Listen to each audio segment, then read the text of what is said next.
Welcome to our 30th Satsang here at the Kriya Yoga School. I'm joined with our Kriya Yoga School member, Veronica. How you doing today? Welcome to our weekly Satsang live. Wonderful. Happy to be here. Happy to have a place to talk about all this stuff. So, yeah.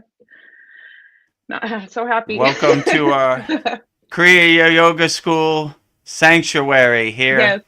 on YouTube and on StreamYard for all our members. So, I don't know. A quote that keeps coming up into my mind is know thyself. And I don't know, this is a simple question, but I don't know, something I've been thinking about is like, who am I? And I know that I'm not this, Veronica's not going to always exist. This is just temporary. But like, I don't know, it's such a simple question, but it's kind of like kind of a deep question, like, who am I really? I don't know if you ever like, I don't know. I know that's a simple question, but I don't know. I've been like thinking about that. Who am I really? That's a very profound question. That is the number one question that Ramayana Maharishi always asks. Who am I, right? And it basically forces you to look at your inner self and ask yourself, who am I really? Like, am I this physical body? Am I my bank account? Am I my car? Am I Yeah. my house? And you begin to realize you're none of that. That's just material projections that they tricked you into thinking that make you a better person, but none of that makes you a better person. What makes you a better person is being kind and loving and compassionate to all people. So that is a better definition of who am I. But yeah, Ramayana Maharishi always asked that question, who am I? That was his biggest teaching that he was always asking. And it kind of forces you to realize your inner self. And you start shedding all the things who you're not. And you begin to realize who you are. And basically, you're your higher consciousness, you're your inner self, you're your soul. So that's basically, in my opinion, who you really are. Yeah. If All this other stuff is who you're not. Yeah. It's all junk. Namaste, Paul. Namaste. If Babaji was to ask me, who do you think you are? What do you think he's looking for? What kind of answer do you think he's looking for?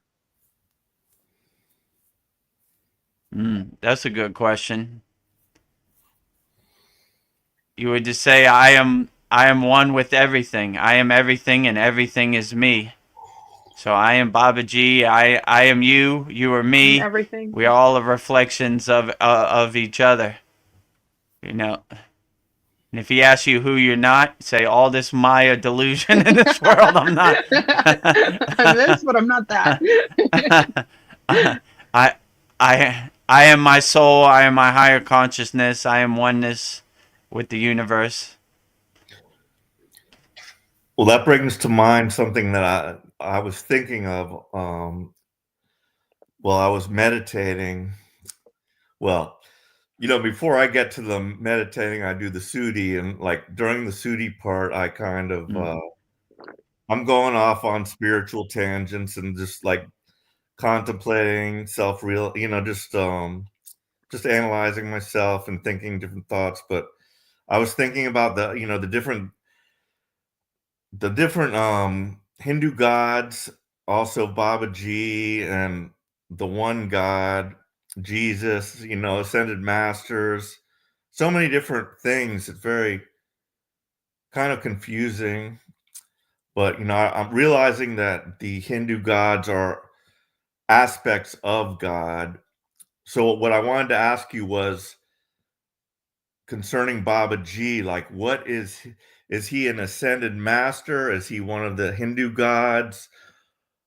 Does he have qualities like some of the gods have, like like Lakshmi is, prosperity, success with Ganesha, or is he a combination of everything?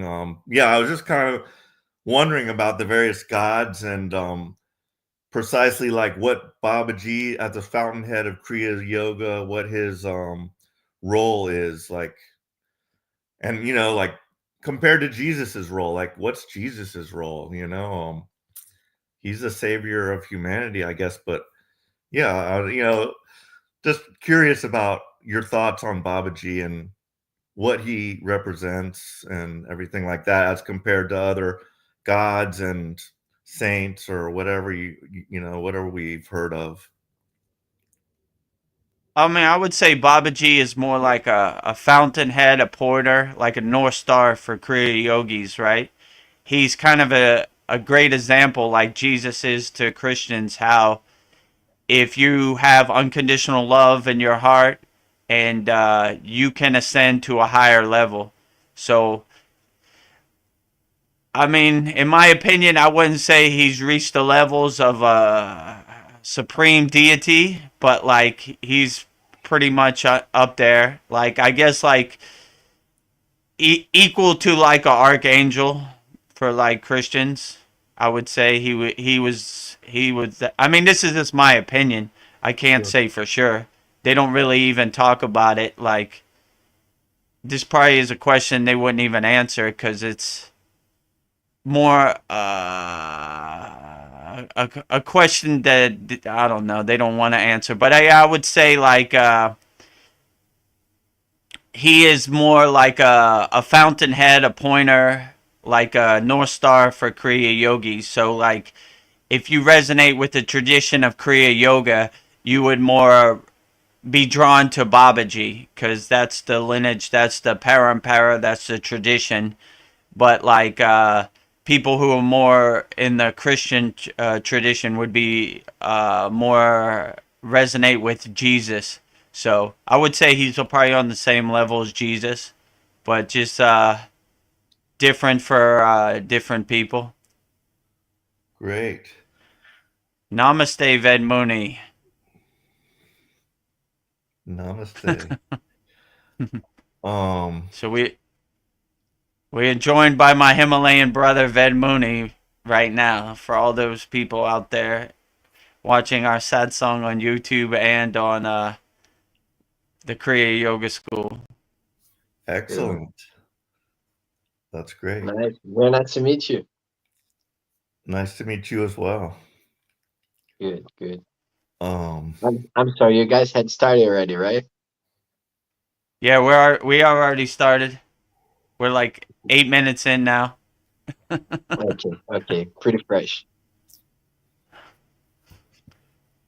I lost my train of thought now, like about Jesus and Babaji and everything.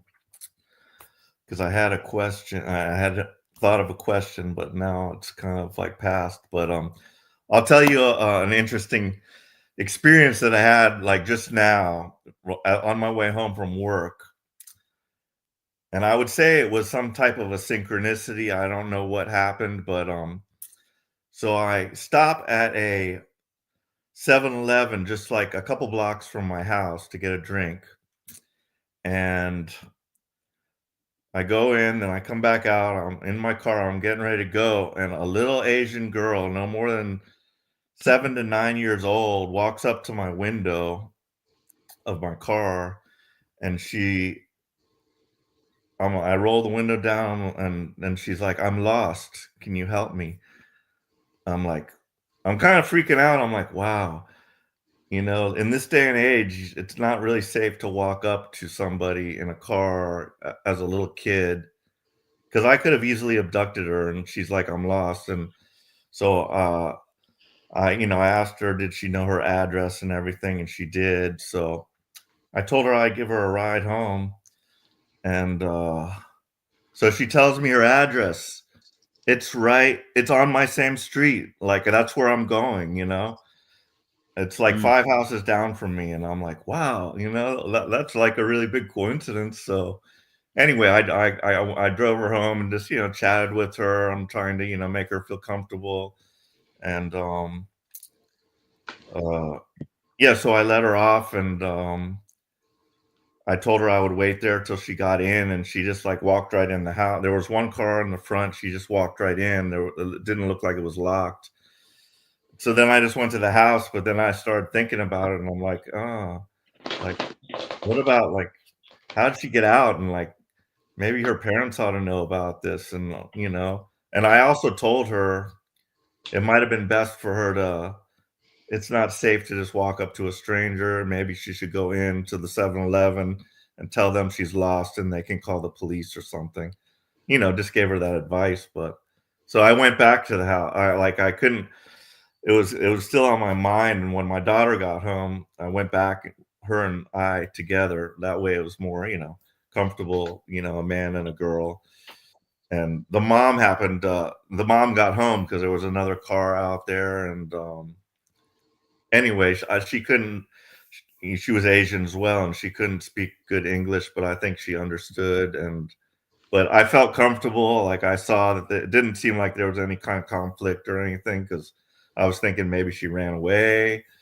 But yeah, everything worked out great. And but it was just weird. She lived on my street, and just a little kid walking up to your car. I'm lost. Something that rarely happens. That is weird. I don't know. When I was a little girl, I would just go on walks. I'm like, I want to know what's across the street, but I don't know. I always had my 3 dogs with me, but I think she knew that you were the person to ask for help.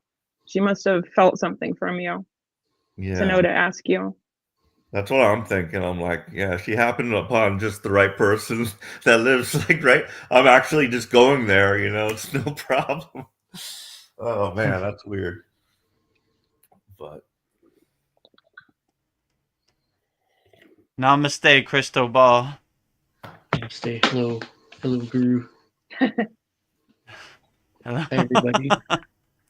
I was just playing on our site and trying to, catch up on notifications. I finally, after my being gone for a while, I came and finally chiseled away and opened and looked at every single thing that I had missed. And so now me and ChatGPT have been looking up. We were talking earlier, and it was like telling me, because I'm like, what's sadhana? What's, what is this? I was asking. If I came across any vocabulary words I needed to know, chat was right there, and it was really kind of fun. That was I recommend that for anyone if you just wanna. Oh man. Yeah, I responded to your question. So I don't know if you know this. Maybe I talked about it on here, but Chad deleted his Open Your Reality channel on YouTube. So the first 8 classes from the Kriya Yoga School, they were on his YouTube channel. So I'm trying to get him to put them back up so we could fix those links. But you were asking about class 5, and that was one of the classes that was on his Open Your Reality. Yeah, I'm trying to get my sadhana back on. So and I guess it's ego or something that just says like just be thorough and pick up where you left off. It's not a race, but maybe it's the FOMO, fear of missing out on something. I don't know, but yeah, I had a lot of fun just kind of going back and even seeing like what y'all were doing before I got out and joined. That was pretty cool to see myself on a channel. Yeah, if you can go back to class 1, well, it's gone now, but like if you can go back to class 1, you see we made a lot of progress. Class 1, my video was bad, my audio was bad. It's nice to see that, though. Yeah, Exactly. yeah, we come a long way in last, what is this? This will be the 47th class this week. Yeah, so Yeah. almost a year since then. I think March 8th was our first class last year, so we're coming up upon a year. So Yeah, I would definitely like to be in a different situation at the 1-year anniversary. I would, who knows, but that's kind of my goal for, sadhanaing my way up the chain. But yeah, I mean, you could go into like now that we added like all classes. So there's a meditation classroom, there's a pranayama classroom, there's a mantra japa classroom, there's a asana classroom. So you can kind of catch up that way. That would be a lot faster than going through all the hour classes. Right. Also, I kind of leaned on since I couldn't find class 5 is, there are more beginner module classes that have been added since I last, finished those, like twice as Yeah. many. So I guess I could go that avenue, the beginner, intermediate, and advanced. Also, that would kind of just be some stuff to do every day to get my daily practice on. It's something, I've been wanting to do for months. Is like have a steady practice I'm happy with. So I've been I've been playing a holy yagnifier since the beginning, every night for more than a week now. It's been a tumultuous week, and every day I'm just so not scared of, being in between jobs right now. I had to quit abruptly, but it was like a peaceful quitting. I could have poured salt all over the place, but it's just like so not important. Like, and I'm so much better for just leaving in peace and not speaking badly of them. You know, slugs need to be slugs, and they need to crawl around, and they need to eat. And we're all here on the planet. We all need to do our thing.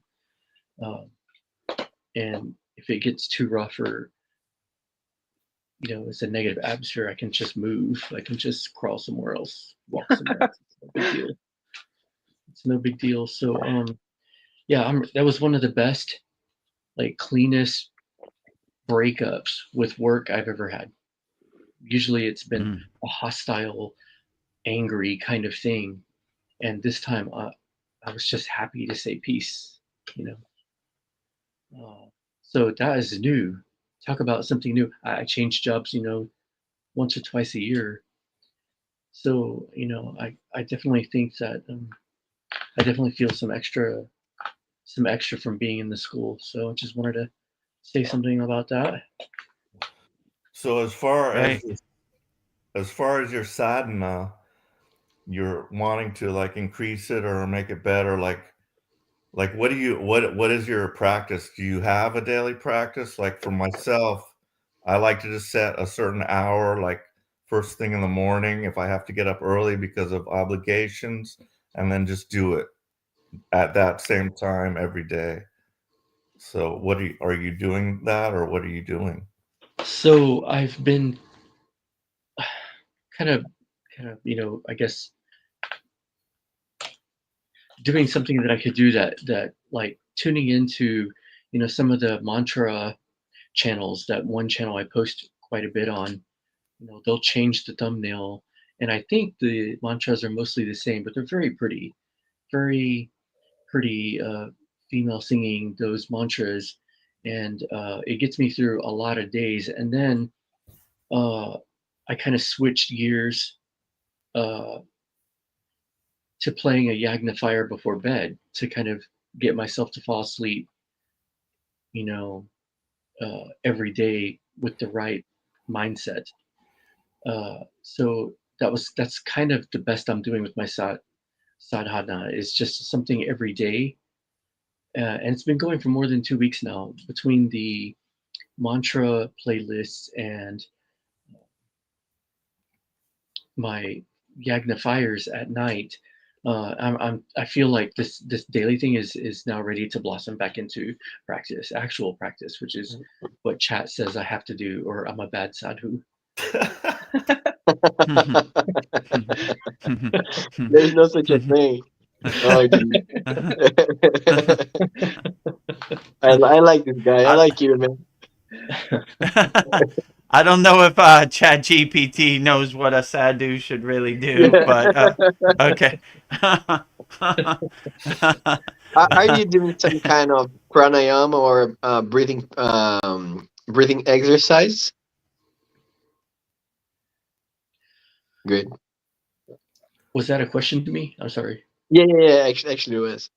Oh, Dude, the pranayama breathings from class, I think early on, that's actually some of my last experience, and what I got from it is actually something I have been carrying on almost every day, because I catch myself in a shallow breath, and I always in my mind I hear Guru Dev say, "Your breath is constant."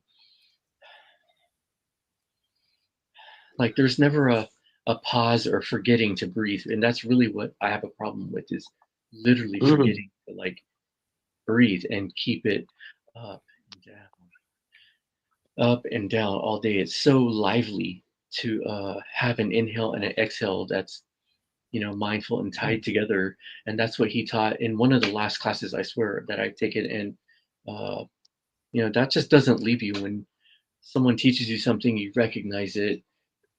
If you're lucky, it stays with you. And I'm pretty lucky that almost every day my pranayama breathing, just the memory and kind of those pointers really kind of stuck almost every day. So I'm ready to. I just did a death pose, which was fantastic before class, because I just wanted to. It's time to add more. I'm in between jobs, so I have plenty of time. I need your help. Sorry, I can't put him on screen. Oh, Brian came, right? Yeah. Yeah. Okay. Let me see. Hello. Oh, yeah, that's a lot better. Yeah. Hello, namaste. Okay. Namaste. Yeah. Namaste. Namaste, Brian. Namaste. We're joined by Wow. Cristobal, Vedmuni, and Paul and Veronica. This is Got our a full Kriya house. Yoga School member. Yeah, we got a full house today. Nice to Happy meet New you, Year! I was just thinking that about the breath work, because that was like my next question for him, because I have just been coming across a lot of information. I'm reading The Voice of Babaji right now, but as far as pranayama being the most important thing, yeah, it's so hard to just like remember to consciously breathe. It's like these shallow breaths we take, and then also like just things like alternative nostril breathing and breath of fire type action. So I try to incorporate that into my morning routine. And I also do hear Guru's voice as I'm doing it. I'm like, breathe, deeply and slowly, gently and slowly. Like an His agent coming in and hypnotizing out. voice. Yes. I hear his voice. Yeah.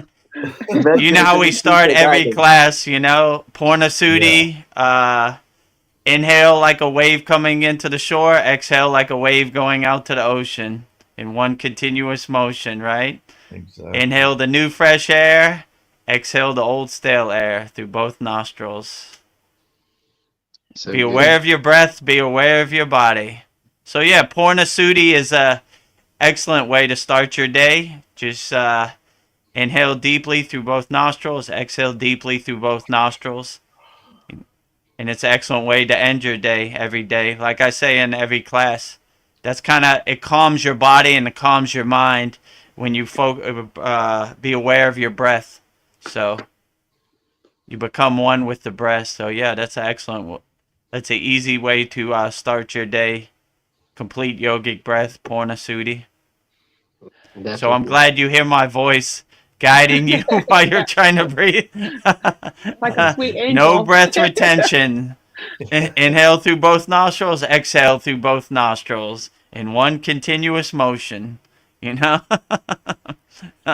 Wave coming into the shore, wave going out to the ocean. Smoothly and gently. If you keep going deeper into that, eventually your breath seemingly leaves, because it's so it's so deep. You're so deep in the practice that you don't even realize you're breathing. And Yeah. it kind of seems like you're not breathing at all. If you focus on it, but of course, if you focus on it, you're probably in an ego focus. But you might, I've been before. I'm getting really deep, and then I'm like, I'm not breathing, but actually I am breathing. You're just breathing so slowly that you can't actually perceive it, with your mind very well. And so, some people might think you need to breathe, but no, actually you are getting everything you need in that state. So Yeah. eventually it takes you to that state. So, but that's the state of, peace. So that's where you want to go. So I think eventually you don't have to worry about the breath. That just kind of goes away. And then you just soak in the divine light or whatever you want to say. It's just a feeling. It's just an experience that you have. So So I Yeah, a noticed. lot of people think samadhi is a breathless state, like you're not breathing, but really it's you're just breathing so thin that it looks like you're not breathing. So that's the main point. You calm, you still your mind, your body so much that you breathe so thin that it looks like you're not breathing. Yeah. You're still breathing, but it's so thin that so But when they say the breathless there, state of communion with God about samadhi, that means that's not really what it is. It's not a breathless state. You're just breathing so light and thin that it looks like you're not breathing. that Gurudev, something that's really interesting. He said about how the breath becomes deep. At the same Mm, time, it becomes subtle. true. So this, yeah, this something. That's what you said, bro. Like that's something really interesting because there is this deepness. This depth. At the same time, you see that it becomes subtle, and there is one point that actually you cannot even recognize you're actually doing something. There's True. right. That's kind of this connection to yourself in that deep level that actually you don't see while you're breathing normally, right? So it's very interesting in terms of Kriya yoga. yeah, Yeah, exactly. And absolutely. the thing with being present, when you're at that state, you're present, or you could be even super present, I feel like, meaning that you're not just present of the things around you, you're present at a deeper level of reality. And so you feel that connection with God, and then you have no problem, being present. But to get to that state, we have conscious breathing, right, to focus on your breath. But eventually that's just a tool to get to, that pre-samadhi, or this breathless state, this seemingly breathless state. But yeah, you have what, like, when you're feeling you're being showered with this energy, that means you're present, basically, you know. Because if I'm not present, maybe I'm watching sports or something, and I like lose myself. I'm not feeling any, of that sort of energy. I'm not being showered because I'm not present. So that's basically simply what we're doing, is we're just becoming present of the connection with God. So, and we have to be fully, focused to have that experience, but also relaxed, and be open, have our heart open to it. So when we have those things, I think yeah, it's destined to happen if you keep doing this, if you keep doing Kriya, if you keep doing the practices every day. So I have a Definitely. question for Vita Gurudev. Um, so I was out. It's really cold uh, up here now in North Texas, and I'm out still walking dogs, same long walks, and I realized I'm just breathing all this cold air, and I've always had like sinus congestion and all this, but it didn't take long. I just knew. I guess my body just knew you're gonna do this through the nose, 100%, and you're gonna keep pace, if not even a wider stride. And it's been wonderful, man. Walking outside and just inhaling, 20 something degree air. I'm sure in the Himalayas it was way colder, but like there's something natural that kind of kicks in where you don't notice it. And I thought the only way I could make this better, because I didn't even know I was doing it for the longest time. So I was probably accidentally, I don't know if it was tuning into headphones or that's probably what it was, but I realized I'm doing this really well, this breathing outside in really, really cold. Um, and the only way to make it better is like work on my posture. I'm like bundling and keeping my neck down, and I needed to just like raise my chin up and keep my big stride going, and it felt really good. My neck was I was vulnerable, but like but the breathing, yeah, you don't want to open your mouth. Your body won't let you for some reason. Like I thought that was really neat to notice. So maybe I was just wondering about your experience when you know, got out there and you started breathing really cold air, like just things like that that surprised you. Yeah, because I'm more of a tropical kind of guy. I live in Thailand. I'm from Miami, so I'm not really a cold weather type of guy, but I more embraced it, like you said. Like I enjoy the cold air going through my nose and going out my nose. So like, yeah, I really enjoyed it. And when you kind of put down that blockages or that wall, that barrier, that this is a bad situation and you enjoy it, then it becomes more pleasant. So when you say, "Oh, yes, cold air today," so inhale, exhale, like sometimes I go to like the sauna and they have an ice bath there, and I every time I go in the ice bath, it's a pleasant thing because I imagine myself going into the lake in the Himalayan mountains. So I once you enjoy it and you get your kind of monkey mind, your ego out the way, like this is a bad thing,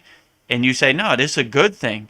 Usually it's super hot in Thailand, but now it's cold. Let me enjoy it and let me get the whole experience. Let me breathe it in through my nose fully and let me breathe it out through my nose fully, and that it becomes an enjoyable experience, and you enjoy it a lot more when you do it like that. Too bad you couldn't have thought of that when you were a kid shoveling snow in Philadelphia. It was Pittsburgh, but close enough, Pennsylvania. Yeah, Yeah. so yeah, when I was shoveling snow, it was not an enjoyable experience. Imagine it's snowing, it's like 3 feet of snow, and my father's like, "Wake up, I got to go to work, shovel the driveway," and I'm like, ah, it's super freezing cold. The sun hasn't even come up, but yeah, I learned it from that, so it was good.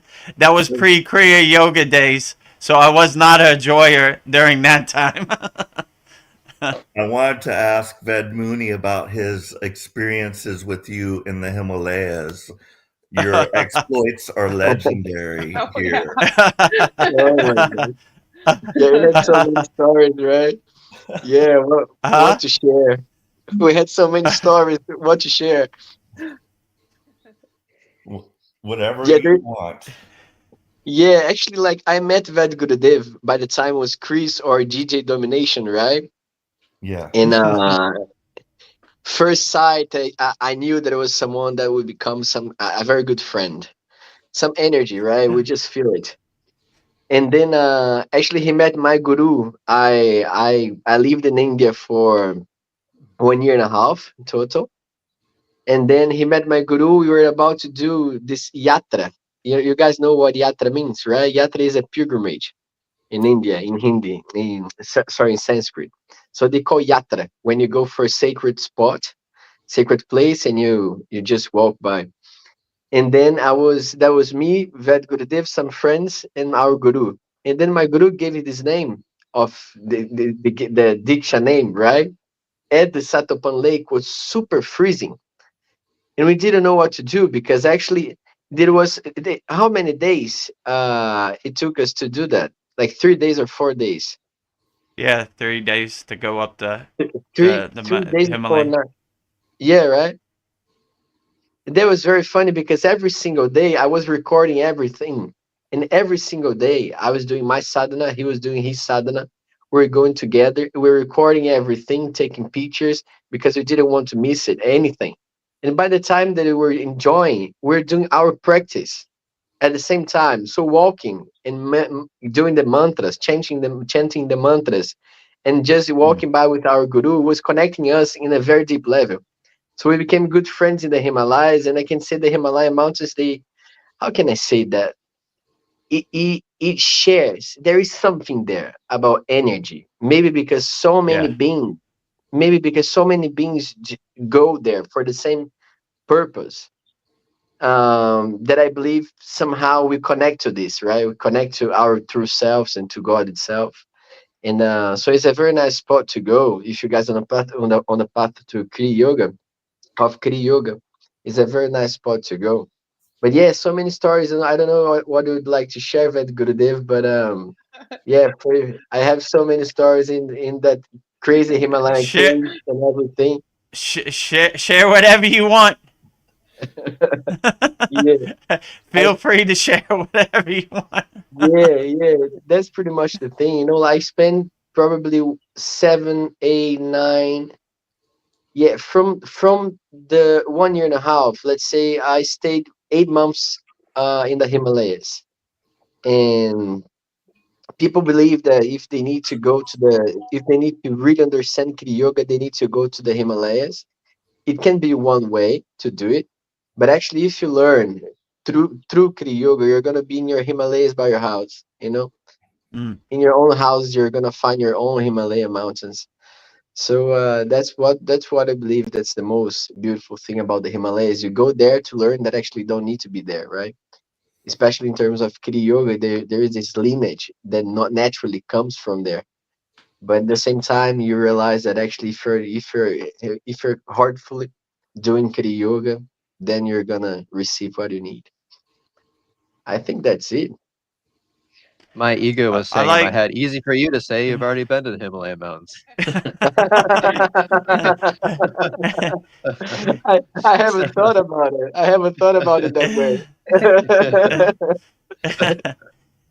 We're still waiting Yeah, for I like when Well, they say if you want to go to the Himalayan mountains, go in your closet and close the door and just close your eyes and you're in the Himalayan No, I, mountains. I, I think I agree with you, but something in my mind is like, oh, come on, he's already been there. That's not fair. So, Yeah, but, but yeah, it's like you recognize peace everywhere, not just in the Himalayan mountains. That's the main exactly, point. man. So Yeah, Yeah. yeah. true. But look, I Yeah, have, all I have those. sorry, Vedgurudev. Go That's ahead. something that I really would like to do. Like that, probably I thought about it when I left India the first time, and I still think nowadays that it can be some kind of nice project to bring some people around the world to do a pilgrimage in the Himalayas together, right? So I'm not sure Mm. if you guys have this interest, but that can be something really interesting to do. Maybe have like 30, 15 days trip in the Himalayas or 25 days or something around it, and then I don't know, you guys can enjoy it together. Yeah, they always ask me. They want to go All on right. pilgrimage to Himalayan mountains, so Yeah, that's always been a topic brought up. So one day when the path is cleared, I guess we'll go to the Himalayan mountains. All of us. That'd be great. you're gonna enjoy it. Yeah. Yeah, it would be. So right now, I don't know how this happened, but like I think I just got hired for the dream job I thought, and I had kind of already made a decision to leapfrog this dream job and do something different, remote work. So I'm going so fast in the past 7 days since I left them that they're saying I'm more than 20 days ahead of time, and it's all of a sudden just becoming a little bit more of a reality to be able to work from home or work from Mm, anywhere. And yeah. something is pushing me and nudging me, and like I have trouble sitting in front of the computer, let alone even an hour class. But like sitting in front of a computer all day trying to like really check every exercise and do every and take tons of notes, 23 pages so far solid of notes that make sense. And I think I'm going to make this happen. I think I no longer want to. I don't know. I know it's whatever, but I think just following this, whatever it is, presenting itself and just jumping on it and staying on it.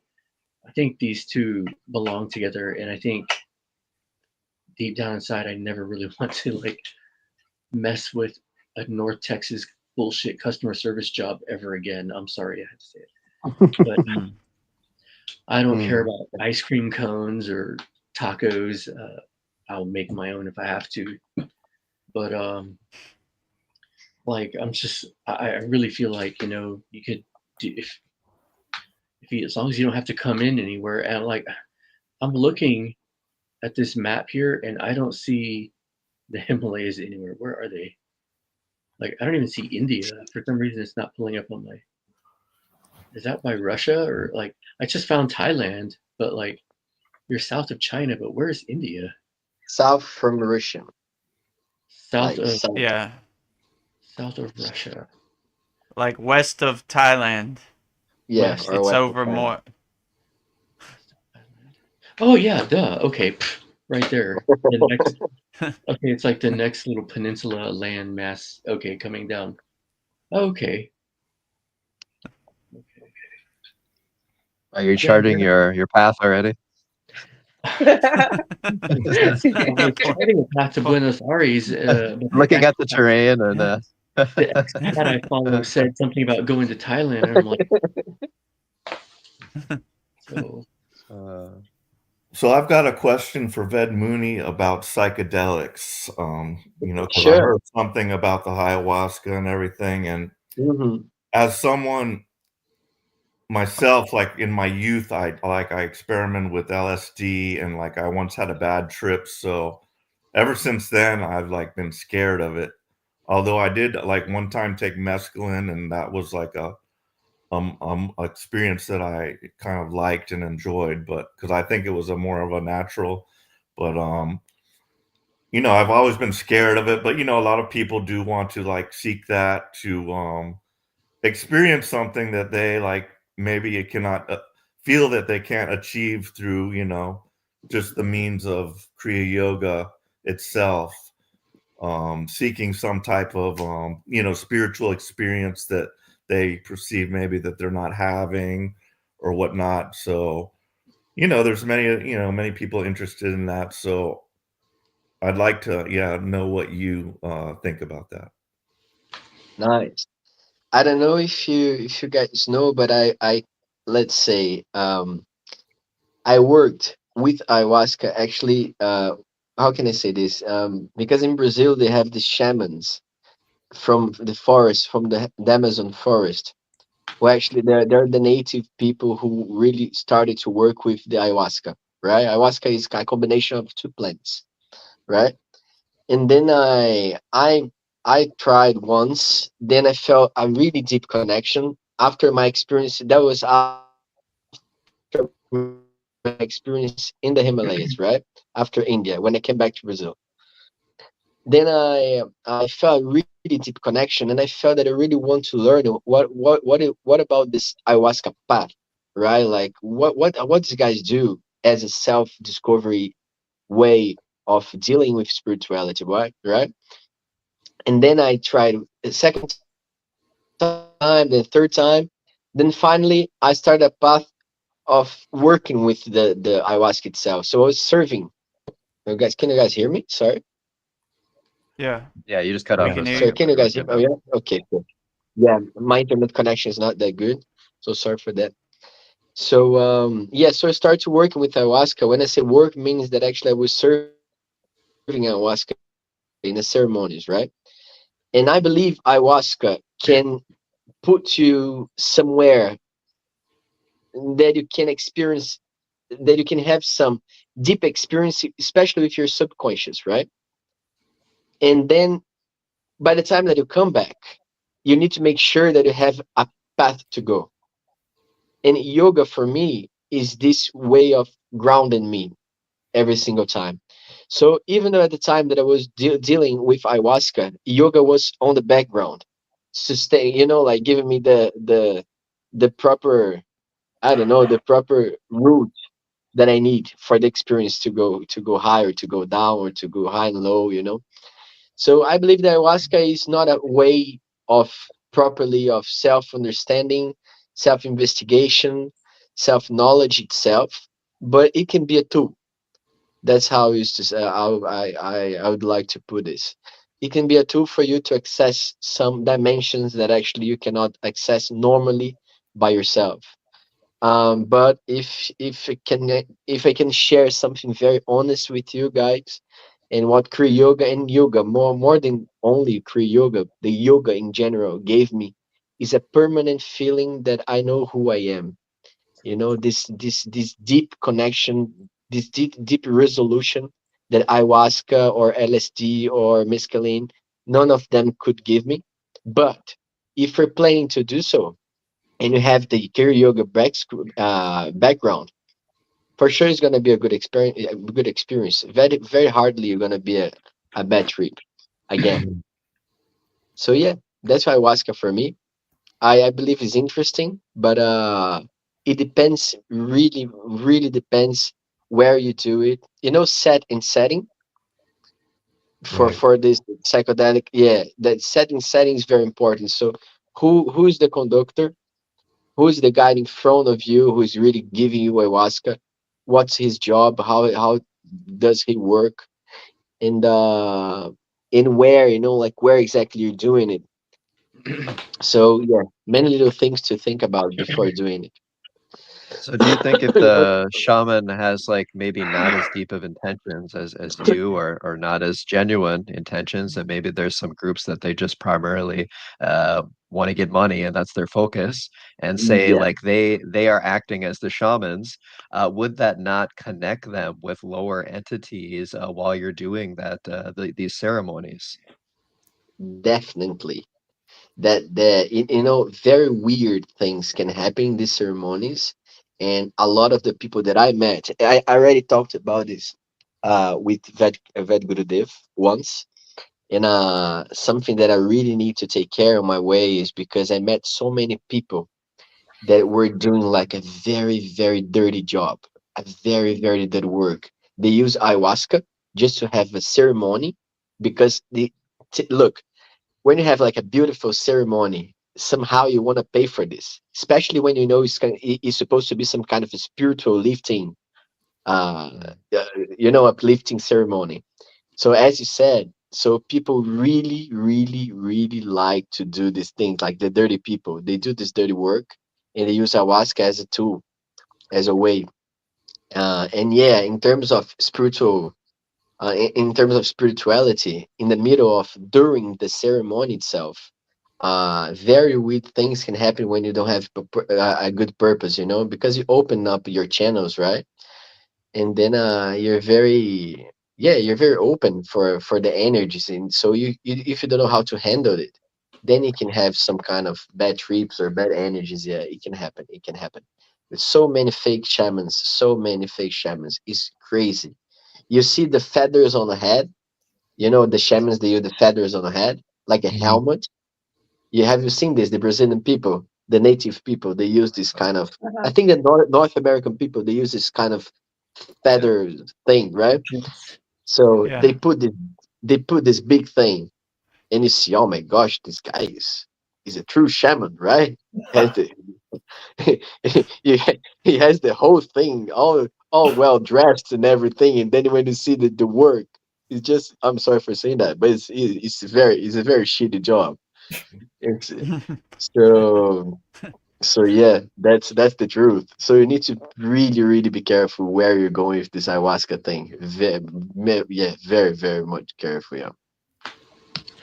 I have a funny story from this guy who he always got under my skin, and I, fi- I figured out before even joining the Kriya Yoga School that the reason I didn't like him is because he's exactly like me. Like I hated him, but I watched him air his ayahuasca whatever, and afterwards he jumped online, of course, immediately to post, and he said, I just didn't want to, you know, scream real loud or throw up.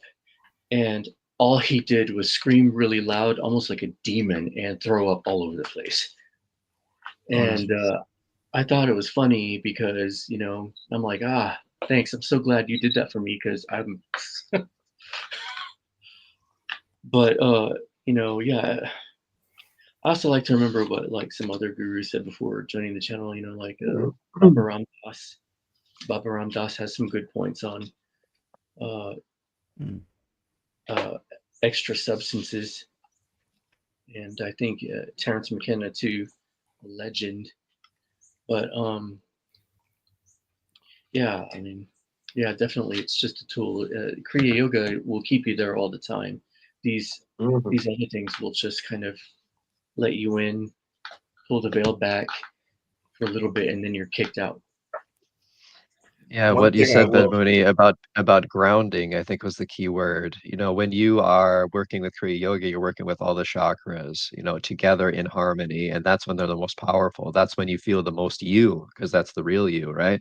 But when you blast your consciousness off into the cosmos, into who knows where, and you're completely vulnerable, it's gonna, you know, shine a light on all your ego, everything, and a lot of people probably can't handle that unless, as you said, maybe they're already, you know, somewhat advanced, that they've already been doing Kriya Yoga, they might have a better experience. But grounding is the key word, because I've been in different focuses as well. Like, for example, like raw vegan, fruitarian, and these are kind of very ungrounding sort of diets. And eventually, you know, you might feel good at the beginning, but eventually you start to drift off into the clouds, and you feel your heart chakra, you know, you feel you know, that wonderful energy. But if that's your only energy and it's not balanced with the lower chakras, you're not going to have good discernment at all. You know, like you know the feeling, like when you have that heart chakra, you love everyone, you want to give everyone everything, you want to, and you have to know sort of boundaries. And so a lot of people, they're kind of off the ground floating like that. And for those people, doing ayahuasca, doing another psychedelic is probably the worst thing they could do, because it's going to destroy their grounding even further. And even that, after that experience, you know, there can be a process and recovering from that. And I just know, because I was on this sort of a restricted diet, that's a very ungrounded diet, for a very long time, when I wasn't available to handle that for over 5 years. And so it took like you know, my physical body, it repaired itself faster than my emotional bodies. You know, my mental and emotional bodies, they really took a beating, like over the, you know, over 5 years. And so it took me like 2, 3 years just to sort of get some level of grounding again. So and that can happen, you know. I'm sure I've heard other people with stories of ayahuasca, and I haven't done that, but I've done, you know, I've done like I don't know if you know, like Salvia divinorum, that's a psychedelic. I've done magic mushrooms and things like that, but not quite as extreme as ayahuasca. But I can understand like the feeling of, if you do that a lot, or if you have some lifestyle that is projecting you up into the clouds, and you're losing your grounding, it's going to be a very difficult road, because you're kind of like separating your consciousness. You know, you're saying like, I am this and I am not that. And when you do that, it's kind of it just leads you into different ego pathways that you know, normally you wouldn't have.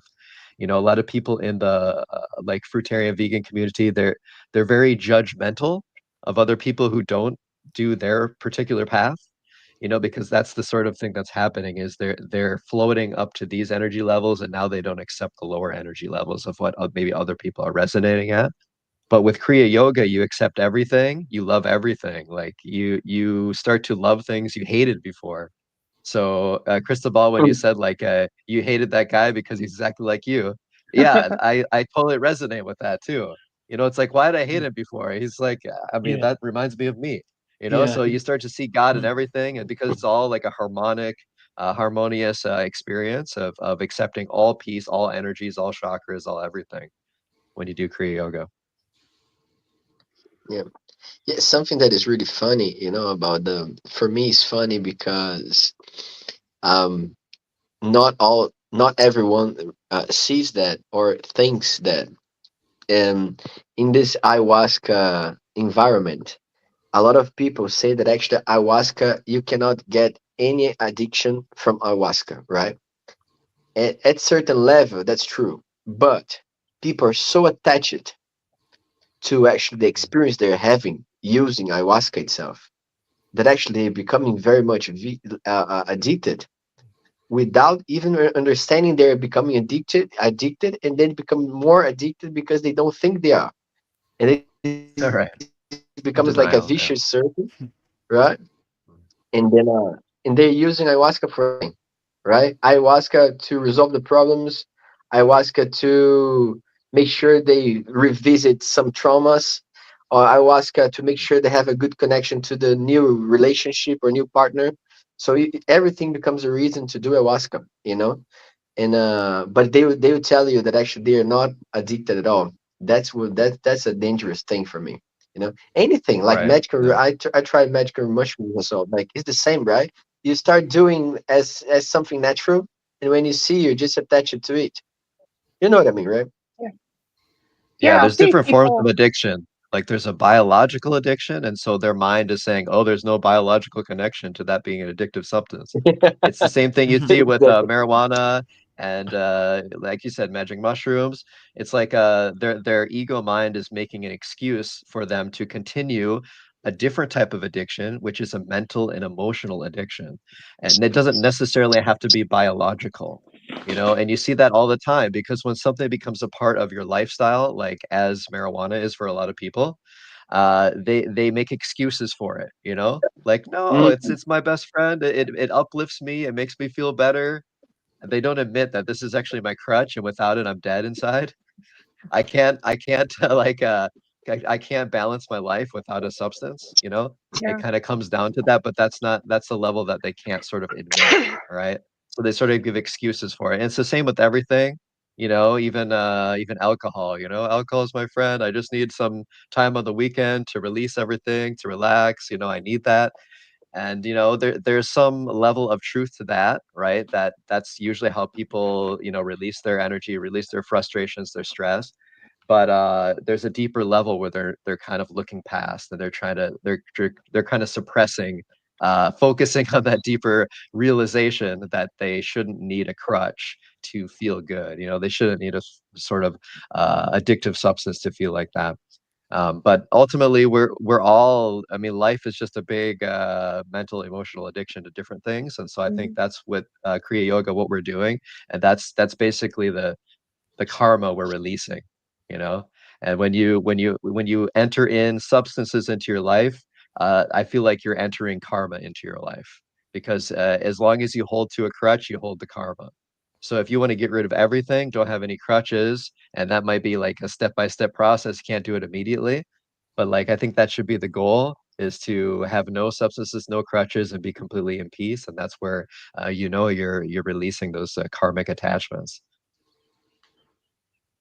Yeah. Yeah, well I don't put, know. I Ron. see people. Oh, I'm sorry. I don't know. I see people online like bragging that they've done ayahuasca like 23 times, and I was thinking that sounds like an addiction. And then with Kriya Yoga, you can create your own DMT, but I don't want to do ayahuasca if it means I'm not going to have control of my bowels and I'll be throwing up. And I don't know. People report weird things like seeing dancing elves. I don't know. I don't know. It seems like Machine these, elves. yeah, they're Yeah. dancing elves. I don't know. It's like, I don't Yeah. know if I want this entity inside of me. I don't know what it wants or it's doing. So I don't know. So I I feel think like, the visual is not that important. It's like how vulnerable your soul is. It doesn't matter like what you're seeing, but how you're feeling, how much control and boundaries you have over your consciousness. yeah, Because I you're just going to thought it be was interesting. They're completely. all saying the same thing. Yeah, well, you project yourself into different levels of consciousness, and so who knows where you're projecting? Like there's different so that's why people see the same thing, but also at the same time, people are similarly conditioned. And so when someone says, "Oh, I saw machine elves," well, you have that in your subconscious. Oh, well, Yeah, I'm going to like see you some. heard it. Yeah. Yeah, so like if we had no connection with each other, we would probably see something completely different. And that's what happens with these near-death experiences. They're always seeing things that they're conditioned to see. If they have a connection with Jesus, they're going to see Jesus. If they have a connection with Buddha, Mhm. they're going to see Buddha. If they have a connection with a Hindu god, they're going to see a Hindu god. So it's more you always have to look at yourself because deeper in yourself is the reality. So we can't think of like I'm projecting into this far off world that's separate from me, because nothing's separate from you. It's all inside you. So when you are having this experience, we're always projecting in our mind, but when we're on earth, we're not seeing the projection before our eyes. So it might not be as obvious that we're projecting. But when we use these psychedelics, we can see and the astral space we're in, or whatever you want to call it, that we're immediately projecting these things and manifesting them in front of our eyes. So I think maybe for some people it's good to sort of have a realization that that is true. When you project yourself these different levels of consciousness, you can see more clearly the effect your intention has of your projection on your experience and how manifestation works. But I would say probably for most people it's not necessary if they just go into this path right away to Kriya Yoga, because they'll get there in the right way.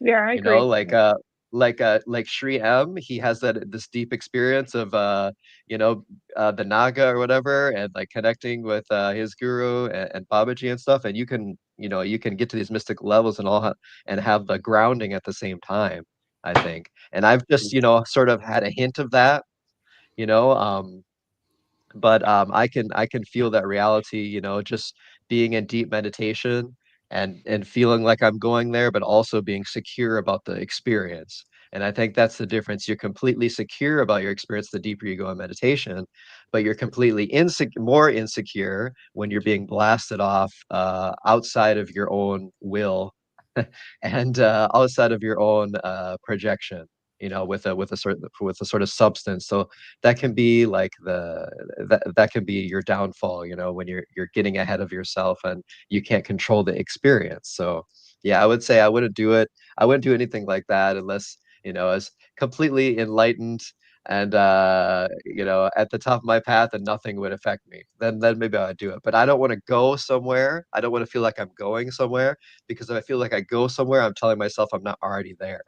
But if I Yeah. tell myself I'm already there, I feel that I'm already there, then there's nowhere to go. And then the experience is probably going to be not much different, So I would say like these shortcuts often don't work very well. So Yeah. I've got 3 comments from Mariana. I'll just read. She says, machine elves, that's DMT probably, LOL. And then she goes on, psilocybin ayahuasca isn't for fun or recreation. It's a serious spiritual and healing ceremony that involves the right intentions, clear mind, and a lot of preparation by yourself and the shamans. It That's might. sorry. Go Go ahead. ahead. It Go might ahead, hurt. Vedmoni. Oh, Go. I don't know. Oh, cool. What- Yeah, that's something that is very, very true. It is something that can be really deep. It is something. It is a a very ancient way of healing from the native people from Amazon and from South America. So this is all true. But at the same time, it's true that actually the purpose that you do a ceremony, or the purpose that you do something that is called medicine, changes everything, right? Because they consider ayahuasca as a medicine, right? And I can say I can tell you guys myself by my own experience, living with them, living with indigenous people, working with indigenous people, working with the shamans, a lot of them, right? And actually working with a lot of people in the ayahuasca ceremonies, our ayahuasca environment in general. Something that is really crazy is that when you goes from the ego perspective, most of them are full of ego, so much enjoying their own experiences that they're not healing anything. And then I ask myself, if ayahuasca is a proper medicine, why these guys are not healing? Because they're taking ayahuasca every single day, or once in a week, once every 15 days, right? It's a lot of ayahuasca. So for 2 ceremonies per month, it's a lot. It's a lot, right? I already done that. And for me, that was too much. I stopped, by the time that I was serving ayahuasca. So my question is, if that's a medicine and people are doing this to heal themselves from the ego, why these people are so egoistic? So that was my deep question. I already asked I already talked about this with very good David, sharing. We always have a call of sharing deep things in our lives. And that's something that is really interesting for me, because I started to ask myself, I say, what these guys are doing? They're selling ayahuasca all over, saying actually ayahuasca can save the world. That's the message that I got. Ayahuasca can save the world. And the world in front of me was not saved. People in front of me was not saved, but they were enjoying the experience of having psychedelics inside their bodies. So for sure, it is a very deep and profound experience. It can be held in a good way, but as my friend that I forgot the name with the blue sky on the background said, definitely it is. Oh, Brian. Brian, Yeah, I'm that's all sorry, right. Brian. Just a name, whatever. I don't have the names. I don't have the names here. I'm sorry, man. That's Brian, okay. Brian, sorry, man. So I'm not as he offended. said, shortcuts are shortcuts, and I believe that everybody on this path of psychedelics will find by themselves that in the end of the day, psychedelics is just a shortcut for you to learn what you are in the truth, right? I That's what I believe. Yeah, for sure. Do you want me to read the last two comments she left? Yeah, you could read the last two. Okay. It might hurt you if used incorrectly or overused, just like many other things. And then she goes on to say, it can be healing, show you the way, give you hope, relieve the depression. But again, you are the one who has to do all the work after. Yeah, that's the key thing is the free will. Like you have to Mm. initiate your free will. You have to use your own power. You can't just take a substance and let it do it for you. Like this is a practice where you need to choose. You need to have the divine intent to get past ego barriers. And when you're just taking a substance and riding that wave, you're not really doing that. You're actually giving away more of your free will. Like these people that do marijuana all the time. That's why I don't really like that sort of feeling, because you're giving away your power. You're giving away your ability to manifest out your intentions. You're just kind of like, I don't know how to explain it, but everyone knows when they've tried that. You're just kind of giving up in a way. Like I can't handle life, so I'm gonna go in my marijuana safe space here where everything's floaty and everything's spinning, and then I don't need to deal with the world. So you're actually doing the opposite of what you should be doing. Is you should be like full force, head on, Durga energy, like let's do this, like let's go through this. Let's go through all of these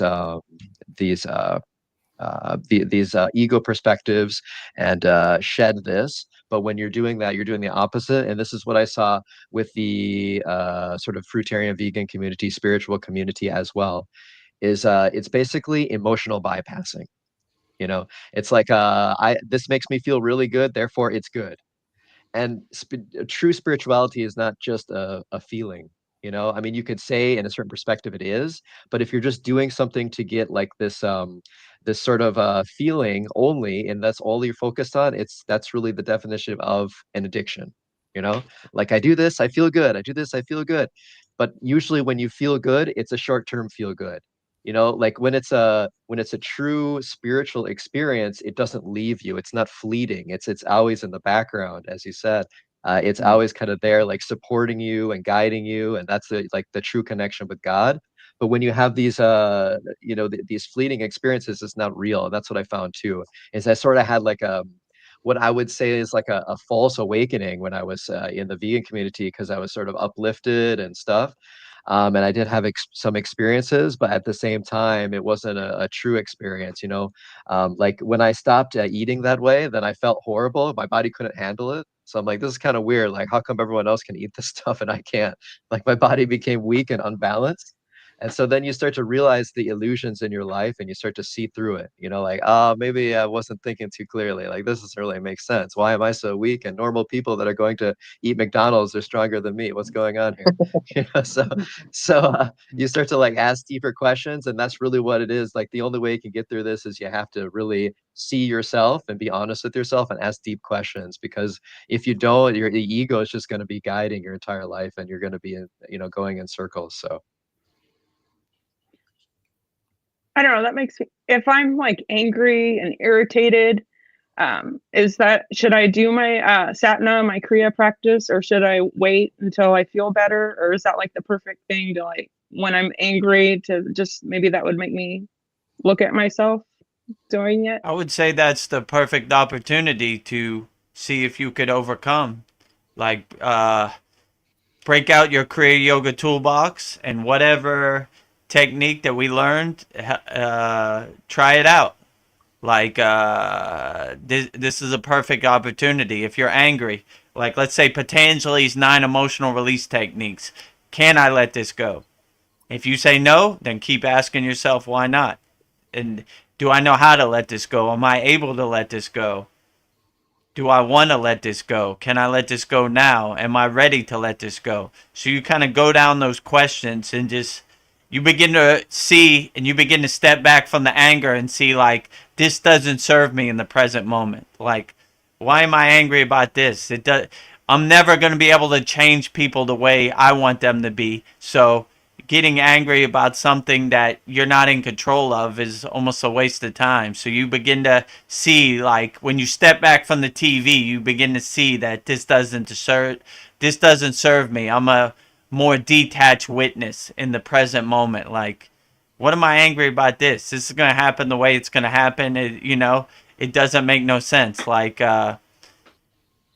why am I angry that Trump is president? Why am I angry that there are lights over New Jersey? You begin to see that none of this serves you in the present moment. So you're like, this is almost like a wasted emotion. Like, why am I angry about something I have no control of in the present moment? So you begin to become a detached witness and kind of look at it like, this doesn't serve me no more. I'm on a higher vibration. I'm on a more spiritual path. These lower emotions, anger, guilt, jealousy, don't serve me anymore. I've already overcome that mountain. So you begin to uplift yourself and Yeah.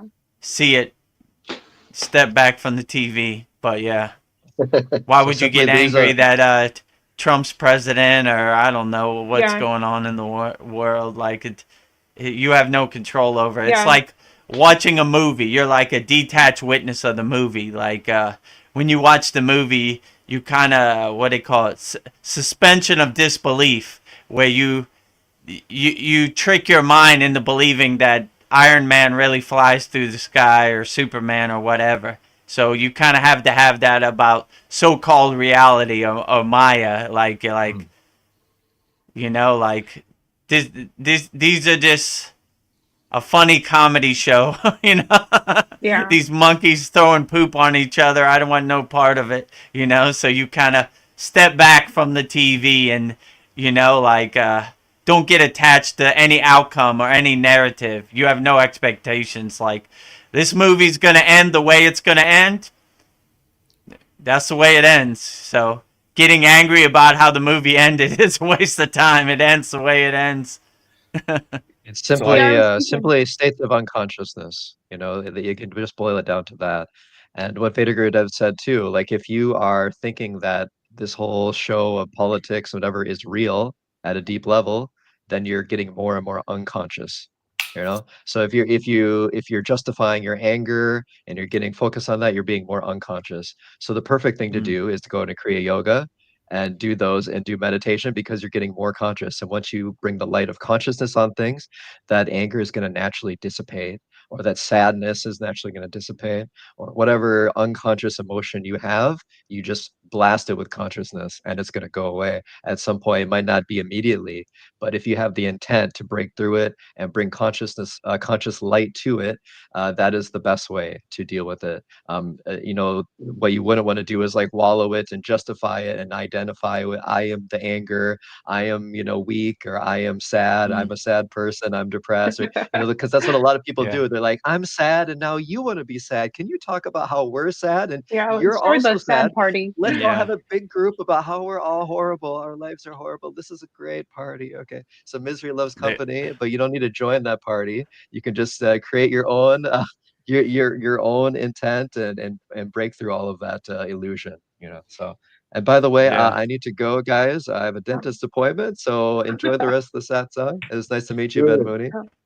Nice All to right. meet you, Brian. Nice to See meet you. you. Thank you for everything, Brian. Also, before you leave, Brian made an excellent Kriya Yoga School website that we're going to be putting up soon. So thank you for all your hard work and Thank you, Brian. dedication to the Kriya Yoga path. We appreciate you always, our brother Brian. Thank you for all your great No problem. insights on the Satsang also. No problem. My pleasure. It's not always what I want to do, but Babaji is like, come on, keep going. So I'm like, all right, I have to.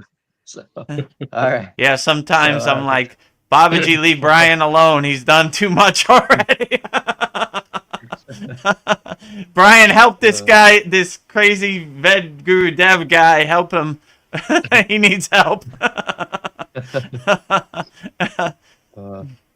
right. Well, See y'all. maybe we'll keep See going. We'll ya. see you later.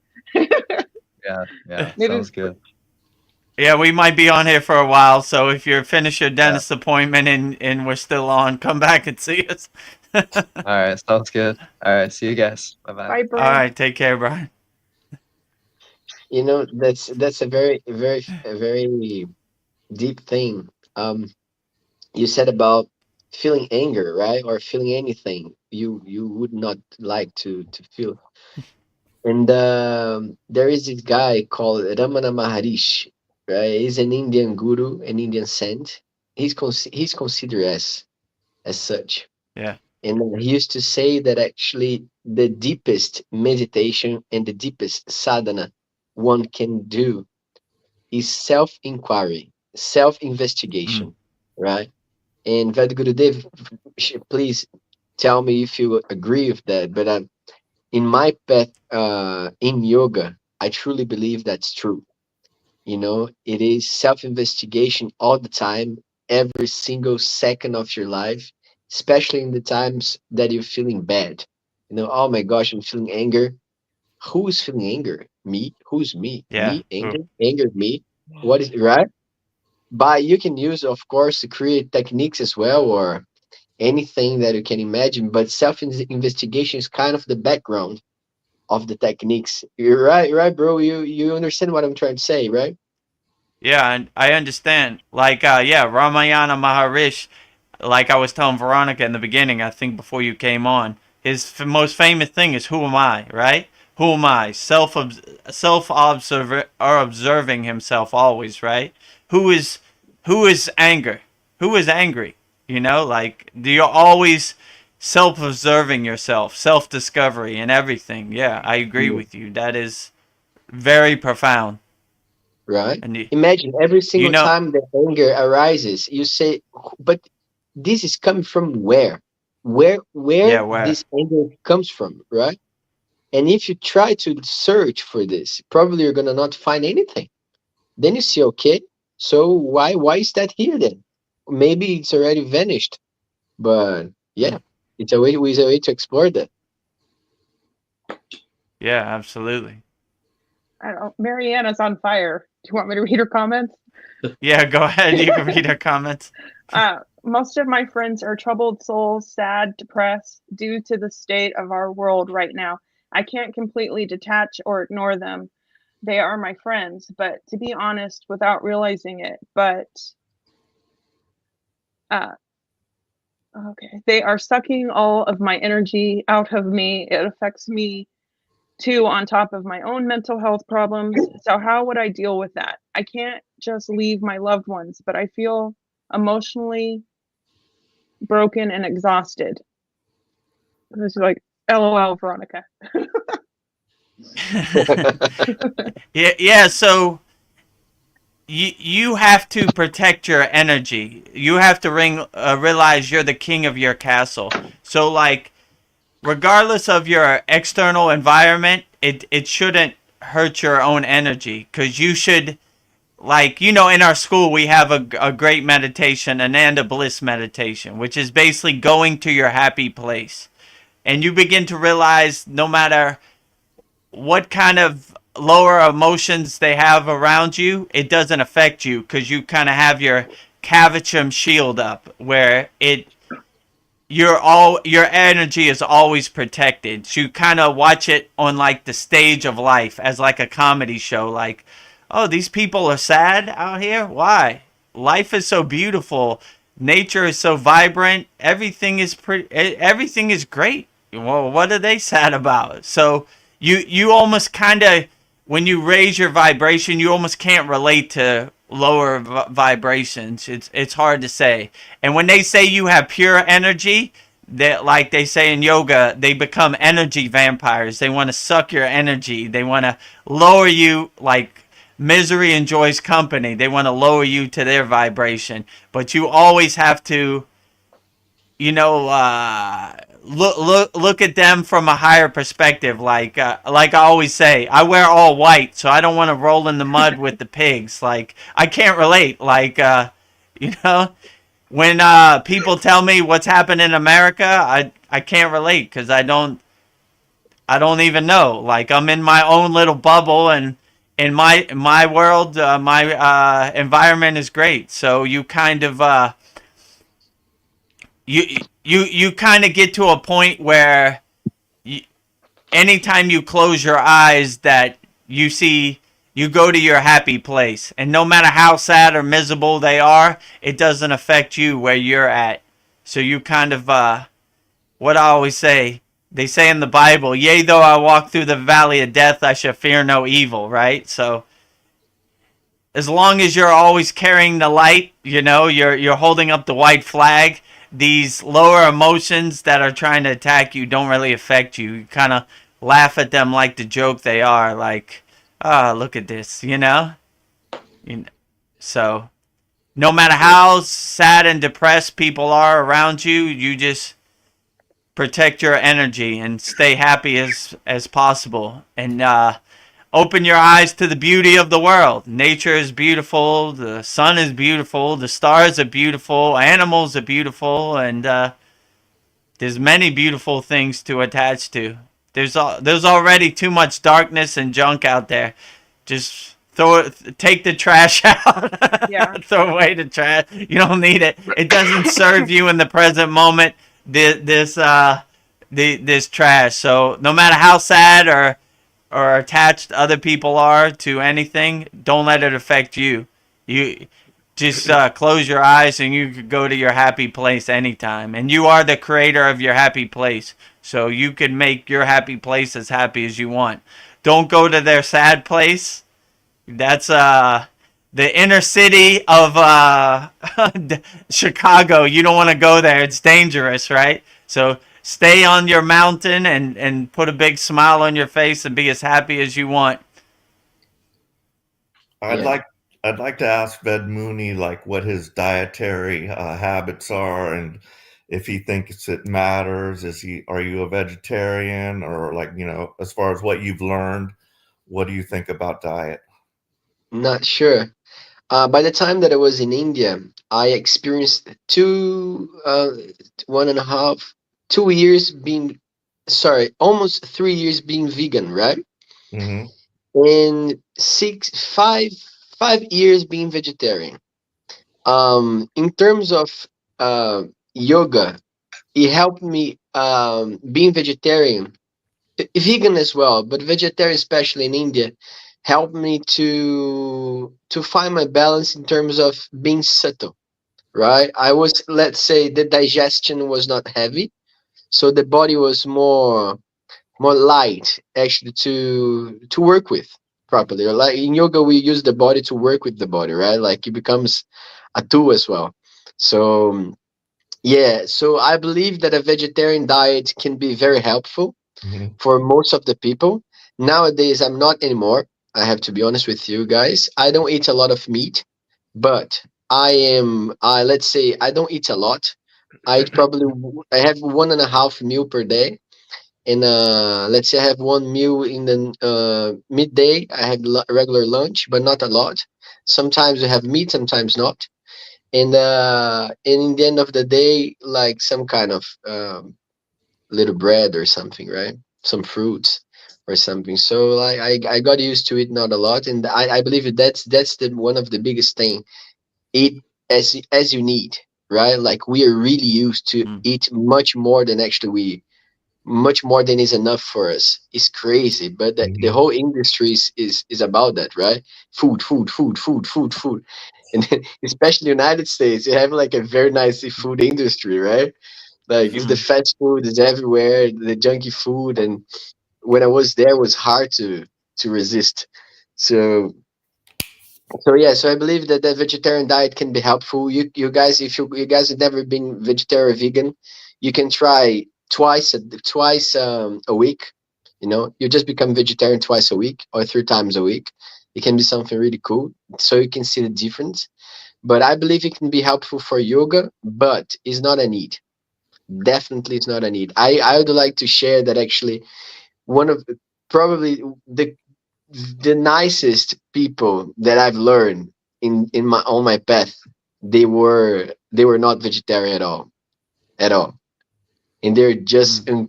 amazing beings, amazing people, very lovely, so profound, like having such a nice conversations.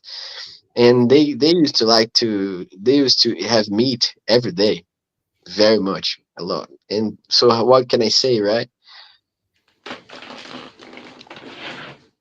Right.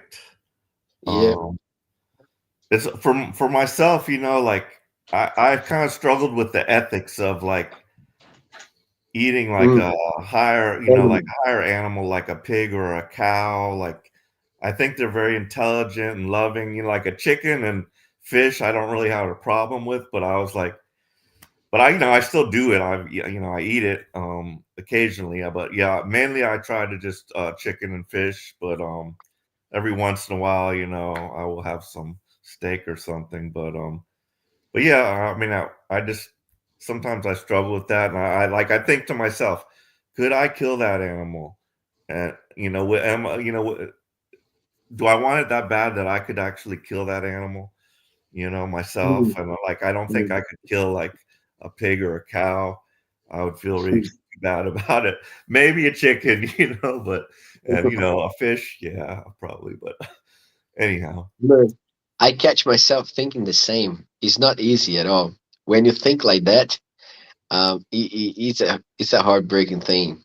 But it's true that actually, if you can reduce, at least is a beginning, right? yeah, You start reducing and trying to avoid what make you suffer the most. But besides that, is a life change. So you don't need to go in one shot, right? You can do smoothly. right. Very good, Dave. Yes. Do you mind if I just share? Do you mind if I just share something about Veronica's message? Yeah, go ahead. Feel free to share as much as you want. I like to Cool. listen more than I like to talk. I talk all week in the school, in the class, and everything, Yagna. So talk as much as you want. I enjoy Right. listening. No, Say it, whatever you feel. there is. I'm feeling happy, bro. But um, and the yeah, definitely. Thank you very much for the invitation. By the way, it's very nice to be sharing with you guys. Hopefully, you're gonna have more experience like this. And yeah, Veronica said about having people around that actually are affecting her negatively, right? And then you said beautifully, what you said is just, for me, is just very true. And something that we really share in all our conversations is that you can be in the world, but not attached to it. Is a very profound thing if you realize what Mm, is behind these words, right? You can be in the word, but not attached to it. In terms that you can have involvement, but um you don't resonate anymore with the things that affect you because you're not involved in the drama. So the drama is happening as a movie, right? As you said, the drama is moving. Someone is sad, someone is being killed, someone is good, someone is helpful, someone is mm, not helpful, and whatever is happening in the drama, you can watch it as a observer, right? And then mm, the interesting thing is, you believe some people ask about this. If you're not involved in the drama, how can you help someone? That's a good question, right? If you're not involved, how can you help them? If you're not feeling, you having empathy, how can you help? And actually, when you feel yourself a little bit detached from the movie of life, you feel much more compassion to everybody. It's like compassion arises when you know when you know who you are, right? So it's a different level of compassion. You're gonna feel much more compassion for these people. They're sad, depressed, or whatever, because you know who you are, and you're not being affected by knowing who you are. You're not being affected by them, right? And then you're able to help them. I don't know if that makes sense, but that's something that me and Gurudev we share every single time about how can you become a compassionate, right? Yeah. And it's been part of being talking a little bit about my personal life as well. I passed through some little, let's say, little issues from the past 2 years, personal thing, and I had some kind of depression as well. Even if all my Kriya yoga and yoga, I had this biochemical pathological thing. So I was experiencing depression as a yogi. You know, it's a Mhm. very funny situation. Not at all good, but funny in the end. You know, and it's good to be in both sides, so I can ensure that actually you don't need to be affected by that, but of course you can be a helpful hand, you know, for them, by knowing who you are. Yeah. Yes. Know thyself. Oh, that's yeah. Know thyself. Yeah. I just it took me like 4 minutes speaking, and she just said it in one sentence. Yeah, I think we got to be careful, like where we put our attention. Don't put your attention to things that you can't change. I don't know. We get there's so many things that suck our energy, like our phones. I don't know. I try to like put my attention to things I can control, and I think going within is really important. And Yeah, you begin to Mariana has see like, out there, it's a war zone out there, and they're all trying to suck your attention, to steal your shakti, your prana. So you always gotta kind of have your guard up, you yeah, know. They're always trying to pull you in. God, Mariana has a lot to say. Okay, great. Let's um, hear it all. I don't know. We were talking about food. Let's see. In Chad's interview, I remember there was a Tibetan monk. I forgot his name, but he was right in this 3D reality. Everything eats everything. Eat whatever your body resonates with. That's what he said.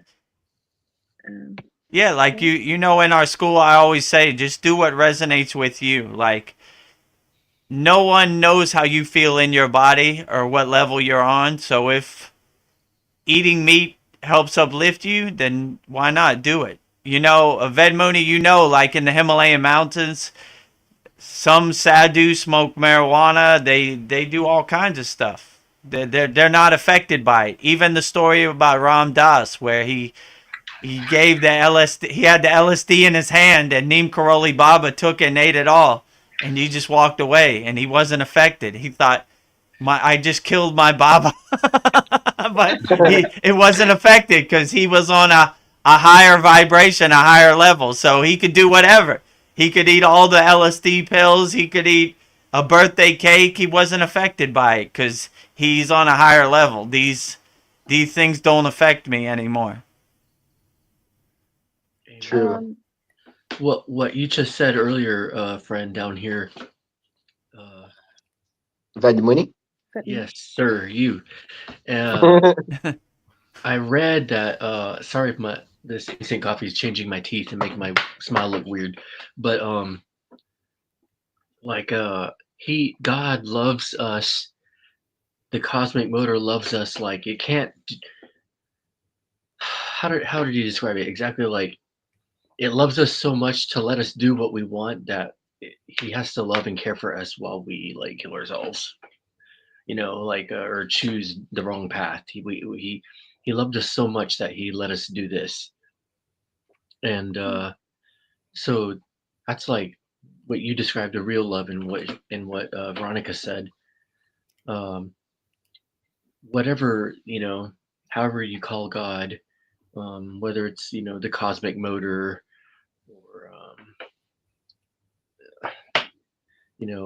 computer code, then it loves us like that. Like it's unconditional love. You can love your friends, you can love people with problems, but like I loved where I was at so much, it was just so abrupt.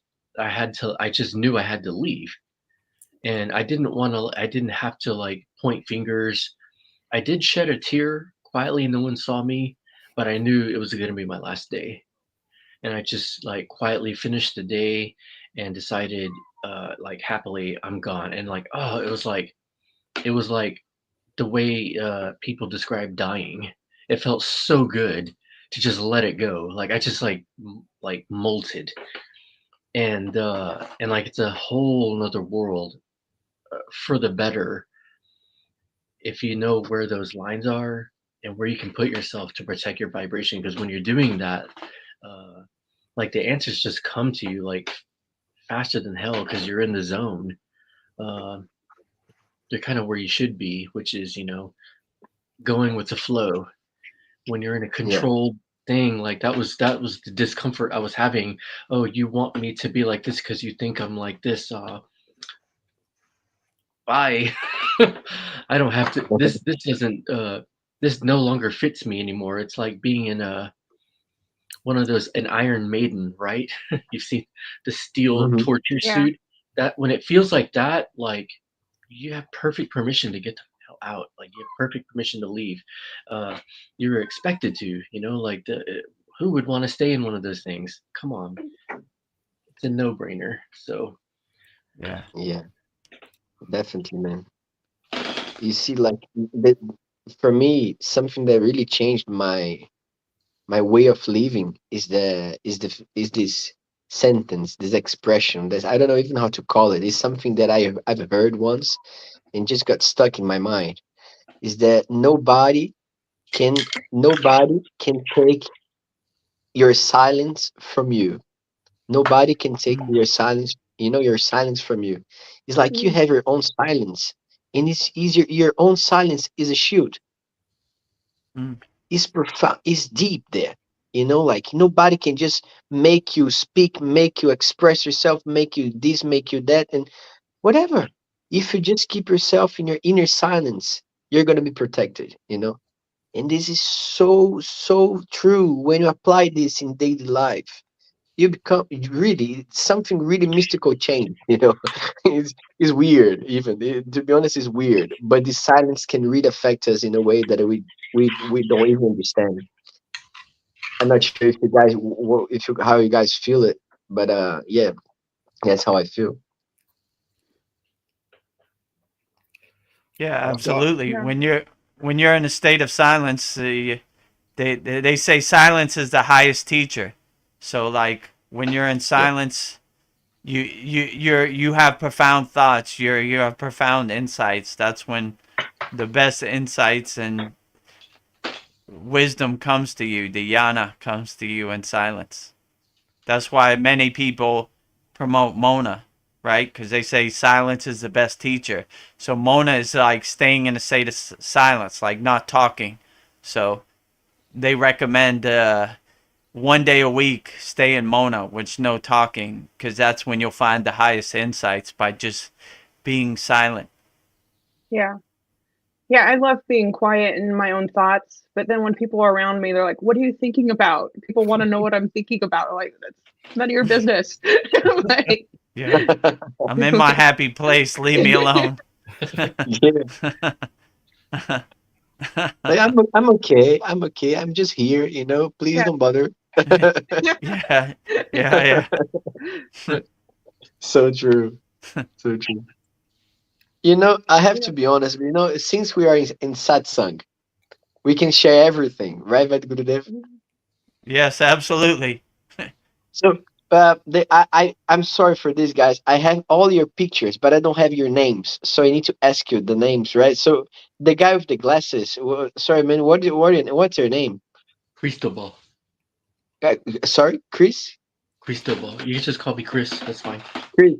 Good, bro. I need to ask you something. There is anything that you'd like to take out of your chest? Something that is kind of, I don't know, put you back, goes against you. I just had a feeling when you talked that there is something that you'd like to put out there and you're not putting. Am I correct, or I'm just going crazy? If I'm wrong, I just go. I'm just saying good night for you guys, and I go. Oh, no, I was just I'm trying to drink this coffee and it tastes like crap. I'm really, I can't believe it tastes like this. I was just trying something new right quick and coming in. But no, I really did say it's hard to like, yeah, because it's such a gross taste. And I'm not sure if I should continue drinking it, but I needed the caffeine because I was kind of tired.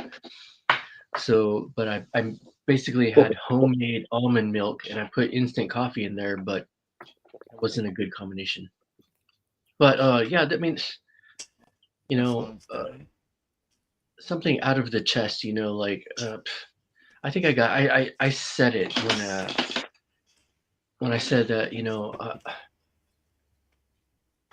it was one of the best days of my life I've had in the past 7 days, and I've been having a lot of really good days lately. And like someone I follow for like just kind of day to day little short advice things, he's like, just do something scary, do something that scares you. And I'm like, hmm, you know, maybe yeah, like do some, it's just like you have this echo, this angel is talking in your ear, so to speak.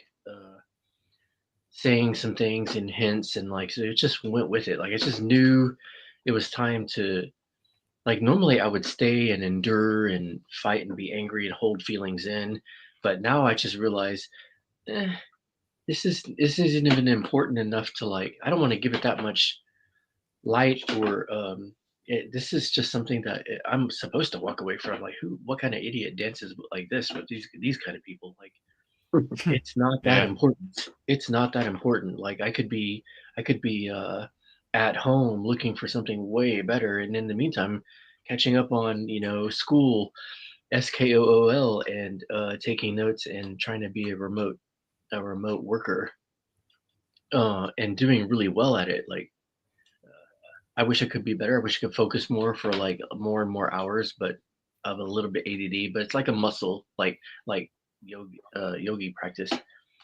You just do a little bit every day, and then like you feel the strength, and you feel where there's space to add something, and there's time to add something else, and like it snowballs. But it does take that daily uh thing every day, whether it's in the morning or before bed, or it takes something and maybe some kind of a plan in the back of your mind, and then like you just know when it's time to do it. So earlier I was just speaking, to help Marianne in a situation that is weird and you feel surrounded, or like five crabs in a bucket. Well, you know, if one crab knows about astral projection, I would say like get the hell out of there and figure it out. That's it. Nice. Sorry for the coffee. Oh, no, terrible, man. I got a little bit of a jolt, like that instant jolt, but yeah, I can't. I don't know, Crucible. I think you're doing great. Like the way you left your job, it wasn't working for you, and I think maybe like you get less triggered. Maybe that's a good indicator, like how far you are on your spiritual path. Like less things trigger you. So I think you're doing great. Oh yeah, So, when I first came in, I had a lot of issues still, but like, literally since I came in, my feet have regrown themselves and healed.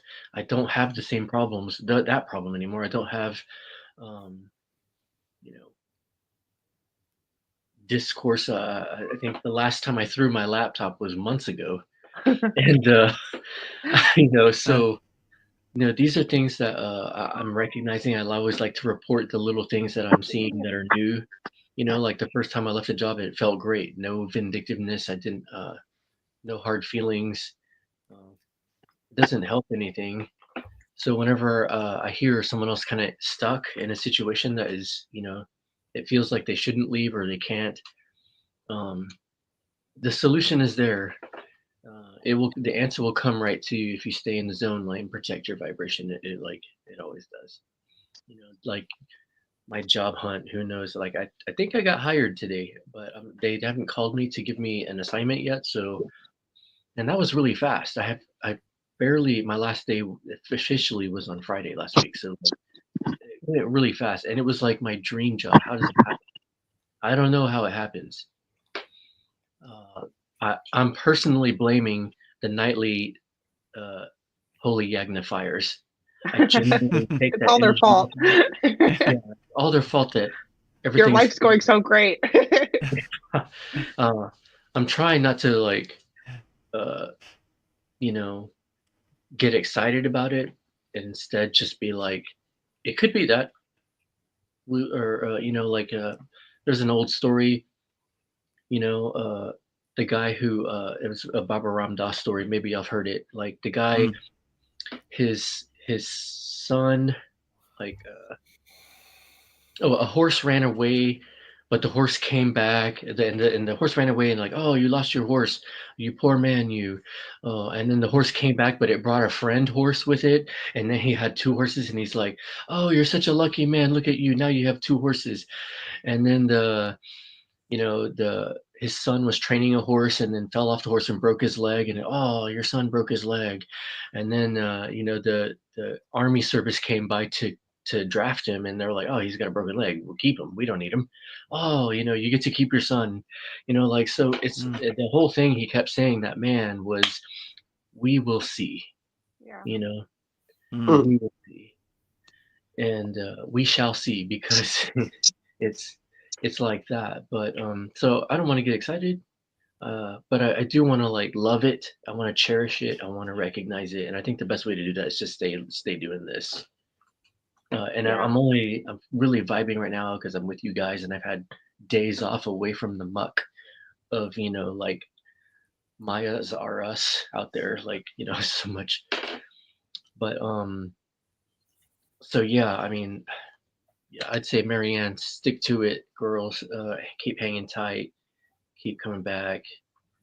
It works if you work it. That's. I don't know. Mariana has a question for you, Vedguru Dev. Could you please elaborate more on how to control the anger bursts, or how to control the negative emotions when they rise up? Is there any special technique before you completely lose your shit? Yeah, I would just Pornasudi's a good one. You just got to breathe. And when I used to live in America, they had a commercial, and the woman was cooking and her baby was crying, and she went to right about to hit the baby, and they said, before you do something you regret, just breathe. So take 10 seconds and just breathe. So just do Pornasudi and just detach from it. This anger doesn't serve me anymore. Breathe in completely through your nostrils, breathe out completely through your nostrils. And you begin to see, like, it begins to dissipate, it begins to dissolve. I mean, we have a lot of techniques in our Kriya Yoga school. I mean, I would just go through them all and see which one works the best for you. Because a technique that works good for me, or Kriya that works good for me, might not work good for you. So, Patanjali's 9 emotional release techniques, or even just mantra japa, because when you focus on a mantra, you focusing on the sound syllables and the bija, that you don't have time for the any other thing. So it kind of keeps you laser focused. So whichever way works best for you, that's the best way. So I would just say, but yeah, breathing out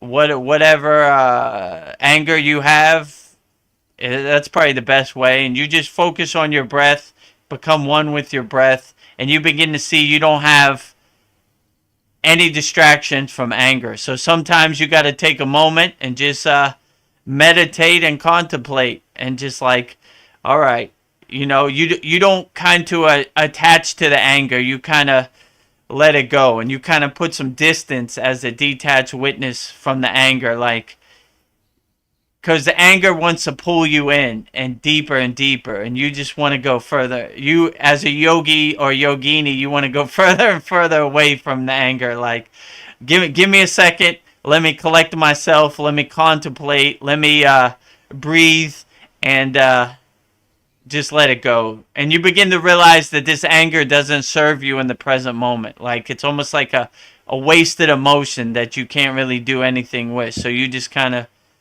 detach and let it go. That's what I would say. But in our school, there are a lot of different techniques figure out which one works best for you. And when this anger arises, look for the opportunity to use these techniques to help you overcome the anger. So no matter what happens in your life, you always look for the opportunity. Like, oh, I know exactly what I'm going to do in this situation.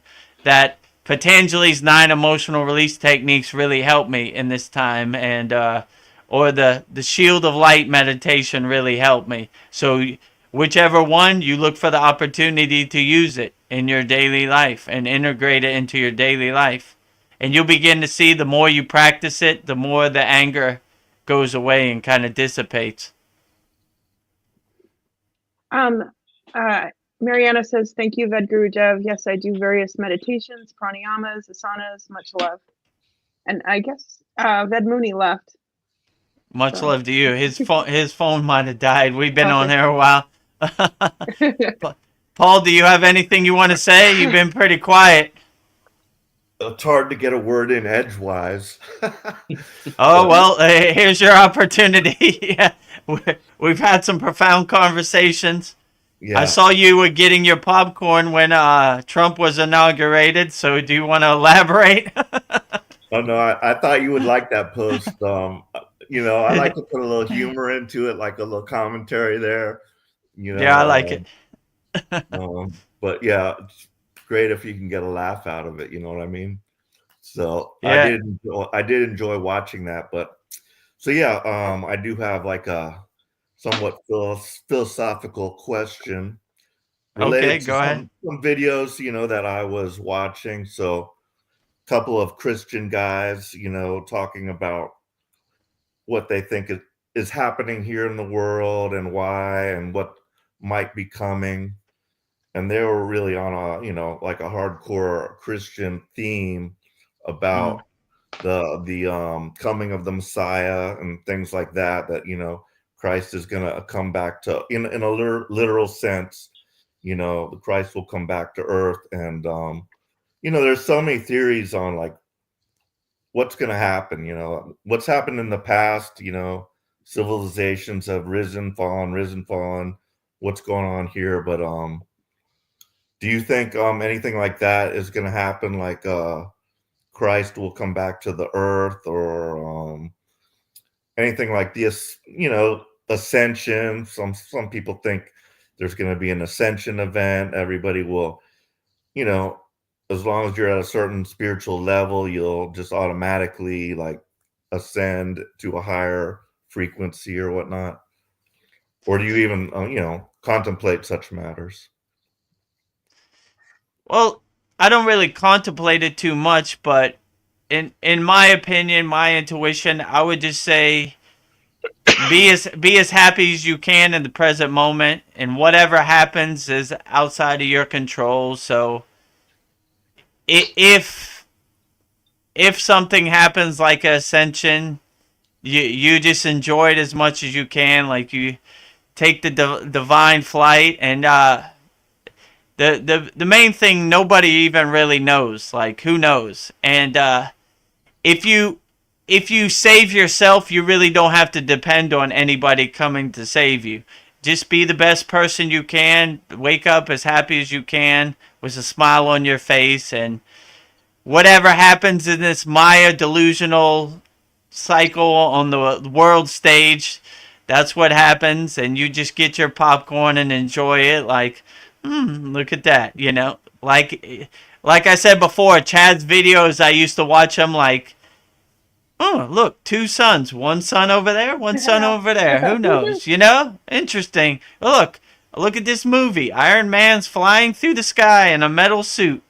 Cool, okay, I don't know how that serves me in the present moment, but okay, good. It's good to see these pictures flying by, and if you kind of have that detached kind of witness or observer kind of mentality, nothing really affects you because you really don't have any expectations.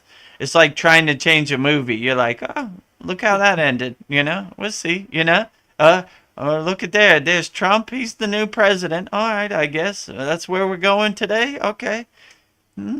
Okay. Well, So just be the detached witness as much as you can, and try not to let any of this Maya delusion affect you in the present moment.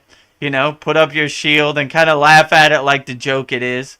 I kind of watch the world or TV like I'm watching a comedy movie. Like, it's almost hilarious to me. Like, I'm not attached to it all. I have no expectations of any outcome of anything. So I'm like, all right, whatever. Well, some interesting ones I just recently saw was one about the Malaysian airliner that just like kind of disappeared. So they were talking about it, and these guys had actual video footage from the government of this plane going, and then like 3 orbs like start circling around it in a weird fashion, and then all of a sudden you see like a giant flash, and the plane just disappeared, and it's like right at where the tracking of the military like lost sight of it. So that was like, man, that was very interesting. But then there was just recently they had another whistleblower.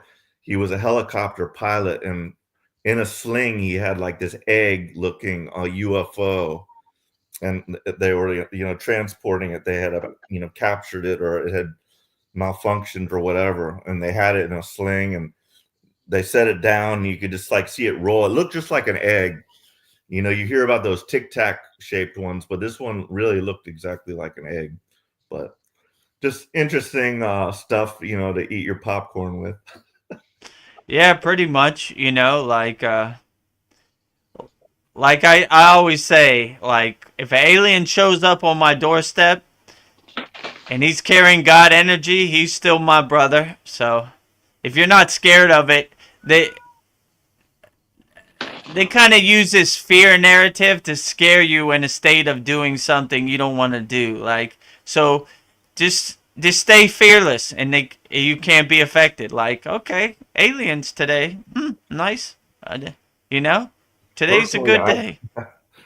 Personally, I want to meet them. Yeah, that's a good perspective to have. Like I said, they came to my house. I would tell them to come in and to have some tea. Tell me what's going on in your alien planet. What's your perspective? You're not scared of me? No. Why would I be scared of you? People have different body shapes and different color skin. I like you. I've never met an alien. Tell me your whole story. I want to know what it's like to be an alien. So they would have an interesting perspective meeting me. Like, any of these, how can I say, any of these higher entities, when they come to me, they're always surprised. Like, this guy's not scared. He's open to it. So maybe that's why they come to me more. Like, it's kind of interesting to them. Most people are scared. Like, what is this person doing here? But me, I'm like, oh, you guys like tea? Come on, let's have some tea. I want to know what it's like to be an alien. I have a question from Ved Mooney. His internet's going crazy. What are please ask Ved Guru Dev, what are his considerations about Trump, Kriya politics now? You asked that for me, Ved Mooney? I did that. What do I think of Trump? I mean, Oh, he was just testing it out. Now it's time for Kriya politics. Kriya politics. Okay. Get your popcorn out. I mean, in Thailand they say same but different. So same guy, same story. I don't know, like I don't really get too attached to it. Like I don't really follow American politics. I used to be into it, but now it's kind of like same way I watch my football team. Like, all right, well, they lose. What are you gonna do? Oh, this is our guy. All right, we'll see. I don't know. Hopefully he makes a better way of life for people. Maybe he does, maybe he doesn't. I don't know. it doesn't Yeah. really affect me in the present moment. I just try to be the best person I could be, and like Paul said, I get my popcorn and watch the movie. Like, oh, look at that, interesting. Who Sure. knows? You know. Hey, Paul, I just came across something last night. It blew my mind. Yeah, I have to tell you about it. This book called Coexistence, uh, written by. It's a really expensive book. I looked to get it, and it was really high. There's no such thing as a cheap version. But this guy apparently disappeared for 10 days in New Zealand, and they found him finally, and they were like, "Where the hell have you been?" I'm like, he was a celebrity, and it took him a while to remember everything, but he wrote in the book. He had made some friends out there, and they told him the whole story of us in this place. And basically, they described uh, this place was lost, and the creation of Maya was how they wanted it, the winners. And basically, I've heard this from other avenues, from like remote viewers and other people, uh, and it all matches. It matches everything. And but the title is called Coexistence, and there's a short little 20-minute video floating around. It was amazing. It really was amazing. Just because, I Cool. mean, every now and then you hear something that kind of matches everything, and no offense made or no offense taken. Like it really just fit all the religions and everything that people have been saying forever. Awesome. So yeah, it was pretty cool. It was really cool. I mean, Um, in just a few sentences, when you hear the actual description, maybe a paragraph or two in the video, like just like it was stunning. He made friends, and they told him, telepathically, I guess, the story, and he was able to repeat it exactly, um, the way he was told it. Interesting. About the Trump thing, like I'm thinking about biblical time. I think these are biblical times, but we don't see it because to us it's modern. But um, you had your famous kings and things like that were, and you had some villainous ones and everything like that. So I think we're in those times right now, and I do think like Trump is gonna be like a legendary president. That's gonna like get rid of a lot of evil and things like that. And from everything like I've heard through the internet, like about what's actually going on in politics, because it's all a show. Like you said, really, the Mm. strings are being pulled at you know out of the pockets of all the billionaires and stuff. They're the ones that are actually at the top level playing this game. But I think that's coming to an end now. I think these times we're moving from the age of darkness, according to the yugas, into the age of light or whatnot. The Dwarpa Yuga, I think it is, coming out of the Kali Yuga, perhaps. But so yeah, I think we're gonna see some. I think we're gonna see like some crazy stuff. And I think Trump's on the side of good. I can't like at the least he's the lesser of two evils, But anyhow, that's my thoughts on it. Nice. Yeah, well, Guys, we'll see. Yeah, go ahead, Vedmoni. yeah, actually, I gotta go. Okay, yeah, no Okay. problem. So thank you very much for the sharing, for the invitation again. Next time, I will be there with you. Yeah, Excellent. we're here every Thank you. Wednesday, same time, 9 p.m. Eastern Standard Time. I'll send you the link. Right. We'd love to have you. Okay, we love you too. Thank you. Bye. Thank you. Thank you. Bye. Bye bye, Vedmoni. Oh, so that was cool. Vedmoni Yeah, joined us. I hope he keeps coming back. Yeah, he said he was gonna start coming back. And I told him the idea about so we're gonna do a free Kriya Yoga School, like introduction for people with not like techniques, but like people who are new on the path. So he loves the idea. So all your friends and family, February 4th, we'll start a yoga school for free, where they could join for free, and just have like introduction. What is Kriya Yoga? Because I realize like our class is more advanced. Like it's more how to do Kriya. So there are people that don't even know what Kriya is. So it's more of like a warm up. Like if you want the techniques, they're over here, but just so you get some kind of understanding about Kriya Yoga, how it can help you, we'll start another school. So yeah, it should be good. So invite all your friends and family.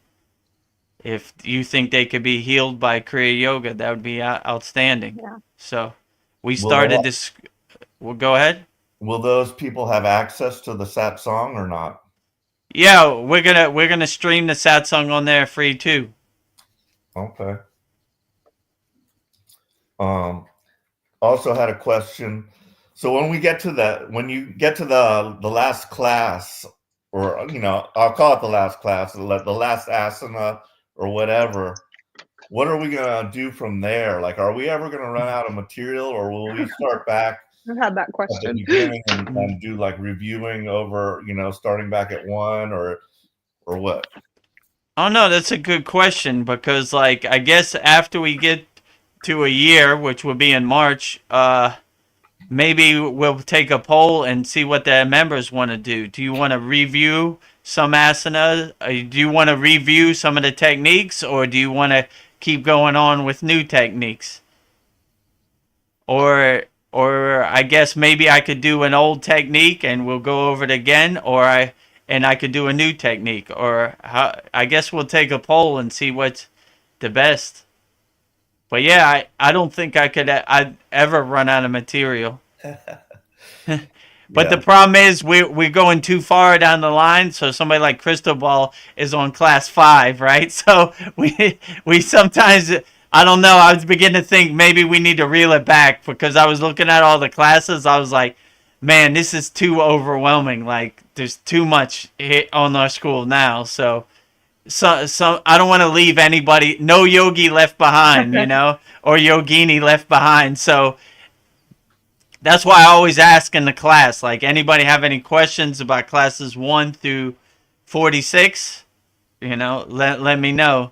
But so, yeah, I guess once we get to the 18th asana, which will probably be around the 1 year mark, we could take a poll and see what the members want to do. What's the best way? Maybe we review one. We start from the beginning. We review one, and we have one new. I don't know. We could kind of figure it out. But asana wise, I mean, there are a lot more asanas, so we could keep going. It just depends what the members want to do, because the Kriya Yoga School is more for the members, by the members. So whatever they vote, that's what I do. You see, like I took a poll on which pranayama we should film next, so that would be the next one. So I wanted to be more interactive with the members. Like it's more for the Kriya Yoga School members than it's for myself. So it don't really matter what I want. It matters what helps our members be the best yogis they could be. We could formulate a very special Kriya anger management class Oh, where we just address this and just some of the quickest, easiest ways to help people address, anger fits, and just put a Kriya spin on something. Yeah, we could do that. We could have or a Valentine's Day episode, a day of love. Yeah, that's not a bad idea. Valentine's Day, cultivating love in the heart chakra, the anahata, unconditional love. Yeah, so teaching us to apply some of the things that we've already come across, bringing them back up to reuse them and apply them to a certain situation, just to make it a cultural thing. Yeah, that's a good idea. Sadhguru Dev This is a message from Mariana. She says, next time you speak to Chad, would you please tell him I am very sad that he deleted his channel. It was one of my favorites, and I really got attached to it, to be honest. Yeah. I wish him all the best in his teaching career. So Did you say he was going to be a teacher here, or you saw he say it on? I think in the last class we talked about it, and we talked about it in the classroom too. Because yeah, go ahead, Cristobal. I'm sorry, I'm just now finding this out. Yeah. I didn't notice. Oh yeah, Chad deleted his Open Your Reality channel, and I guess Ben the Spoon too. So he's no longer on YouTube. Oh, you didn't know, right? I think we talked about this in the last class, yeah. Yeah. So I call Veronica, make a long story short, Veronica called, told me that Chad's channel was down, right? So I thought he was in trouble, like, because he loved his Open Your Reality channel so much. So I called him, and he told me that he deleted his channel because he applied for a job as a teacher. So he didn't want them thinking he was a kook with a bunch of alien soul trap theories. So that's basically why he deleted his channel. And he wasn't satisfied with the numbers and the money he was making off the channel anyway. So it was a good way for him to finish up, I guess you would say. So he left his job too? What job? We both left our jobs in the same week. Oh, no, yeah. he got a job, but he quit his Utah job. So yeah, so that's basically the story. But I've gotten a overflow of emails on my YouTube channel, like where's Chad? What happened? So hopefully they're all watching this right now and they could tell everybody else. He should have made a closing video like he did with the school one. He explained why he's quitting school. He could tell all his fans, shutting down. So it was kind of. I think it was kind of unexpected. I think he made a video on his Patreon. Yeah, but not everybody has Patreon. Right, so it's kind of incentive if you want to know what happened. Join my Patreon. Yeah. But yeah, I don't know. I thought he was in trouble. Like, oh boy, Chad's on the bridge. I got to talk him off. But yeah, it wasn't that. I know, it was weird. I think Babaji used me as the messenger. He was like, go check out his channel. And I was like, what? I can't find it. Yeah. And then I called you. So. Yeah. Did you have an intuitive message, Veronica? Yeah, I was just like, I want to see what Chad's up to. And it was just like, I kept typing in Open Your Reality and I couldn't find it.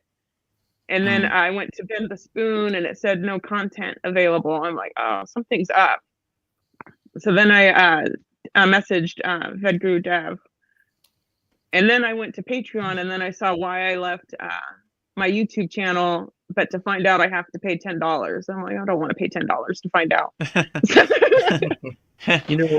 like Patreon. I like the idea of creators, keeping more of their funds for themselves. But when you start Patreon this one and Patreon and that one, they take all at the same time, unlike YouTube, which will take it from the moment you signed on 30 days. So it's staggered.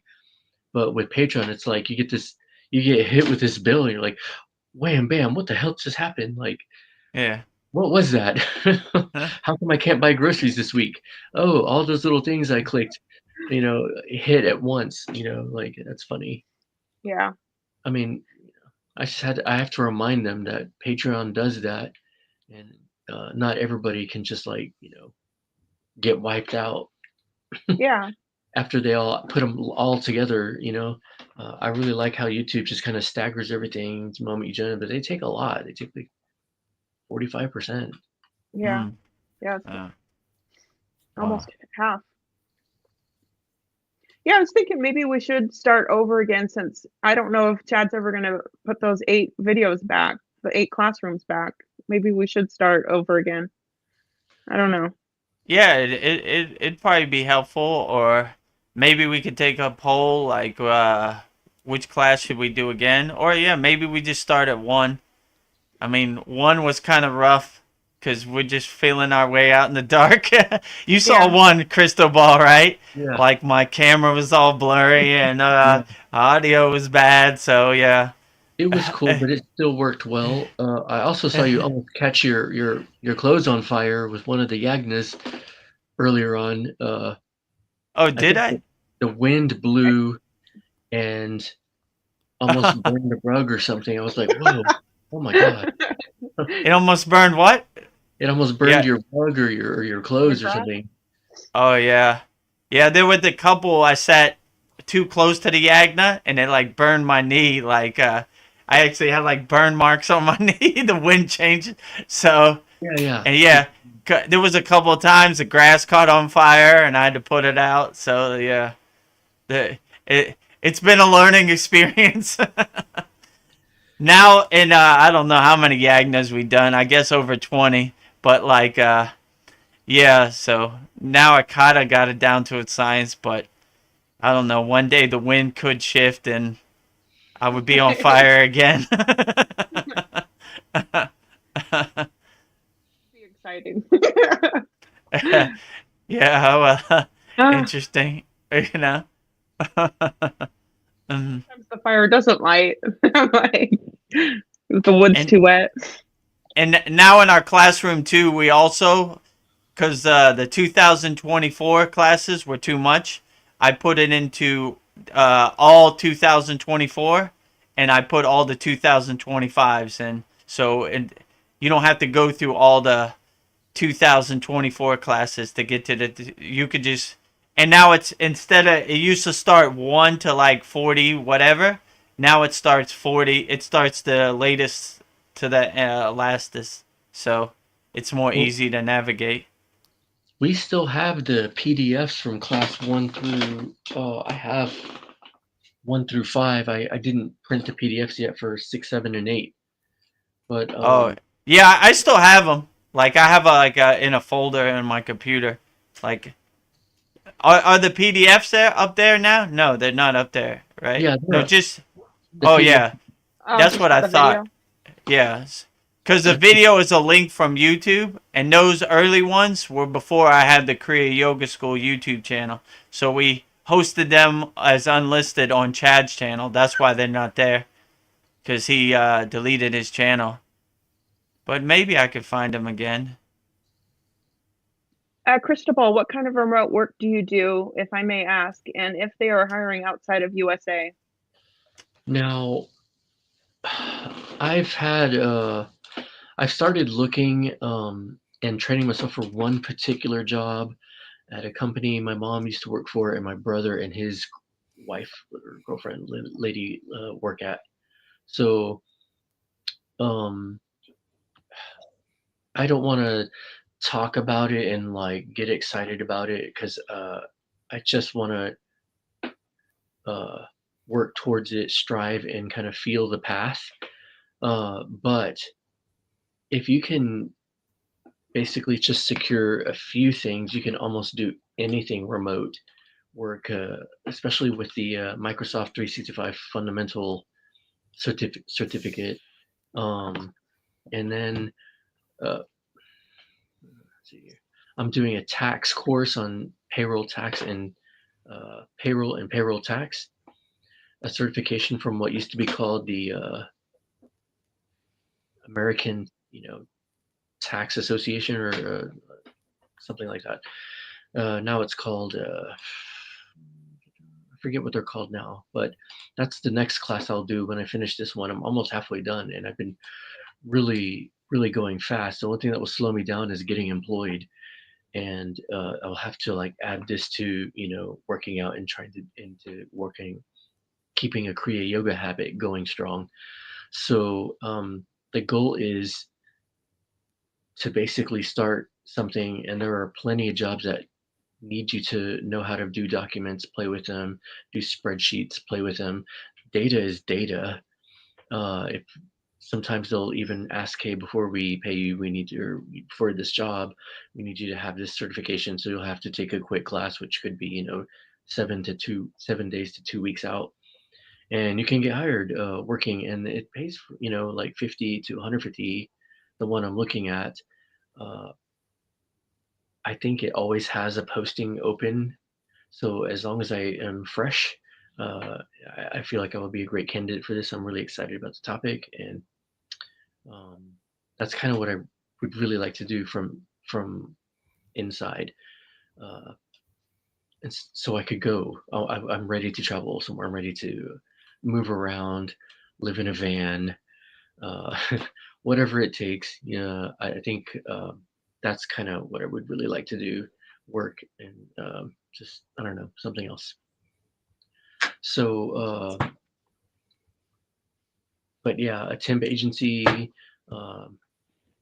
There are a lot of jobs that if you can just like produce a few certifications, and then like that gets you in the door for starting something, staying somewhere, and then keep adding things as you keep looking at other posts. One avenue turns into another certification. The only thing is getting enough exercise, enough sleep, working your mind, and just really kind of at least knowing the skill requirements that are required in their description of the job description. So if you cover the basics, they can't really be all that disappointed in you. The rest is just learning. So that's what I would say about that. But there's a lot of channels talking about remote work, different kinds of remote work, what they pay, the nature of them. Sometimes they're hiring for people just to watch cameras at stores. So you could just be sitting for 8 hours a day looking at cameras at a store, just looking for shoplifters and all that kind of stuff. So yeah, I would check it out on YouTube. One search, playing one video leads to others just like it popping up in your algorithm. So yeah, I'm still being surprised by what I see, but I'm also really trying to like stay focused on finishing this, hours long course, and the one after that, and then turning in an application.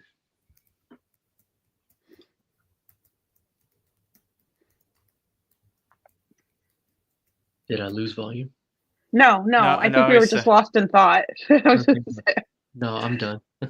Thought finished. Thought complete. So about the last class, I did like the pyramid pose. So in the studio, they did teach us that pose, and we like it's a little different the way they do it is we start off in like a warrior 2 position, then we straighten that leg, and then we bend over, but our other foot is still cocked a certain way. So right. When you did it, and then we'll just reverse it, and we'll like point that foot that way, and we'll kind of do the warrior 2 in the other direction, and then we straighten the leg and go down like that. So I haven't tried your way yet, but I'm gonna try it. Just straight from side to side with my fingers pointed out. So that was a new take on it. Yeah, but I did like it. That always stretches my hamstrings pretty hard. Yeah, this week we'll review the triangle pose, Trikonasana, also. Great.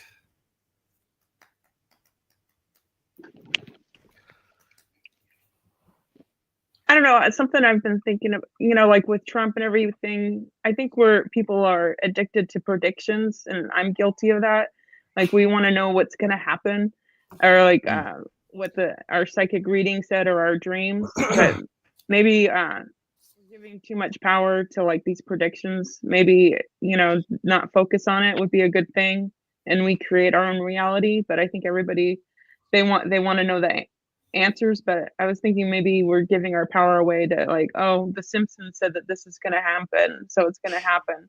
So I don't know what your guys' thoughts on that are, but I don't know. I think maybe I don't know, thinking these predictions are going to happen maybe isn't a good thing to put our attention to. The Simpsons did predict a lot of stuff that's come true, though. Yeah, but maybe it's because we put it out there. I don't know. I was thinking maybe our thoughts made it happen. I don't know, but maybe they do know. I don't Maybe know. that's the irony of this Maya, that the Simpsons can predict the future. I mean, I don't know. I really don't. I just kind of live in the present moment, Yeah. and I don't, whatever somebody else, I don't want other people's projections to become mine. I just see what happens, and wake up with a smile on my face and say, okay, if this is the mountain we're gonna have to overcome today, let's do it. You know, like and just enjoy it as much as you can, and try to be happy about whatever happens. Like, aliens come, this happens, I don't know, whatever, okay, you know? Or Yeah. so like, I don't really get attached to any kind of predictions or projections. I just live in the present moment, day by day, you know? See what happens today. But it's off to a crazy start. California already burned down. Trump's president again. Well, this season of America on Netflix is a crazy one. Yeah. Yeah, like I want to know what's coming, but maybe I don't know. I'm giving Maybe my it's power better. away. Maybe it's better you don't know what's coming. Yeah. You know, if you knew what was coming, then you might be in a state of fear, and that's not good. So just enjoy it how it comes. You know. Imagine all the great stuff that all the horrible things that didn't happen because we were all being careful and loving and nurturing ourselves and our lives and our worlds. Just True. from being that way, we like just couldn't let certain things happen. Sometimes things did happen. We did have a Hitler and all that jazz, and we had bombs and we had earthquakes take out nuclear power plants, but we can't predict these things. They just happen. I mean, the Nostradamus thing. When I was in middle school, I thought, ooh, wow, but I think you can say anything 5,000 years ago and it would apply to anything today. Yeah, pretty much. But yeah, I think like Chad would air these things every now and then, like this, they're gonna do this terrible thing. It's supposed to be like next week or this week, so let's all pray that this doesn't happen. And we would do that, and like the thing never manifested. So I like to kind of keep that close to my chest, or like keep that in the back of my back burner. Yeah, if we have a collective positive energy where we're not attached to any outcome, then maybe it can happen. Collectively, we lift up the vibration, so lower vibrations don't have a chance. That's what I would like to think, but we'll see. Yeah, so I'm enjoying the voice of Baba G. That I thought you would like that last post I put, the death of death, because I remember you quoting that one time. Oh yeah. So yeah, it's powerful. And in the back they have like question and answer, like a guy's asking Baba G, and he said it just like when he was answering, he was like, "Yes, my child," just like he said to you, "Yes, True. my child." That's how you like spoke to the guy. So yeah, I enjoy that. That's one of my favorite quotes. Like, death is a joke to me. I am the death of death. Yeah, so that's outstanding. And he laughs at the limitations of time and space. Oh, absolutely. Mariana, she says, I got to put my child to bed now. I have to go, but thank you guys for the great conversation. See you on Saturday's class. Have a good night. Thank you for coming to our Satsang, Mariana, and your wonderful questions. See you on our Saturday I guess this is 47th class. Yeah, it's getting up there. Pretty soon it'll be 50. Yeah, it'll be Wow. next month. I guess it'll be 50. Yeah, so it's getting up there. Yeah. Thank you for coming to our Satsang, Mariana. Thank you for all your great questions. Have a good night. See you on Saturday on our Saturday class.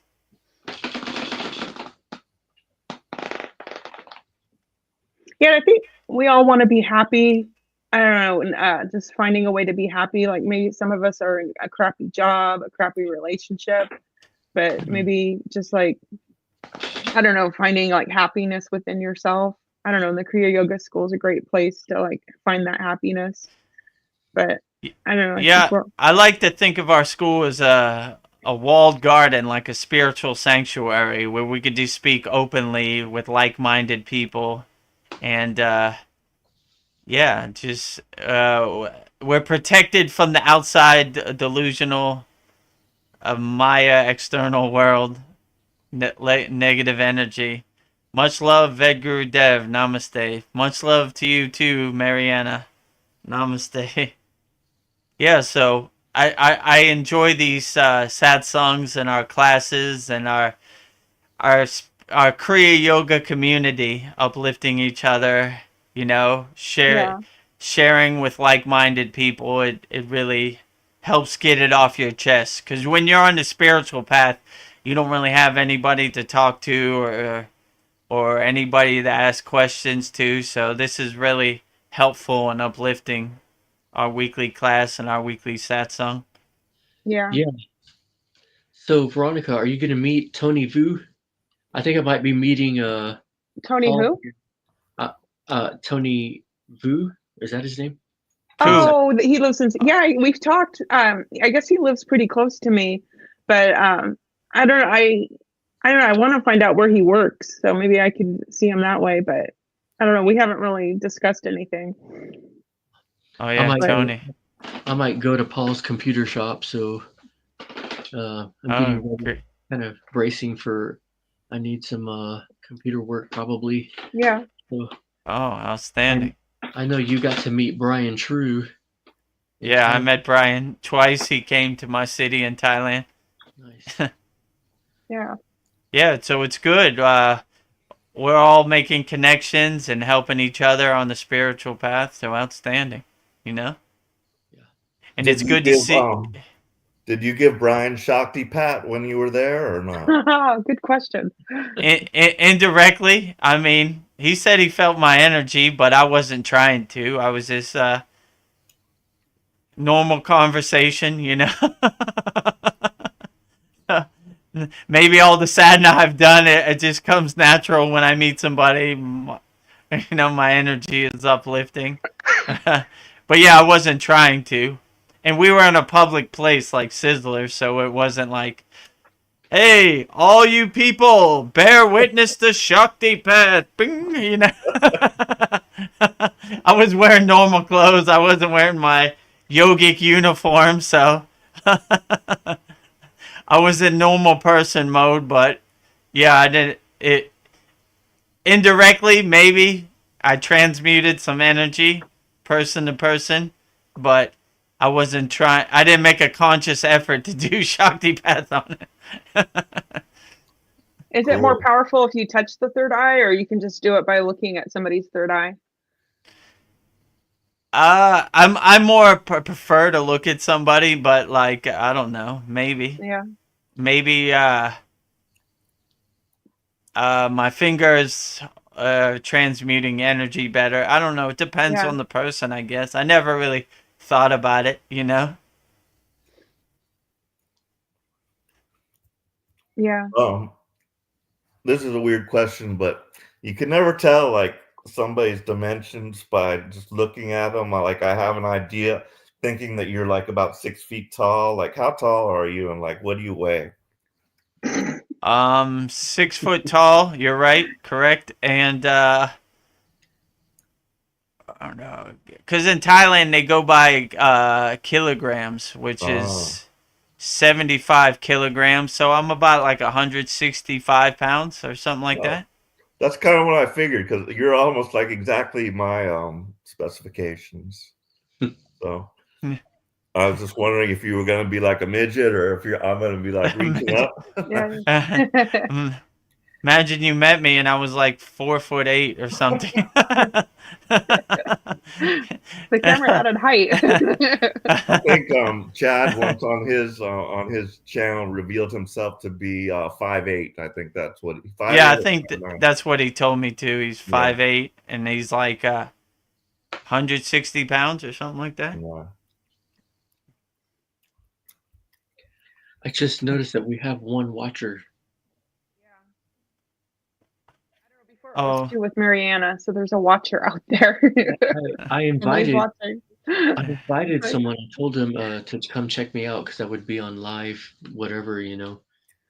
Someone I message a lot through YouTube that I had never like revealed myself, or I don't post videos. You know, I'm not a creator like that. But, Yeah. I wonder if it shows up. Yeah, so whoever the watcher is out there, send your comments in. We'll answer all your questions too.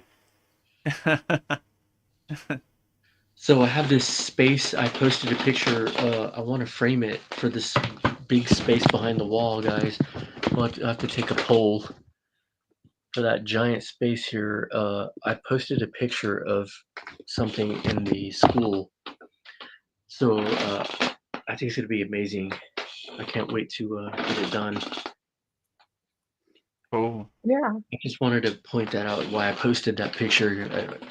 I wanted to hear I'll check it out. I wanted to hear people's thoughts about it. Anyway, I think I'm going to head on out, guys. Okay. I really enjoyed this one. Yeah, we really enjoyed having you also, Crystal Ball. You're welcome anytime. Yeah, and I think Ved Mooney really liked you.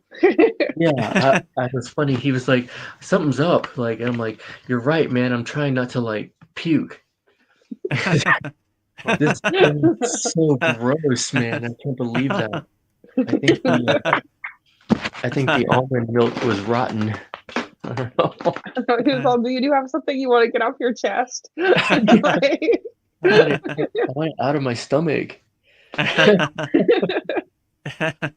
right, guys. I love you all. And I'll, all right, love you too. Take care. Oh, whoa. It's big. Oh, yeah.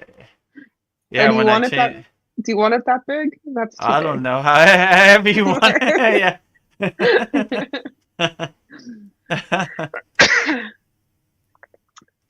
I don't know. Do you think if we didn't rely on technology so much, we'd be farther along spiritually? But then I look at this Kriya yoga class, and I wouldn't have access to this without technology. But I don't know. Yeah, I would say technology kind of works on our favor, because 2,000 years ago, you would get one mantra for your whole life.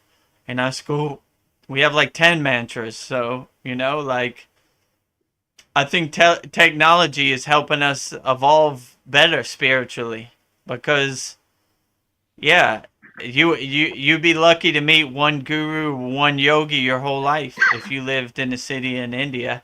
Now you could spread Kriya yoga to the world, which is a great thing, you know? Yeah. And you know, like we're gonna do in a couple weeks, we're gonna start a free Kriya yoga school to give Kriya yoga and help as many people around the world for free as we can. Like if you want the techniques, you go to the other but I realized that a lot of people don't even know what Kriya yoga is. So this would be more of like an introduction to Kriya yoga, and you could see how if Kriya yoga helps you, which would be great. So invite all your friends, family, everybody you know. It's free. You never know.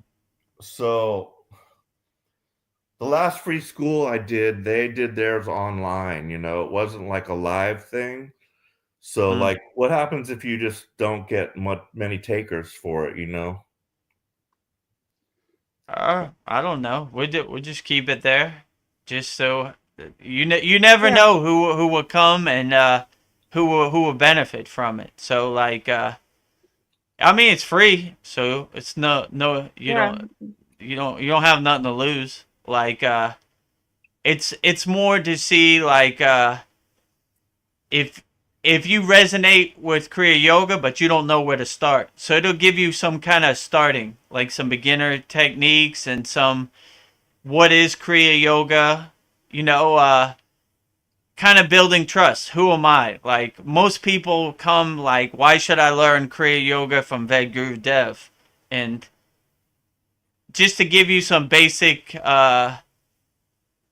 community and what we're doing, because I kind of realized like say Cristobal, he's only at the 5th class and we're at the 47th class, so it gives you some kind of basics like I really resonate with Kriya Yoga. Okay, let me go up to the school with the techniques. So we'll probably do our satsang on there. Like you could click on the link, which we're already doing, and ask questions and yeah, see if you resonate with Kriya Yoga.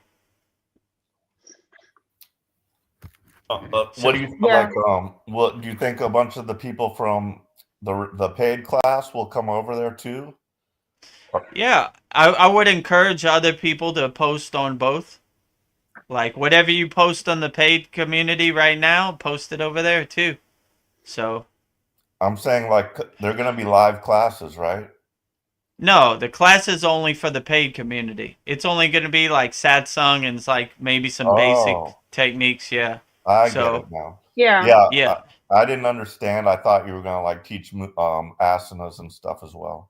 No, the techniques, if you want to learn the techniques, it's more information like, because I understand a lot of people don't even know what Kriya Yoga is. So before you could start the techniques, you kind of have to have some kind of foundation or basis, or you could just stay there and just be in the community. So it's more like a introduction, like a beginner's guide to Kriya Yoga, like, and then that's Somebody new. He says hello.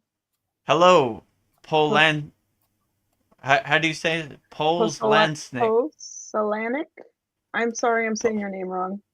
Polslanik. Oh, hello. Hello, welcome to our weekly satsang. If you have any questions, feel free to put them in the YouTube chat. I'll answer all your questions as best as I can. So, yeah, so the free Kriya Yoga School will be for introduction to Kriya Yoga, right? So it's basically like information about Kriya Yoga. It has some basic techniques in class, and if it resonates with you and you want to, it's more information, and the paid school would be more how, right? So if I really like these techniques, these really helped me through the day, well, let me get more, and then you would upgrade to the paid community, or maybe not, maybe you're satisfied there. But it's more about giving wholeheartedly to people, right? Like Kriya Yoga has helped me and many of our members on their path, and we want to find as many people to help as possible with Kriya Yoga. Whether they pay or not, that's up to them. But at least they have some kind of foundation in Kriya Yoga. Okay. Oh, this person has a question, right? Let's hear. Is Kriya Yoga the most basic form of yoga, like body exercises without spiritual work? No, so Kriya Yoga is an overall well-being. So it has 5 folds. So asana would be the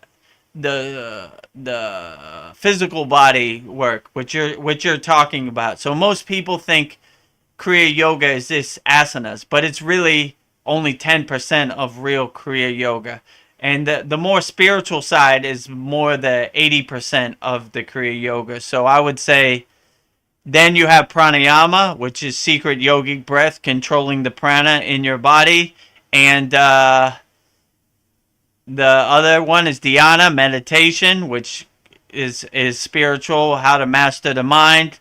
We do mantra japa, which is saying sound syllables, chanting mantras, focusing your mind, which is spiritual, and we do bhakti, which is devotion, singing spiritual songs, uplifting each other. So maybe put up the website for the Kriya Yoga School.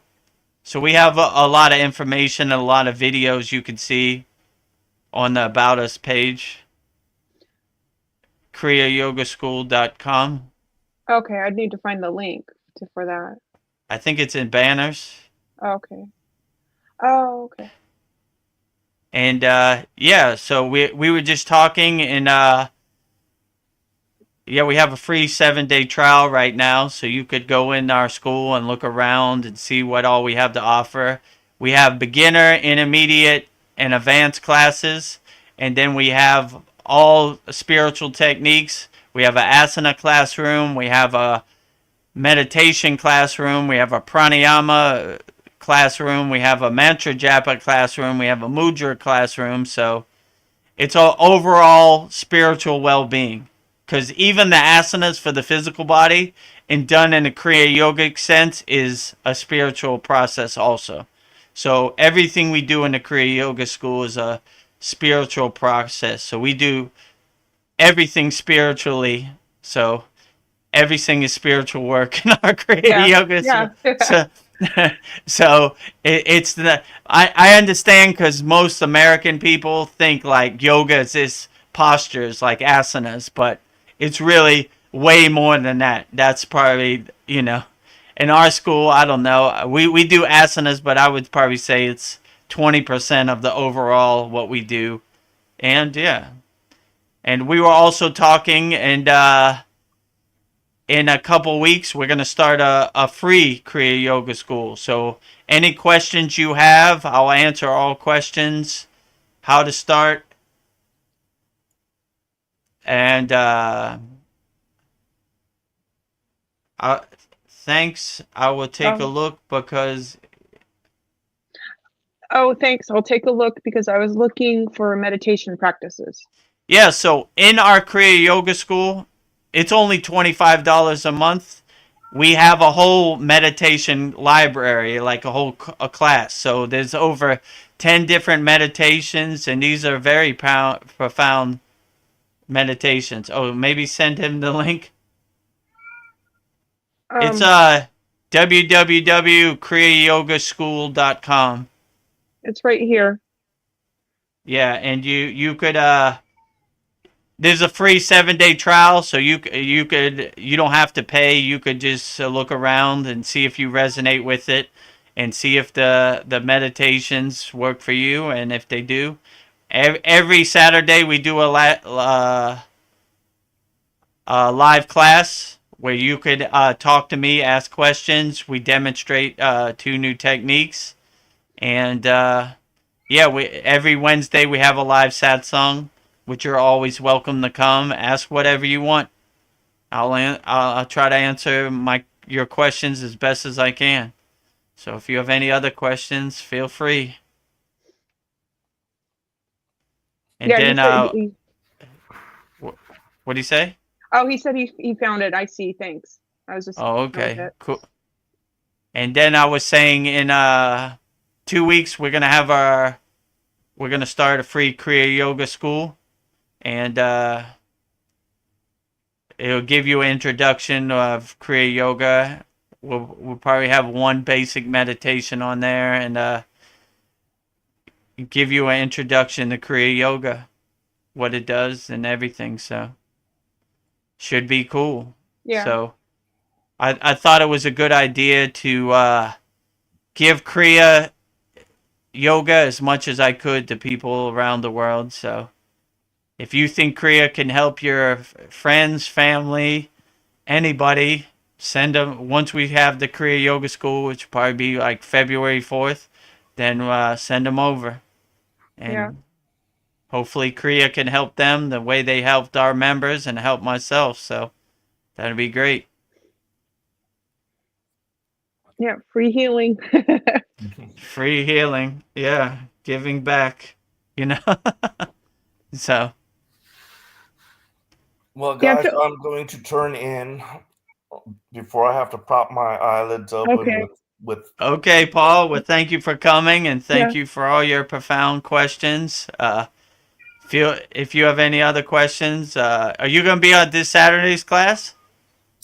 I think I got the time mixed up, so I might be able to be there like in the morning before I leave for work.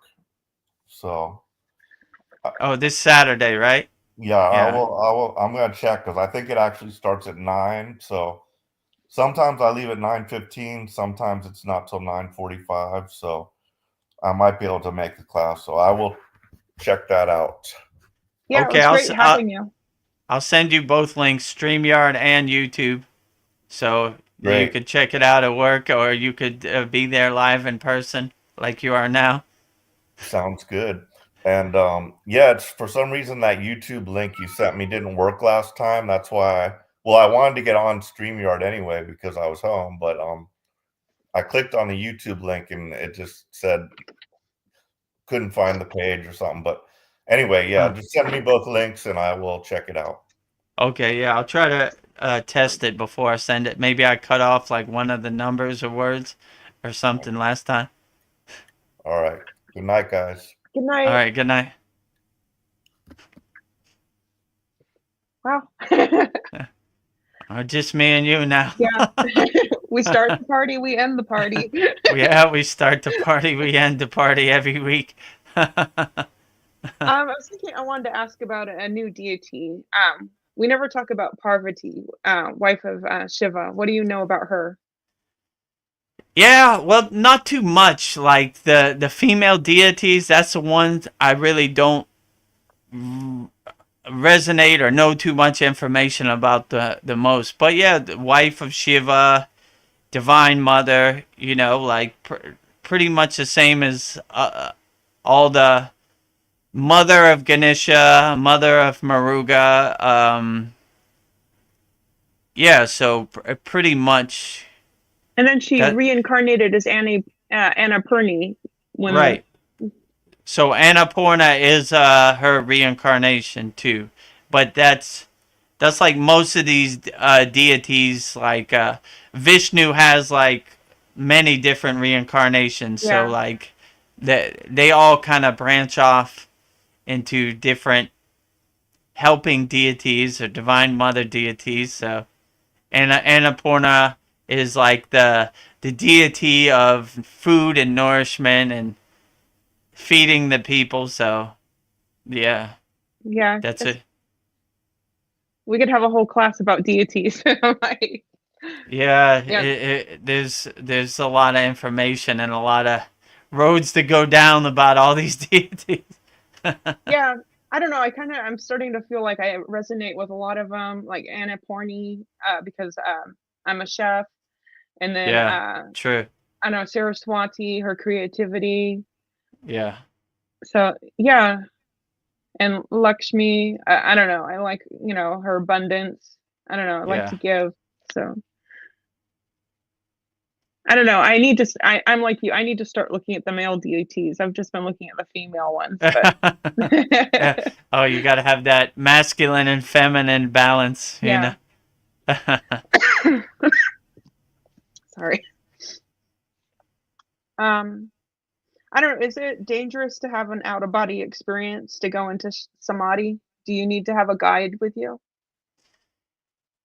I mean, my guru would say more stay in the body, like be in the body, in you as you, kind of, right? Like you kind of realize that there's no real need to go anywhere else because you have the tools and everything inside you as you. So they would recommend not trying to go out of the body, trying to stay in the body and have that spiritual experience in samadhi.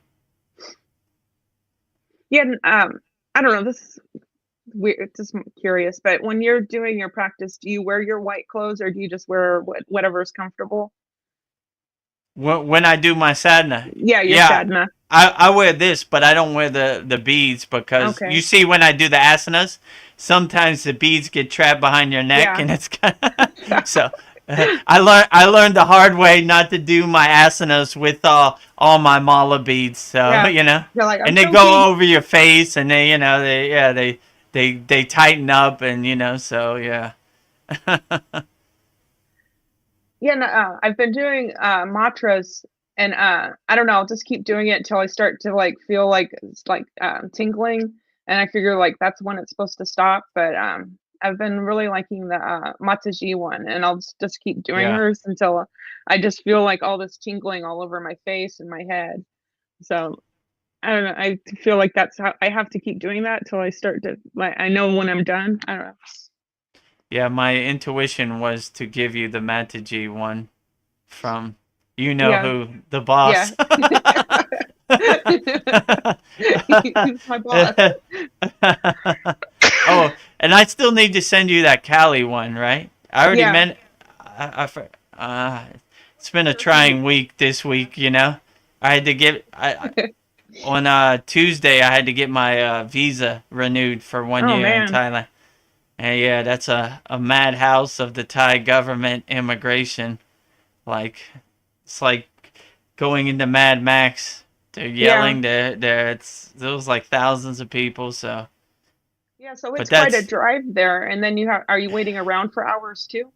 yeah, it's an all day thing, pretty much. So too bad Brian wasn't here. I know he goes through it too. All, Yeah. all us foreigners in Thailand have to go through it. So, but yeah, Yeah. so. Oh man. Yeah, but it's all right. It's all good. So that's all water under the bridge now. So keep moving it. How often And do you have to do that? once a year, Oh wow. and then they make you they call what's it called, 90-day check-in, where you have to check in, where they basically say you still live at the same place, everything's the same. Okay, see you 90. They give you another 90 days. So I don't know what's 90 days. 4 times a year you have to do that. So, but that's not as bad as the visa. It's like Yeah. it's just basically going and waiting for them to put like a piece of paper in your passport. Said you checked in every 90 days. So, yeah, so I mean it's okay. Oh man. It's something I have to go through every year, Yeah, but definitely. it's water under the bridge now. So, You got it And over then- with. and then I'm really trying to figure out the best way to launch our free Kriya Yoga school. So I'm researching, watching interviews about other school people, what's the best Yeah. way to do it. But that's pretty much the way how would they call it, like a funnel. They kind of bring people to their free school, and then they, if they want more, they'll go to the paid school. So, or if they don't, that's perfectly fine too. So Yeah, it's I think that'll be a good thing. more about helping also. Yeah. And yesterday I bought the domain name kriyayogashop.com. Oh, So that's good. Yeah. Yeah. So, and then Yeah. the other one would probably go to Brian's school, which will have links to both schools. Like if you click here to start your free Kriya Yoga journey, click here to learn the techniques in Kriya Yoga, something like that. Yeah. I don't like people are spiritual shopping, but I think I don't know, Kriya Yoga, it feels authentic. I don't know. To me it feels like you do the work. It's kind of like a gym for your soul. I don't know, people want a quick fix, but I feel like Kriya Yoga you have to like actually do the work. So Yeah, I and don't you're a perfect testimonial. Like, who is this kook Vedguru Dev talking Yeah. about Kriya Yoga? What does he know about it? And then you start on the path of Kriya Yoga, and like, oh, this really works. This this really uplifts me and helps me feel good. So Yeah. I aim to give that to as many people as I can. So, and it's free. So you you don't have no friction or no objection. Like before you add your credit card, at least you have some kind of foundation or basics. Like, okay, this is worth $25 a month. So it'll give you some basic framework where you could understand, and it'll kind of introduce you to me too. Like, why should I give Vedguru Dev my money or my credit card? Yeah. Oh, so it's building trust, right? Like, I'm not here to steal your money or scam you or cheat you in any kind of way. I just want you to be the best yogi you can. So you have two options. You could stay here for free, perfectly fine. Or if you want to upgrade and learn how to the techniques, it's over here. Which is a low price point anyway. You know what I'm saying? Yeah. Like, it's not like I'm asking for, I don't know, $500 a month. It's like $25. You spend that on coffee at Starbucks anyway, daily. So maybe it'll help change your life. Or maybe you're perfectly fine with a basic understanding of Kriya Yoga. Because most people, like this guy on the chat, they think yoga is just asanas. And they don't know it's more than, way more than asanas. It's more spiritual. So asanas are probably like 20% of the overall spiritual well-being you get from Kriya Yoga. So it's more giving a framework so more people understand. Because me, when I heard yoga, I was like, oh, they're doing those postures, downward dog or whatever. Like, then when I got on the path, I was like, it's way more than that. Like, that's just some westernized perception of yoga, which is very little of what real yoga is. So, like this guy said, it's more of a spiritual overall well-being. And even the asanas, when you do them right, like we show in the class, become a spiritual process. So even doing the physical stuff, the strenuous physical stuff, it becomes a spiritual process.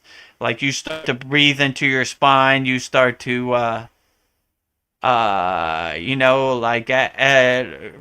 control the flow of prana in your body. Yeah. So,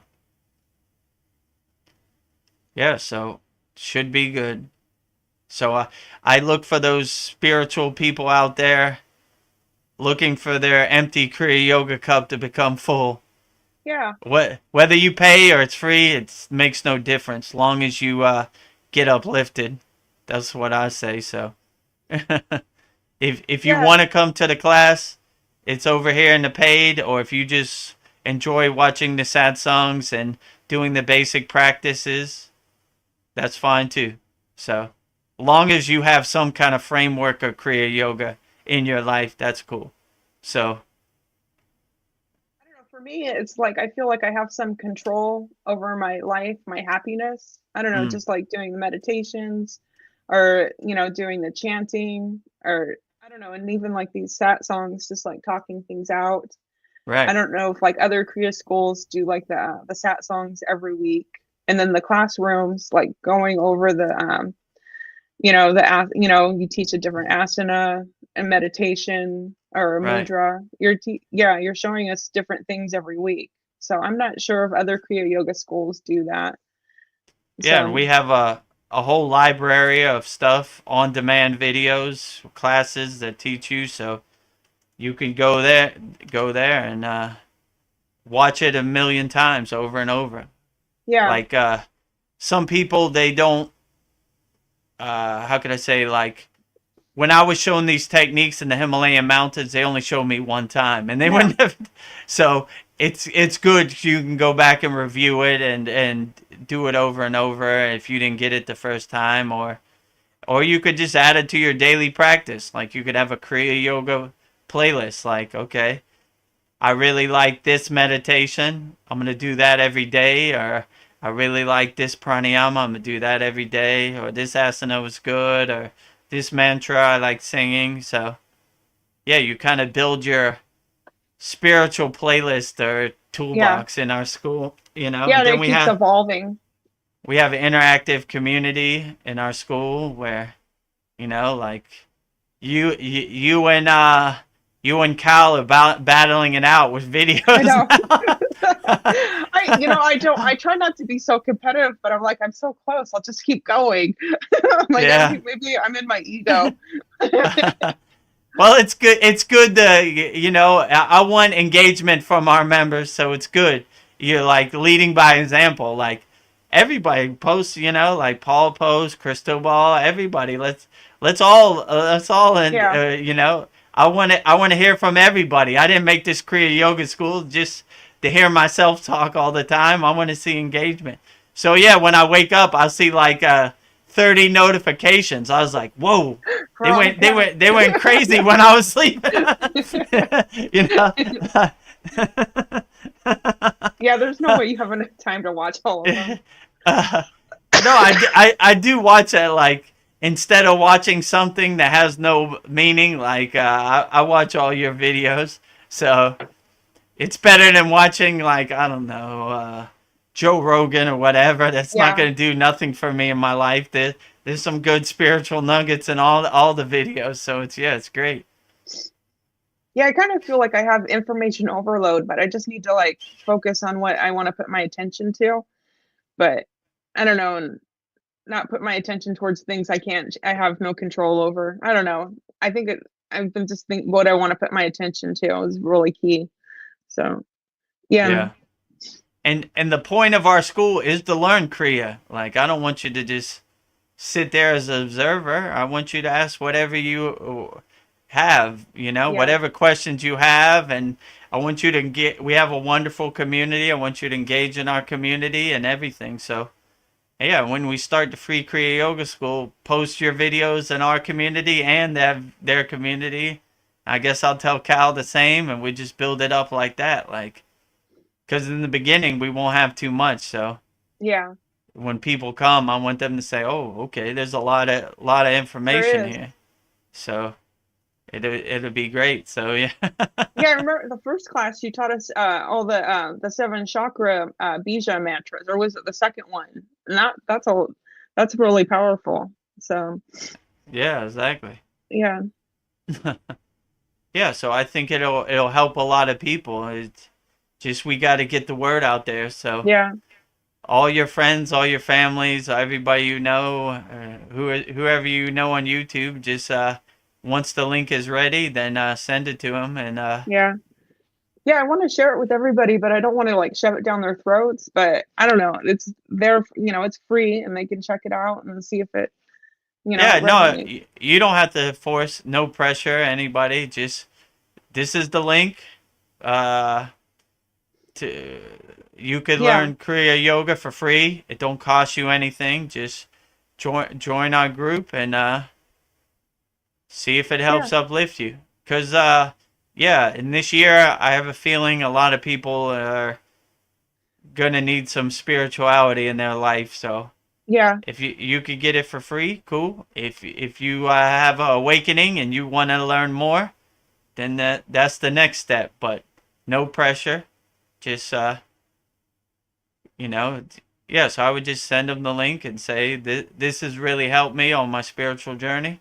Hopefully Yeah, it and if helps you you want too. more, Yeah, Yeah. if you want, no pressure, or if this is fine, just so you have some basic spiritual framework in your life.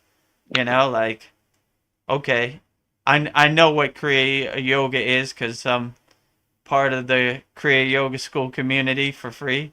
I know who Veguru Dev is. I know I'm gonna make like a beginner kind of guide to start people from day one.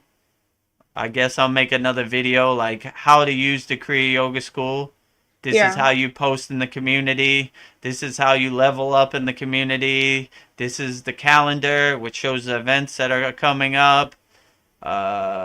This is the classroom. Like when you finish this class, then you unlock the next class, something like that. Pretty much how I did on our classroom, but there'll be a lot less. But you'll have some understanding of what Kriya Yoga is. Where you go from there, that's up to you. And then Okay. maybe we'll start doing some kind of competition or challenge, 5-day meditation challenge Maybe. or something like that. And, I guess we'll have our Satsang on there with the link, and you could join us on YouTube. The StreamYard will save from our real members. Yeah, and if you enjoy it, then go to the next level, which is the the paid community, which I don't like to say paid. I say the donation offering community. Yeah. You know. So I mean, but it's only $25, so it's not gonna break your bank anyway. So yeah, Yeah, just that's very little. I don't know. try to fill up those Kriya yoga cups wherever they are around the world. And Yeah, I'm excited. I think it'll help a lot of people. yeah, I'm excited too, because this is why I got on this journey doing the Kriya Yoga School, is to help people. So I get more of a payment from the benefits that our Kriya Yoga School members get than I get from the money. The Yeah, money is whatever. yeah, I it told feels good. I told Ved Mooney about it when I talked to him on the phone. He said, "Yeah, this is a very nice idea. I would love to be a part of it." You Yeah, I know, think that would be great if he's a part of it and helps with the Kriya Yoga School. I don't know.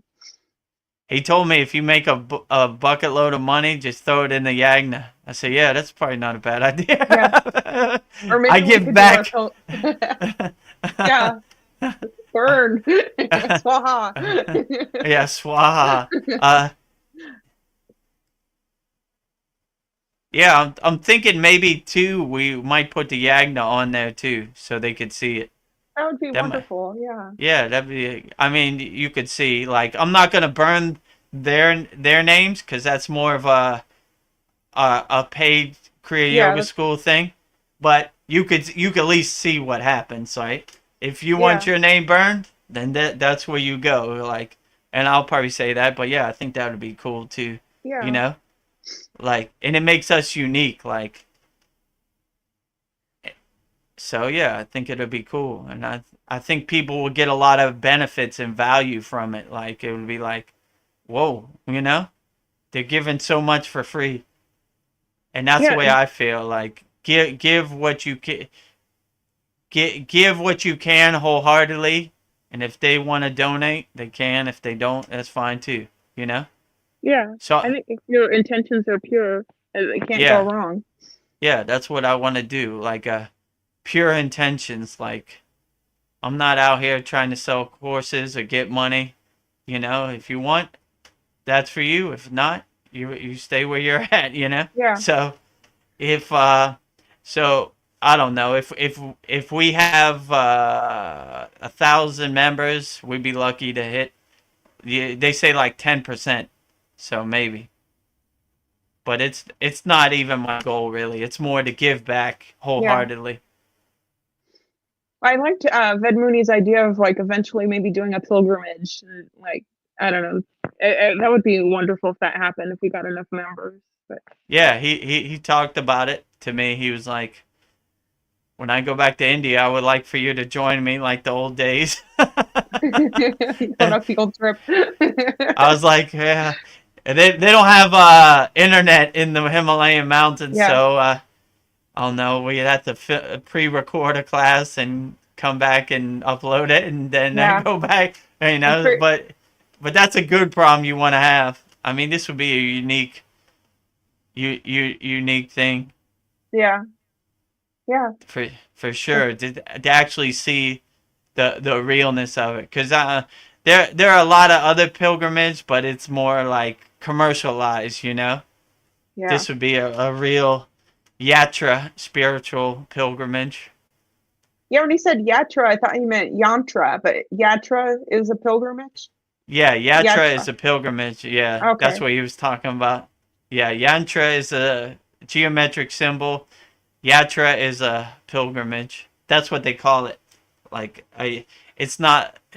They would call it like hiking or trekking if it wasn't a pilgrimage. So Okay. this makes it more spiritualized, Yatra. like Okay. a pilgrimage, a spiritual trek. Wow. I don't know. That's crazy to think maybe someday I might climb the Himalayan mountains, but I don't know. I'd have to get into shape, but that would be amazing.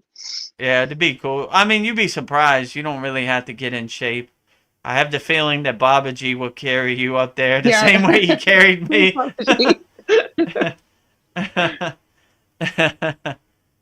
Well, Babaji sure makes me make a lot of paintings. I don't know. He has a way of getting people to do things. So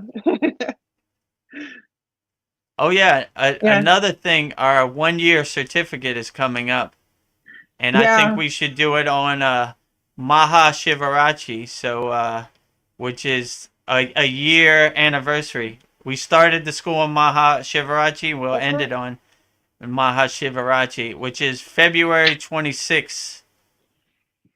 Oh, it's earlier. Okay. Yeah, they do it by the full moon, so that's how they do it. Oh, yeah, the next day, the 27th, is a full moon. Okay. Yeah, they do it the day before the full moon. And yeah, maybe if you could paint something outstanding, Shiva. Yeah, I've been would thinking do. about it. I don't know. I have some ideas, but it'll be a surprise to me too. But No, something's percolating. no, maybe you should do Shiva, the highest of them all, Mahashivarachi Shiva. Oh, Shiva. Okay. Maybe I'll send you a picture Yeah, send me some of a good one. pictures. But yeah, we'll go out with the highest of them all. we Yeah. came in the same way we came out. I mean, we're Wow. not coming out, but you know, marking the year, you know, we Yeah. still got a lot of work to do, you know. But it's good, like giving back with the free Kriya Yoga School. So Yeah. and I thought that was a good name too. So free Kriya Yoga, all Yeah, you're Kriya giving free Yoga. with your heart. Yeah. I like the visualization of Oprah. You get Kriya Yoga, you get Kriya Yoga, Yeah. free, free, free. Everybody free. Kriya Yoga. If you really resonate with it and you want to go to the next step, okay, cool. And if it really takes off, then we'll have a pilgrimage group to the Himalayan mountains. You know, that'd be cool, right? Yeah. So I don't know, like everybody, it feels like, you know, everybody wants your money. I don't know. It kind of makes you feel like, oh, they don't want my money. But yeah. I don't want your money. Oh, unknown. What? Amen. Maha Avatar Babaji is U.S. Sanada. U.S. is us. Sanada. I don't. Amen. Om. Om. Oh, Yeah. I missed one. I am Ananda. I am Anananda. Om. Welcome, Anananda. Om.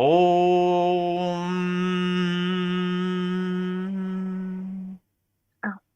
See, this is a perfect example. If you build it, they will come. Yeah. Babaji is us, the Christ. Babaji is Christ, and Christ is Babaji. I agree. Papa So, Jesus. Papa Jesus. Babaji is Christ, and Christ is Babaji. I do The feel like Divine he's my Father. dad. Yeah, I feel that way too. Babaji, Papa in Hindi culture. Yeah, absolutely. So Babaji means like revered father or highest father. So it's not uncommon when you go to India to hear people say, call their father Babaji. Equals open, sacred heart with us here. Nice. Cool. Yeah, so unknown entity. Unknown entity. We have our Kriya Yoga School, www.kriyayogashop.com. Check it out if you got a chance. And yeah, we're uplifting each other through Kriya Yoga. So whatever insights or comments you have, put them in the YouTube chat. We'll post it up there. So I had a question, like yantras, the geometric symbols. Can something like a crystal be a yantra or any kind of object? Or yeah, so if you do the practice, which we show in our school, Tratak, if you focus your bindu on a crystal or anything, you know, like I don't know, a candle flame, some kind of focus point you focus your bindu on. Anything could be a a yantra. It doesn't have to be a geometric symbol. Whatever you focus your bindu and your shakti on, that can be your Okay. that can uplift you, and that Yeah. could be your yantra. Yeah, and you're going within. Yeah. Yeah, going within. So, okay, another question. What is the Makarba, and how do you tap into Makarba? I think I'm saying that right. I think I'm probably not saying it right. Makaba? Well, Is that I'm not sure what that is. okay? I'll skip that question. I spelt it wrong. Um, Oh, sorry. how do we live to our highest potential? Is Kriya Yoga a way to do that? To live to our highest potential? Yeah, exactly. We're realizing our true potential, they would say in yoga. So Kriya Yoga is definitely an excellent way to realize your truest potential. And just how you would realize your true potential, just wake up with a smile on your face, live in peace and harmony, and don't get attached to any of these external Maya things. Don't really have any attachments. Just kind of enjoy life every day with a big smile on your face. That's where I would say you would realize your true potential. And Yeah. these Kriya Yoga techniques we have in our school really uplift us and help us, give us some tools on the spiritual path. Because you don't want to be on the spiritual path with no tools. It's a lot harder. But when you have tools and you recognize the opportunity, like, oh, I'm feeling anger, I know exactly what I'm gonna do. I learned this in class so and so, and yeah. So you look for the opportunity to break out your toolbox or get your kriyas out your pocket and bring them into the real world. So Yeah. anytime you feel anger or these lower emotions bringing you down, or the attachments of the Maya delusional world coming at you, you break out these beautiful kriyas we have in our Kriya Yoga school to help you overcome. Yeah. I don't know. Maybe our potential is unlimited if we keep accessing it. Who Yeah, knows what true. we can accomplish? I wouldn't say there's no limit on your potential. I would say you're right. It's unlimited. So who knows how far you could go. And my guru used to say, when you get to the top of the mountain, keep going. So, like, no stop. Just because you're at the top, we keep going. And Yeah. we always say in our school, our house is a house always under construction. So there's always some work to do, and there's never really a finish line. You just keep going and going and Keep going. going. And even when you transcend this physical body, you keep going some more. So no, it's always a house under construction, I would say. Let's see. Mastery of my consciousness is the greatest thing I could give myself. Be aware of where I'm putting my attention. I know that was just a random thought I had. Yeah, so the mastery of your consciousness, you would do that in meditation, dhyana. So that's basically mastering the mind and clearing out all the junk, the unnecessary thoughts that you have by mastering the mind and focusing, just being inside you as you. That's probably the best way I could say it. Yeah. It feels like everything is within me. Like all the answers are within me. I don't True. need to like go outside. That's why it's called self-realization. Yeah. You're realizing your inner self. So these techniques are kind of help you realize yourself. And you realize it's not outside you, it's inside you. Like I always say, happiness is inside you as you. So Yeah. if they can't trick you no more if they're trying to sell you happiness, but you already have it. So they're trying to sell you something they don't have. How can somebody else have your happiness? That's a good question. Yeah. There's all these outside tools, and I think maybe we don't need it. Like, how important is astrology and numerology? I don't know, tarot. I don't know if everything is within. I don't know. Maybe those are tools you can use, but I wonder how important. I mean, It if is it to works know. for you, why not? But if it doesn't work for you, it's not Yeah. necessary. Yeah, I don't know. It's cool to know, my astrological sign, but I don't know if really defines who I am. But yeah, I don't know. I Yeah. guess it. So yeah, I don't know. A lot of people like are really into numerology, but I don't know. It feels like if I put it only has a meaning if I put attention to it. So Yeah. yeah. True. Let me see. I don't. We've talked a lot of. I talked about a lot of things. um. There seems to be so much in this world we can't control, but with Kriya Yoga, it seems like I can control every part of my being. I don't know. I have so much potential. I don't know, but humanity. I don't know. It seems like our attention's being diverted. Um, I don't know. And I heard a quote that don't put your attention to things you can't control. So I True. think a lot of people, I don't know, they go down a downward spiral. They're like who, whatever Trump's doing, he's going to send us to war, but I can't control that. So maybe Right. I just control what I can control. Yeah, you only focus on what serves you in the present moment. Yeah. Like what they're gonna do outside you and external Maya delusional world, you can't control it all. So, like I always say, you just get the popcorn and watch the movie. Yeah. Like it's gonna end the way it's gonna end. It's gonna have the drama the way it's gonna have the drama. These are gonna be the characters, and it's just gonna happen the way it happens. So no, no use getting yourself upset. Yeah. I think people like to focus on negative, ugly things, but there's so much beauty to focus on.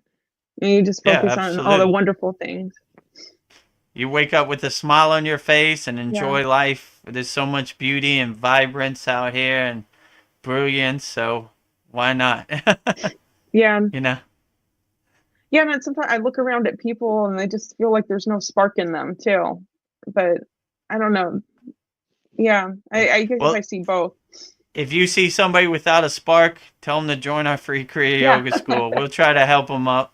We'll Yeah, try to maybe that'll be uplift our new them. find your spark. That'll be our new tagline. Yeah, find your spark, or just make up some little cards that just say freekriyayogashop.com or something, Yeah, It's free, you know. nothing to lose. Right? Yeah. Find your spark. Yeah. Or yeah, maybe a little tagline under. Find your spark. I changed the Brian told me about the About Us page, which I didn't realize, which said the money and chat Yeah. or whatever. And I put a tagline at the end. I forgot what it is, but it says I don't even remember what it was, but I thought it was kind of cool. It's like the ending. Like it doesn't mention anything about money now, but it just says Donation or no, it says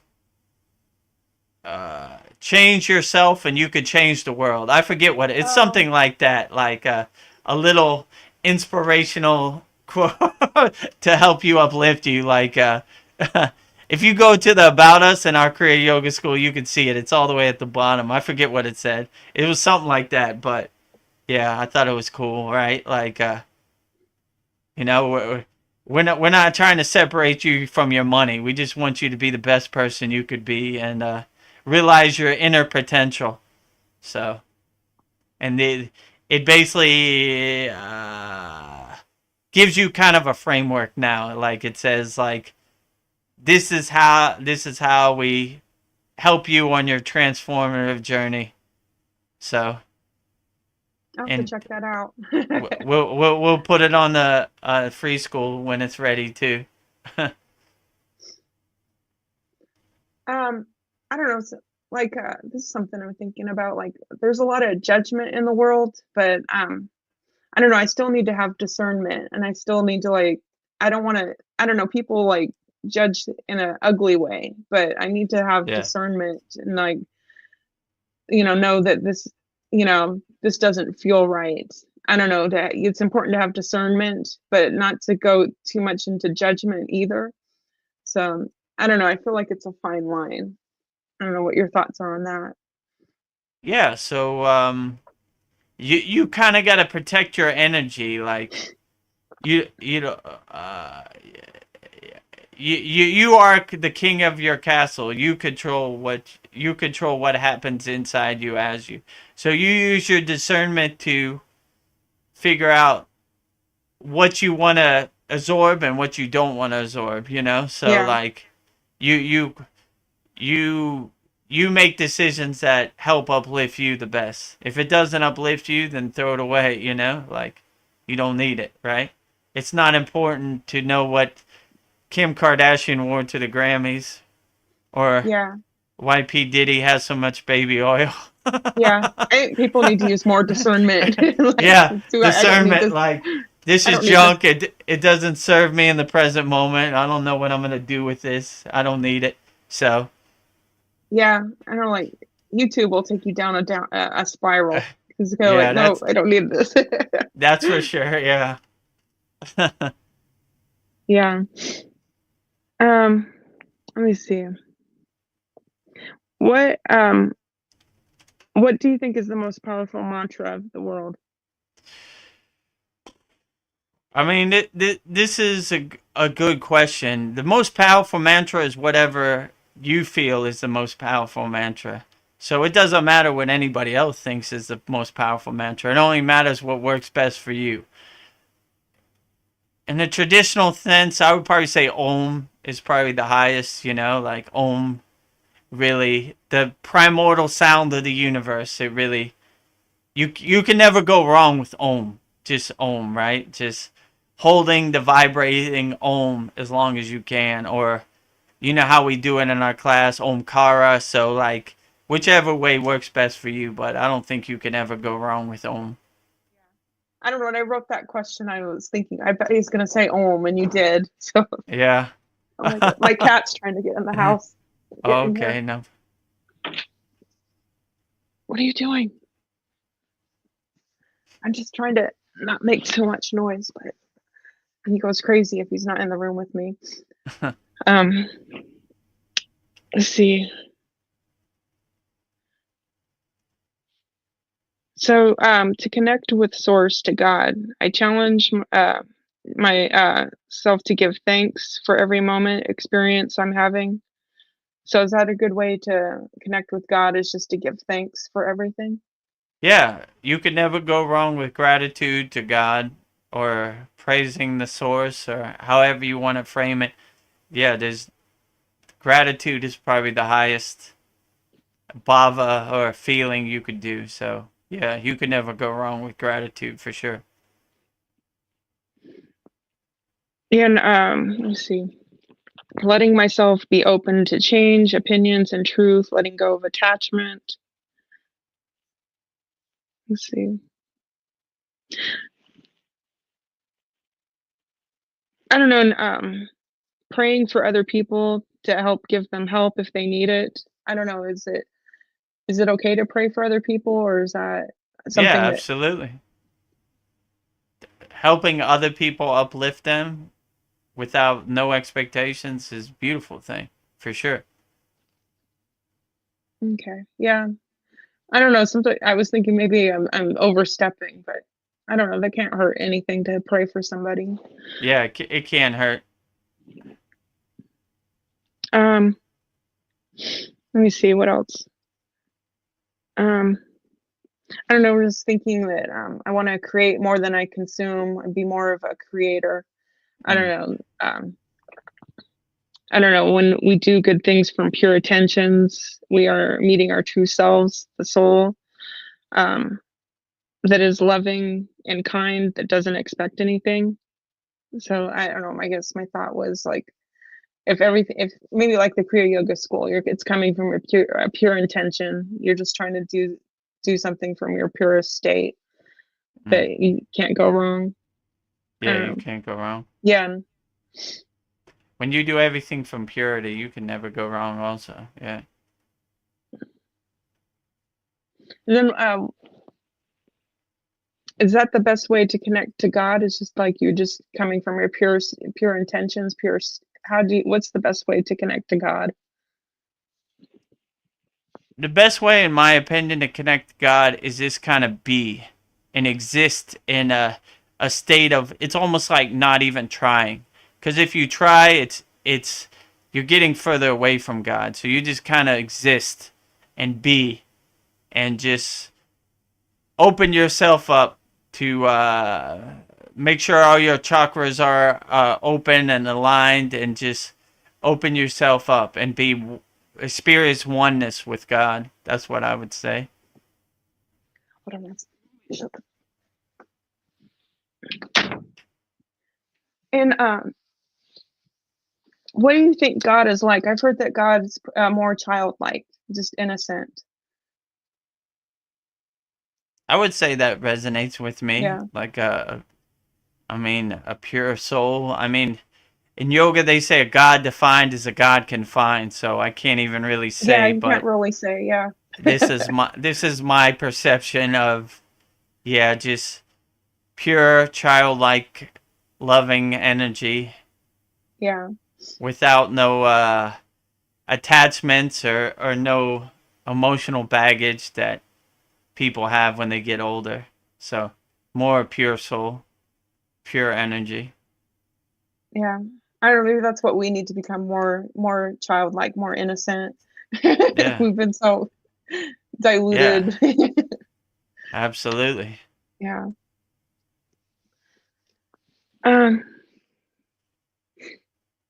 Let me see, what else can I ask? So do you think we can shift our realities with just our intentions, our thoughts, that we can, I don't know, is that a question? Yeah, if you shift your perception, then it's unlimited what you could do. So if you're not attached to anybody else's you create your own happy place, let's say it like that. So you go into your happy place, and no one can change it. So you're in control. You're the director of your movie. So no one's else's thoughts or emotions are welcome in your happy place. So you create it exactly how you wanted to create it. So you Yeah. are the architect of your own happiness, basically. Well, I don't know. I feel like this Kriya Yoga School is my happy place. So Yeah, I feel yeah. it too.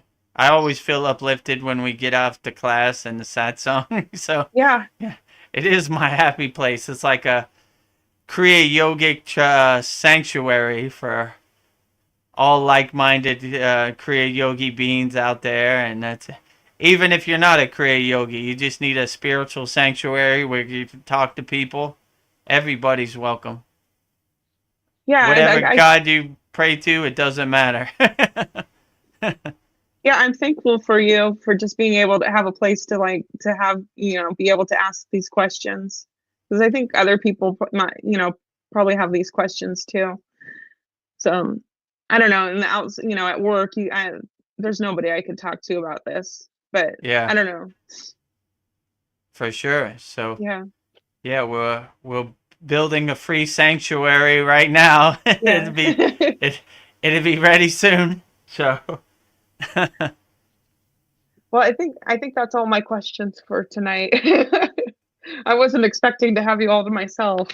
So yeah, it looked like a full house in the beginning. I was like, whoa, this is gonna be a 6-hour one. But slowly people dropped off, which is perfectly fine. And yeah, so Ryan was going to be here till the end, and then Ved Mooney. I was like, yeah, I don't know. We never know. We can't predict anything. even Paul was like, I can't get a word in edgewise. I was like, Yeah. we ain't forgot about you, Paul, to come and say whatever you need. Well, I think we have some people on YouTube. Anybody have any questions before we wrap it up? Now is your chance. It was, I think I showed you all the questions, all the comments. Yeah, I seen it. I'm just saying if the people who are there now. Well, if you need to know, maybe go to the kriyayogashop.com.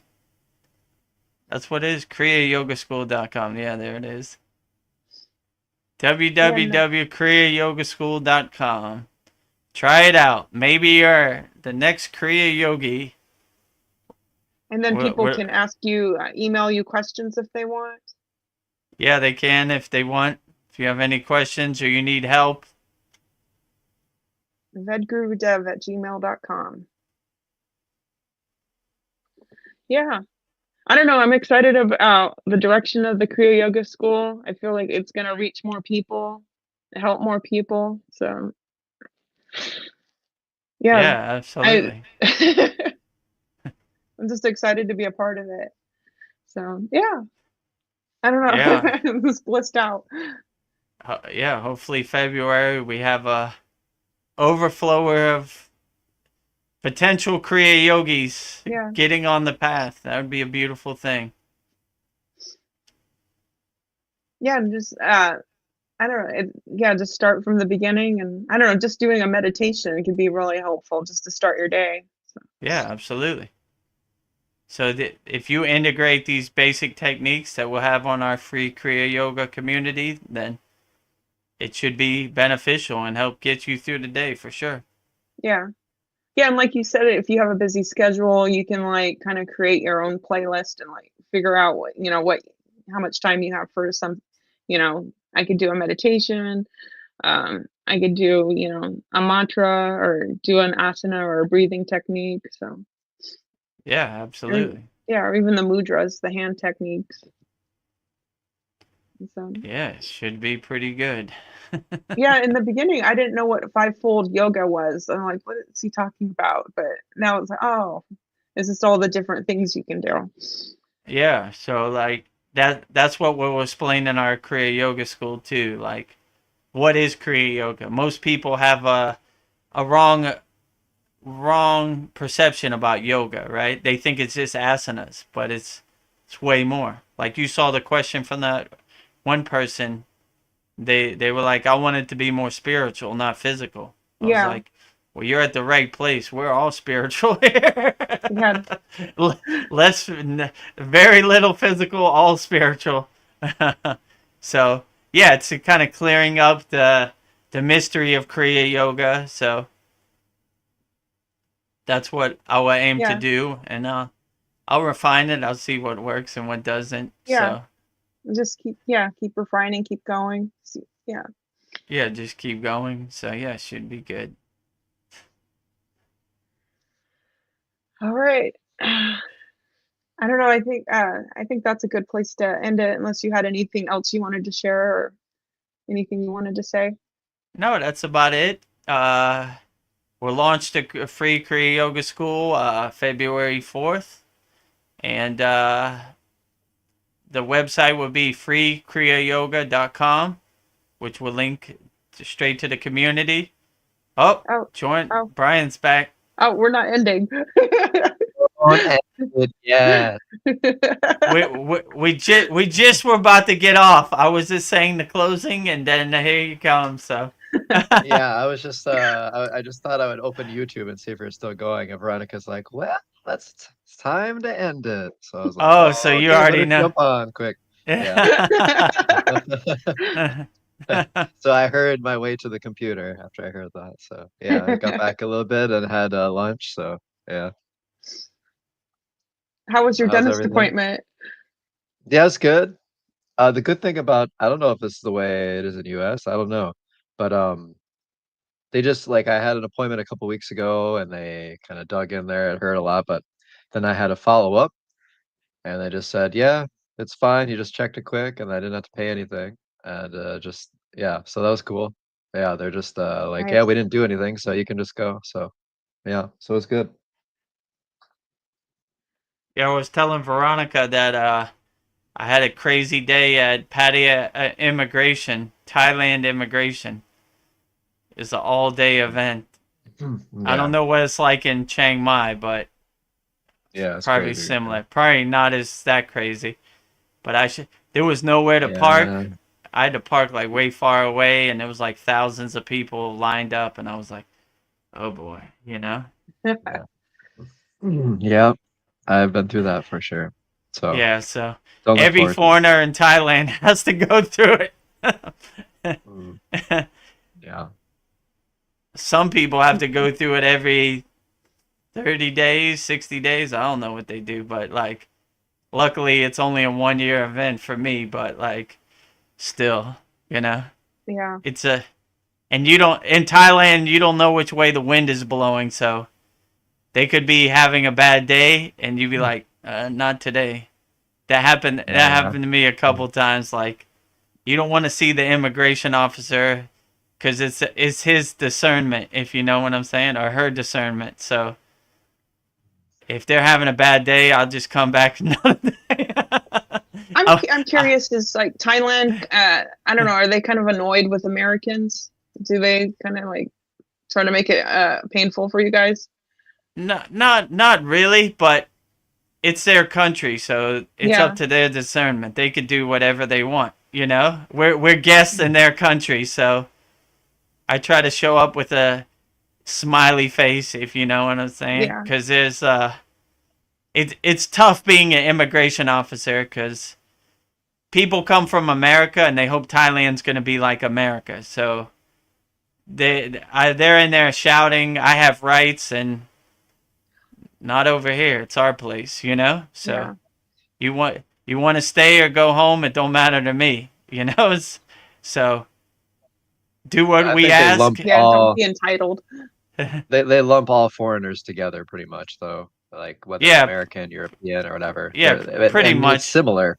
Yeah, but I Yeah, mean, if you're we all European kind or of, American, it don't matter. Yeah. You get the same Yeah. treatment. But so there's you're not getting the Thai treatment, let's say it like that, you know? you're getting the yeah. guest treatment, you know? You're not But I a can see VIP. from their perspective too, though, because foreigners come in there, they think they own the place. They're like, Yeah, "Yeah, this is true. my home now, and I'm going to take over." And so I can feel that from their side too, how they should have that sort of pushback that no, this is our country, you don't tell us what to do, Right. Yeah, things like be that. respectful. Yeah, so I Yeah. think I wish it was more respectful. I mean, if it was respectful more on the foreigner side, it'd be more respectful on the other side, It's like a give and take there. So I wouldn't blame any side, there's always fault on both sides. So yeah. Yeah, true. You know? Yeah, one time I was in immigration and there was this American old guy, right? And he was like shouting like, "You can't treat me like this and this and that." And I had to kind of take him aside like, "Listen, dude, this is their country. They're going to bring police here in a second and escort you out. So just go outside, take a breath, and come back more happy and whining. They like that respectful whining and, Sawadee Kap, how are you today? Are you fine? This type of stuff, right? Like, so I was like, dude, that way ain't going to work here. So it believe me, I've seen them escort like millions of people outside of immigration. Like, nah, you're not coming in here, and we don't work for you. So I don't know, but yeah, I agree with Brian. Like, if they're more, it's a collective energy. If they're more respectful and open, then you'll be more respectful and open. But I try to go in there, no matter what they say. I'm always gonna have a smile on my face, like, gee, you're right. You're Like, it's only one day you got to suck the lemon, if you know what I'm saying. Yeah. Yeah, you just want to uplift people and bring them up, Yeah. but like, as people probably know, a lot of people don't go to Pattaya for the most holy of reasons. Yeah, well, So, that's true too. That's for sure. 100%. and and so the consciousness is already low, and then the Thai people know, oh, we can get money from these people, and now they're basically energetically agreeing to work at this low frequency, and so it's just like a bunch of people that are connected for the wrong reasons, basically, in this sort of hell like energy. I don't know, like before, when I went to a club, I was like, okay, cool. And then after like meditating some, I go to a club and it's like, this is hell. So Yeah, pretty much. the noise, Yeah. the noise is so loud, and I don't know. It's funny though, but it's funny how your perspective changes, Yeah, So, true. Yeah, when I used to go to a concert, I used to enjoy it, but now I'm like, it wasn't for my daughter, I definitely wouldn't be here. I miss my meditation cushion, you know. Like, Yeah.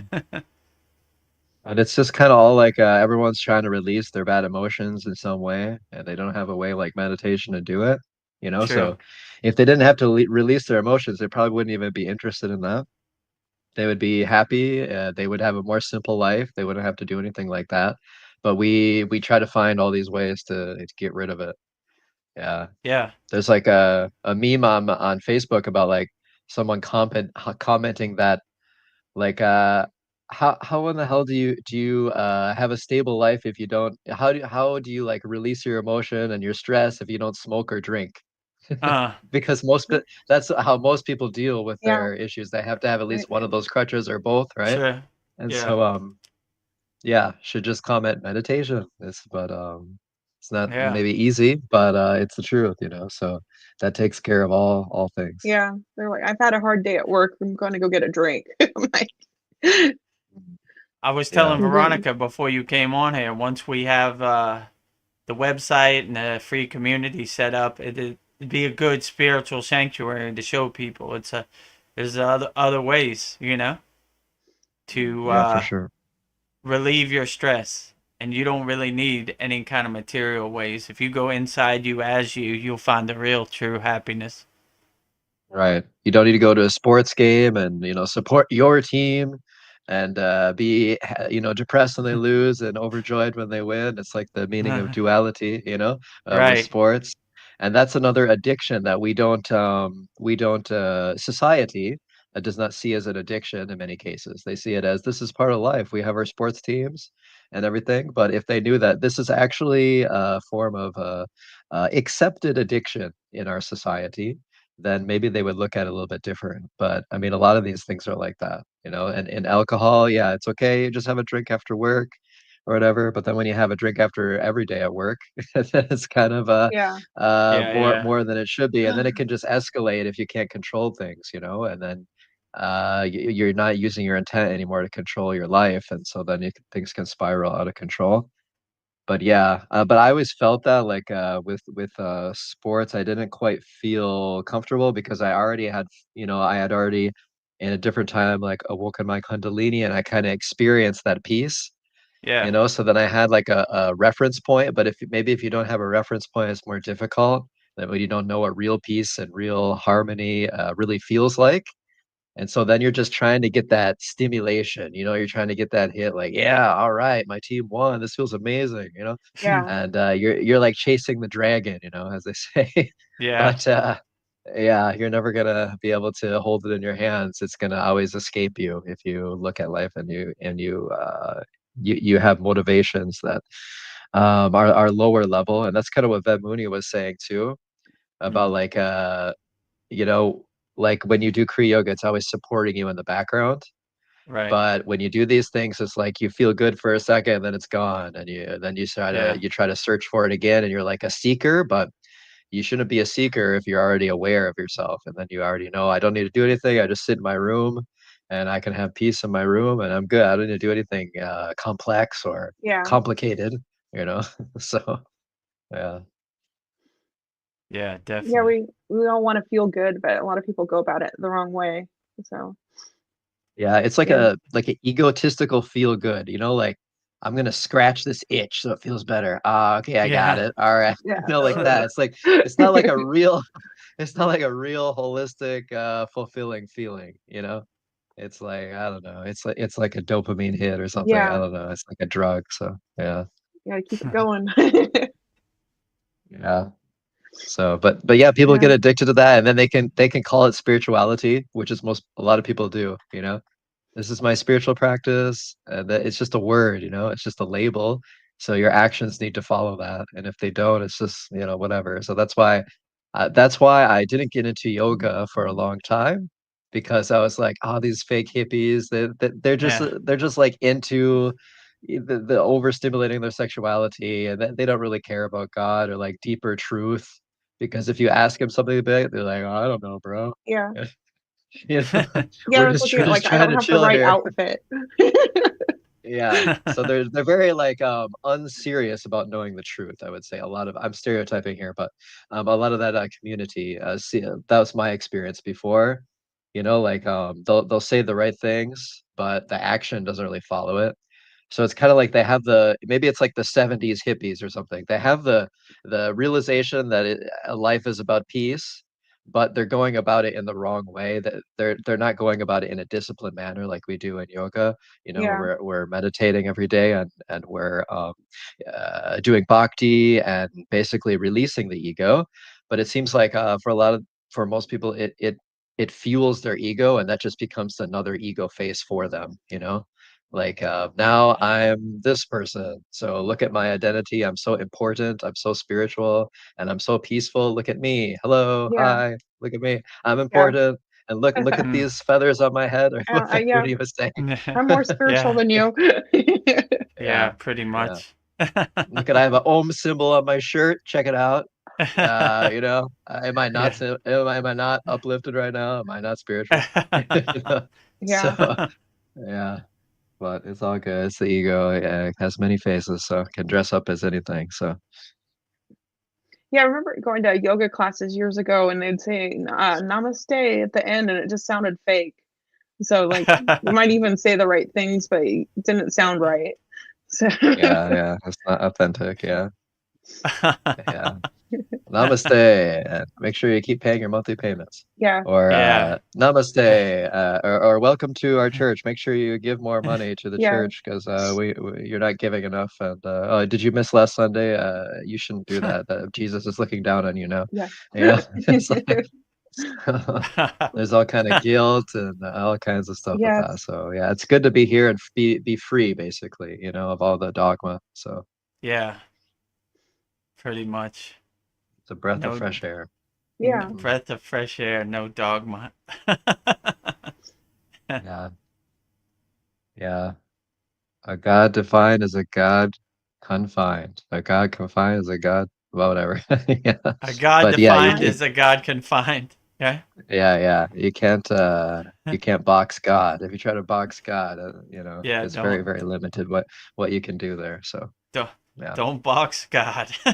Yeah. Don't It's box Don't almost me like in. box. saying it's almost like saying you know better than God. It's so Yeah, egotistical, you Yeah. know. This is yeah, how pretty God wants you to worship him. Oh, okay. Well, yeah, pretty much.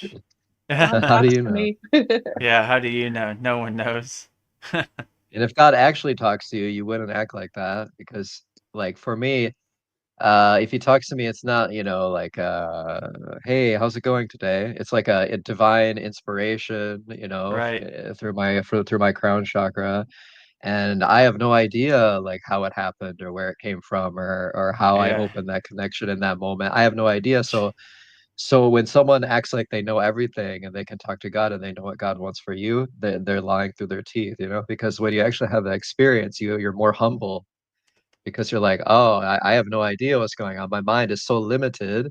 Whenever I'm not expecting something, then God will come to me. If I'm expecting something, if I'm projecting, if I think I know what's going to happen, that's usually when he proves me wrong, you know, he or she or however you want to look at it. But yeah, so I think that's what God does. If you really have a connection, he just humbles you more and more. Where you're like, yeah, like I don't need to like fixate on some identity or something, or Yeah. you know. So but that's the true liberation, you know, and freeing that you feel. Because at first you think I don't want to let this go, but actually after you do, it's the best thing ever to not care about your own personality, identity, whatever, and just be free flowing and spontaneous. It's the best. So. Yeah, absolutely. So we do that dance of our inner child with this adult body. It's kind of like, yeah, it feels good though, because we're more in control. When we're in a child, we're not really in control. You know, we have to listen to adult figures and stuff, but now we're in control. So if we wake up our inner spirit at this moment in our life, it's so ultimately freeing, you know, because you're taking control of your life. And maybe you have the emotional freedom when you're younger, but you don't have the actual literal freedom of, you know, moving where you want and everything. So to realize that at this point is perfect. It's great. So all those people think like maybe I'm too old for this. I don't want to learn something new or something. It's about like you unlearn You unlearn, you Yeah. go back to zero, Yeah. Yeah, and then absolutely. and then you're happy again. Yeah. Throw away all the junk you collected all these years and go back to zero. Unlearn everything. Yeah, for sure. Like all this I learned, I have to unlearn it all. Oh man. Yeah. Throw it all away. Go back to zero. Yeah. I mean, you can still remember things and knowledge, but you need to let go of your identity attachment with it, because a Yeah, lot of times when attachments. we learn new things, and now that becomes a greater identity for us. So, like maybe we go to college for 8 years, and our ego is like gradually inflating. I know more, now I know more, Yeah. now I even know more, and now I'm a Yeah. doctorate, and now I have 2 degrees, and now like you're just growing your ego. Yeah. So. And It's like you might, yeah, I'm better go than ahead. all you people. Yeah. So you're growing it instead of going to zero. You're trying to keep going and add all these accolades, to your life and how to describe how wonderful you are, and you're missing the point. So yeah. So I think people when they get information, it's not really wisdom until you actually digest into a spiritual format and uplifting you and connecting you to God. If you don't do that, it's not really true wisdom. It's just kind of like a blind facts or yeah, just information that is not at all like applicable to your life. I mean, at the deepest part of your life, anyway. So, yeah, Yeah. trivial is the word I was thinking of. It's all trivial. Whether when this president was born and this Yeah, yeah. time, or when this war was, or whatever. It's not important. So. 90% of what we learn in school is absolutely not important, and that's why when we're Yeah. younger we kind of know that we're like, this is kind of BS. I'm just gonna like doodle, and I'm gonna like make a comic in class, and I'm just gonna express how I want because this teacher is boring my head off, and I gotta do something Yeah. else. So that's kind of like the general idea that children have, because they're so open and expansive, and the teachers are so confined and dogmatic, and on their teaching. So there's sort of a Yeah. disconnect there, but that's why it's good to have community. Like we have community with, when we're younger, we have children, we have friends, and now this is like a Right. great community where we can kind of dispel these sort of ideologies. It's great. Yeah. Yeah. Because I feel usually like when we we got. get older, we get more isolated, or like we don't have as many friends, and we can isolate ourselves. And so it's very helpful to be a part of this community for sure. Yeah. Yeah, absolutely. Yeah. I was just thinking. I feel like I have to just let everything go, and then I just feel lighter. But it's like all these things. Like you got to be this way or that way. It just felt heavy. So I feel like when you just let it all go, I don't know. It just feels freeing. I feel lighter. So Yeah, for sure. yeah. Yeah, and I don't know, there's just so much. I just feel like I'm on information overload, and it's just like I feel like I gotta experience everything myself. I can't Mm. let anybody else tell me what being a spiritual person is, or yeah. Yeah. If you live it, then you Yeah. have discernment. If you just watch other people, listen to them, and you don't do it, then you gotta kind of take their word for it, but you're not sure. So yeah, the only way is to just do it yourself, and then you don't need to. And then it's not as easy to get lost because you're not putting all your hope, and you're not putting all your eggs in one basket. Like this person's gonna save me or something, because you already have cultivated your own connection with God, and no one can get in between that. Once you have that, you're pretty much bulletproof. I mean, what is someone gonna do? Yeah. So yeah. Mhm. Mm. But I have to remind myself of that too. So when we speak it into existence, when we talk to each other, it's really helpful, because your ego is Mm. always in your mind too, and it's Yeah. competing for your attention all the time. And if you don't have a way to, clearly express your spirit, then that ego can creep in and kind of take over more. So that's why it's helpful to have these classes and satsang to like remind the ego, like, hey, I'm in control here. I see you. Mm. Yeah. Yeah. I I'm see gonna you work it hiding all there. out. And yeah. Yeah, so it's very helpful. Yeah. That was great to meet Ved Mooney today, Yeah. and Yeah, that it's was good. awesome that it came. So He says he's gonna come all the time now, like every nice, satsang. So that'd be cool. awesome. I wonder what You time it know, is for him. Yeah, what's the time difference over there? he lives in Brazil, so I think it's like an uh, hour behind New York time. So it's like kind of Oh, like almost East Coast Eastern Standard Time. So instead of oh, okay. 9 p.m., it'd be like 10 p.m. So it's something like that. Okay. Right on. He lives Yeah. by close to Rio de Janeiro in Mm. Brazil. He doesn't live in that city, but in the mountains around there. Yeah, that's even better when we have people from different places, from different perspectives, because then Yeah, we can all definitely. like come together and like get to the same, like just demonstrate that you can get to the same point from many different parts of the world, many True. different, perspectives and everything. I think that's like really, really powerful, to have that diversity to come together and agree on the same point, the same simple, truth. So Yeah, absolutely. Yeah, when Ved Mooney came on, I'm like, great, two guru perspectives. I don't know. Two vet. Two Veds. mm, yeah. Is Ved Mooney a guru or? No, he wouldn't say he's a Oh, okay. guru, but that's normal for even in my case. I don't really like to say it. I mean, I kind of took that title after Guru Purnima because where were you going to send that energy to? But Mm. yeah, most people on the spiritual path don't want to Yeah, title or. take that guru title because it has a lot of wrong perception about it too. Like Yeah. even like I was taking that school master class and they were like, "Yeah, we're gurus," and I was like, "What?" Like they mean like I don't know business or marketing gurus or whatever they call it, but I was like, Oh, "Yeah, this this word has kind of been hijacked," yeah. like even when they say like I'm woke, like like really, like your kundalini's awakened and like and so they kind of hijack those words too, so yeah, so Yeah. For sure.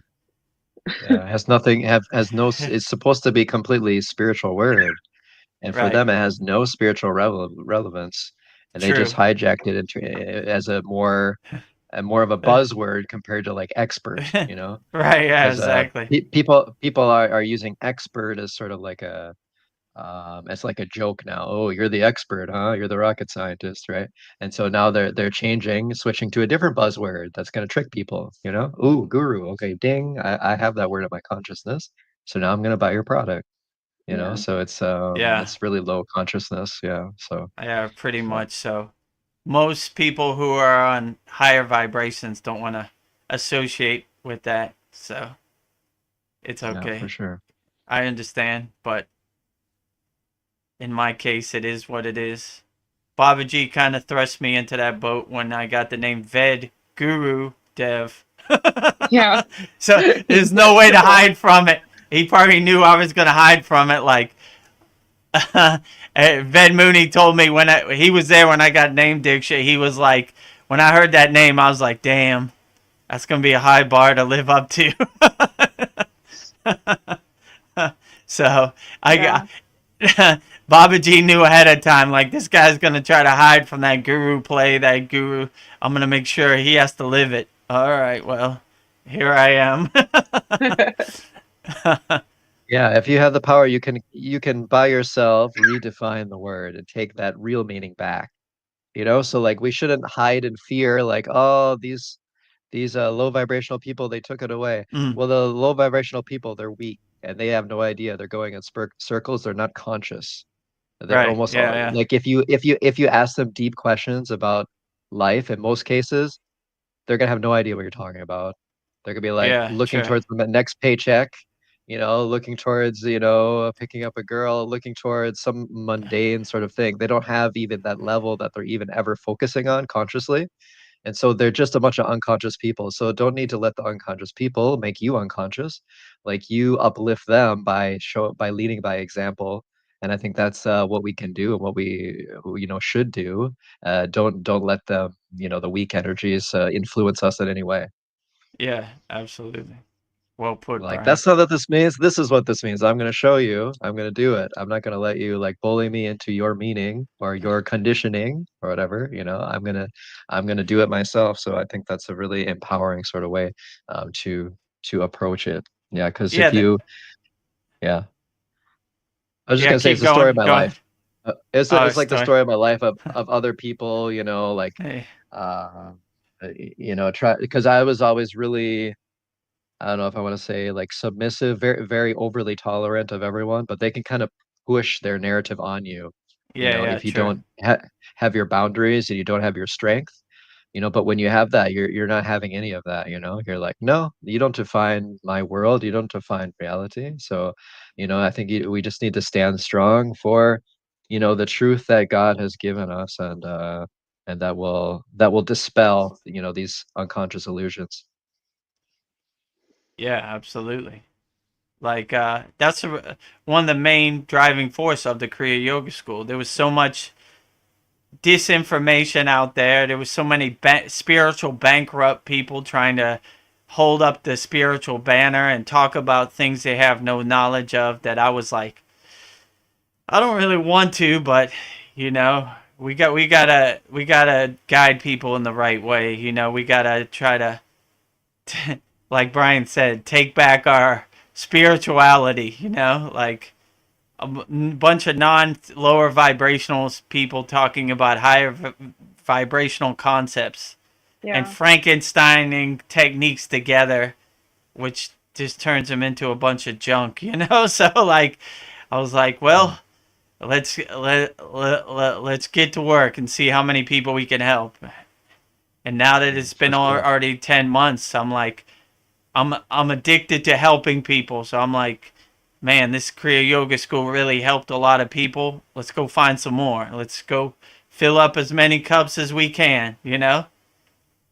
If that means giving wholeheartedly free, I give everything. I give the whole farm free. You need Kriya, you need Kriya, you need Kriya. All you people need Kriya. Let's go. Yeah. Yeah, I was ground zero for that person who experienced the Frankenstein techniques together, and was authentically looking for it. And then when I had a video call with Veda Gurudev, he's like, "Nah, that's not right. No, that What? mantra's not right. No, no." Yeah, that, yeah. and I was like, "What?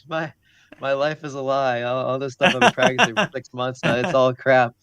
So, but I was totally like, I totally absorbed it. I was like, "Yeah, it probably is wrong." Like, I don't know anything. A completely open mind. I didn't care. I just wanted results. I didn't have an identity. I had health problems, so I just wanted results. I had no attachment to it. So I think that really helped me to be more open too. But then I just did it. Then I just did the practices that you have taught us. And just even the first time I did it, I felt it. I was like, oh, this is interesting. I feel more grounded. I feel more balance, Before I was Yeah. doing it, but it just wasn't. I mean, I was putting a lot of effort in it, but I felt like the effort was wasted. It was kind of like a wasted energy. But when you do it for real, these ancient techniques, how they're supposed to be done, they naturally harmonize everything, Mm. and then eventually you realize you don't even have to put much, you don't have to force anything. You just do it and have no expectations and try to relax into it. And then the power is there. You just try to be conscious and relaxed. And that's pretty much it. You reach out to God, be conscious, be relaxed, and then you'll naturally have that deeper focus of being in that blissful state. So, and I feel that even, like if I didn't have health issues, I would feel even more. But even with the health issues, Mm. it transcends it to some degree. So even if you say like, oh, I can't do it, I have issues, I have this health issue, God can transcend all things. So you don't need to have any excuses with that. And I just know because I can compare like yeah, comparatively, I don't really like feel my heart chakra quite as much now just because of my health issue. But I do feel, other parts of my energy body more than I ever have before. So that especially the higher chakras and stuff. So that's how I can tell. But I just kind of got the message through my discernment that basically my health challenge is basically a lesson for me because before as I said earlier in the satsang, when you're in the sort of vegan fruitarian lifestyle, it kind of makes you like really unbalanced and really ungrounded, and you feel your heart chakra and you feel some of these higher chakras, but you're not in control at all. You have no control over your experience, and you're kind of just a leaf blowing in the wind. And anything can set you off, anything can trigger you, anything can get you into an emotional spiral. And so I kind of had maybe like a partial awakening or a false awakening at that time.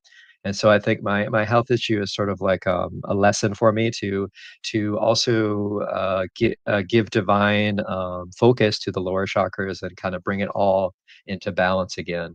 And that's kind of like my discernment of what I've got from trying to connect with God about answers about my personal life. Because if you don't embrace all chakras, that are not embracing your true form. So if you don't embrace the root chakra, you're not embracing your entire life basically, because that grounds you here. You need to embrace your sexuality, your sacral chakra. You need to embrace your power energy, which is the solar plexus of Manipura, and that's kind of where I had the health issue. Had the health issue is in my Manipura. That's a GI issue, and so like that energy was very weak in me. That made me susceptible to different health conditions, and so my discernment is telling me like that this is when you have a health issue, you can't really ignore your weakness anymore.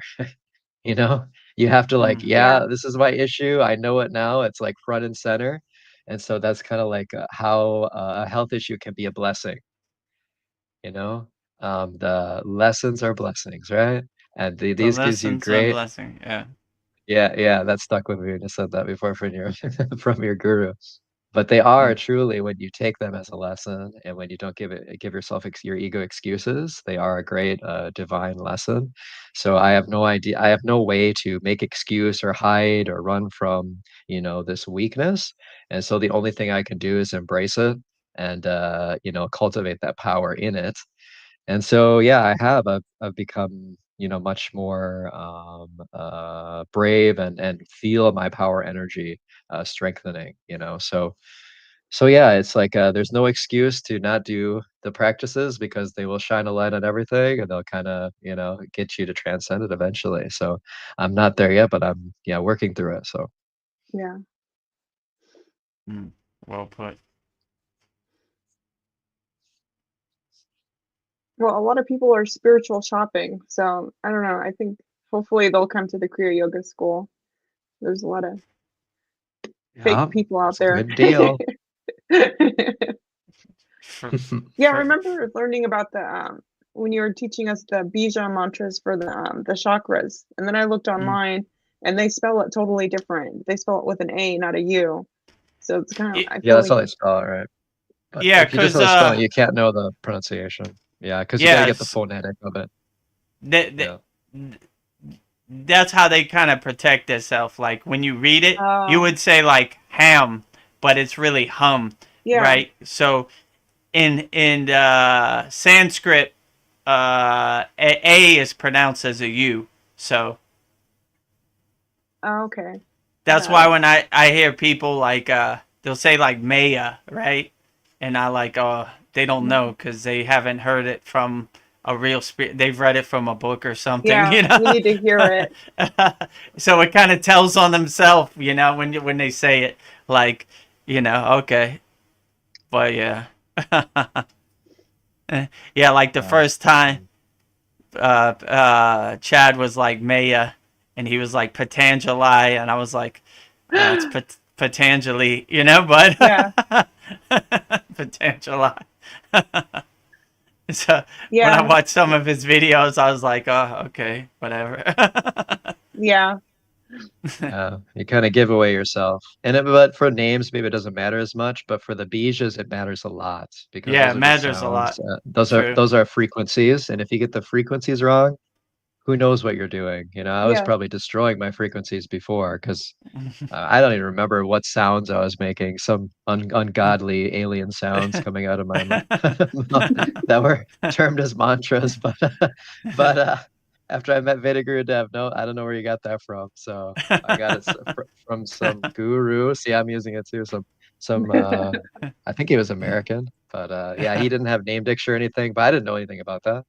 I didn't Yeah. know about name diksha and stuff. So Veda Guru Dev was like, what is his name? Bob Smith or what? Yeah, John yeah. John John Johnson or what?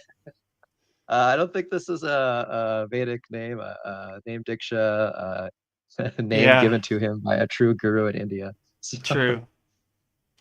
And these uh, so-called New Age spiritual people hate that, right? So yeah. it's real easy. Mm. Like, who's your guru? Where'd you get name diksha from? How do you know these things? Like, I don't know. I'll tell it on here, but it's a funny story.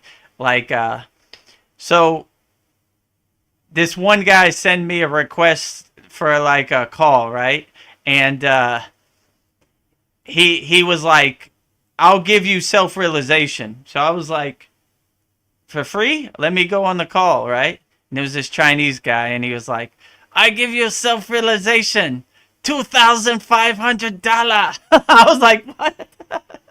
So there are a lot of people out here using your they're speaking to your subconscious because your subconscious, your soul wants to be free. So they use these buzzwords that they hijack from some real Kriya yogi, like self-realization, to trick you out of your money, which is super ugly, right? So that's why I was like, I definitely don't want to do that. I want to go the other way. So Yeah, for sure. But it's so blind. I mean, they're so blind. It's so obvious to see for us, what yeah, the it frequency was they're coming from. Yeah. for me, it was pure as day. Like, I see you, Yeah. like Yeah. I'm looking Yeah. right at you, like you're trying to sell me something you don't even have. Like, how do you know self-realization? Explain it to me, you know? No, pay money first. Like, I realize you want my money.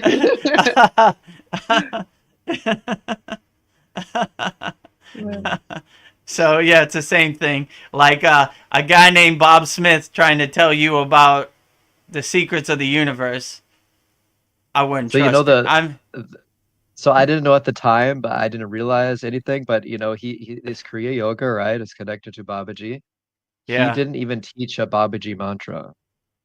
He didn't Mm. he didn't teach anything about deities. It was Oh. only these are the bija sounds.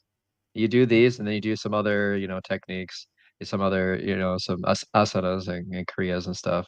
Mahamudra, something like that, something basic. So yeah. Someone wants to get their discount. I don't know if there is a discount, but You could go for free. You don't need a discount if you go for free. So just try it free for a week, and then you don't need a discount. So that's better yeah, than true. a discount. So Well, yeah. well put. There it is. Free 7-day trial. Try it out. No pressure.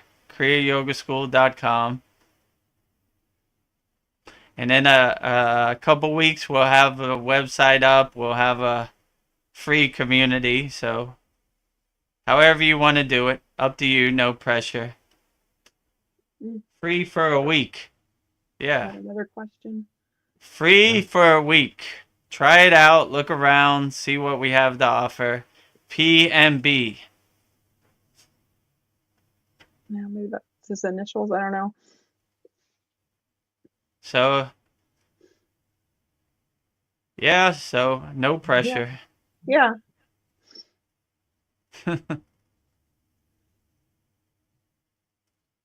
So I don't know. This question's kind of off topic from what we were talking, but like like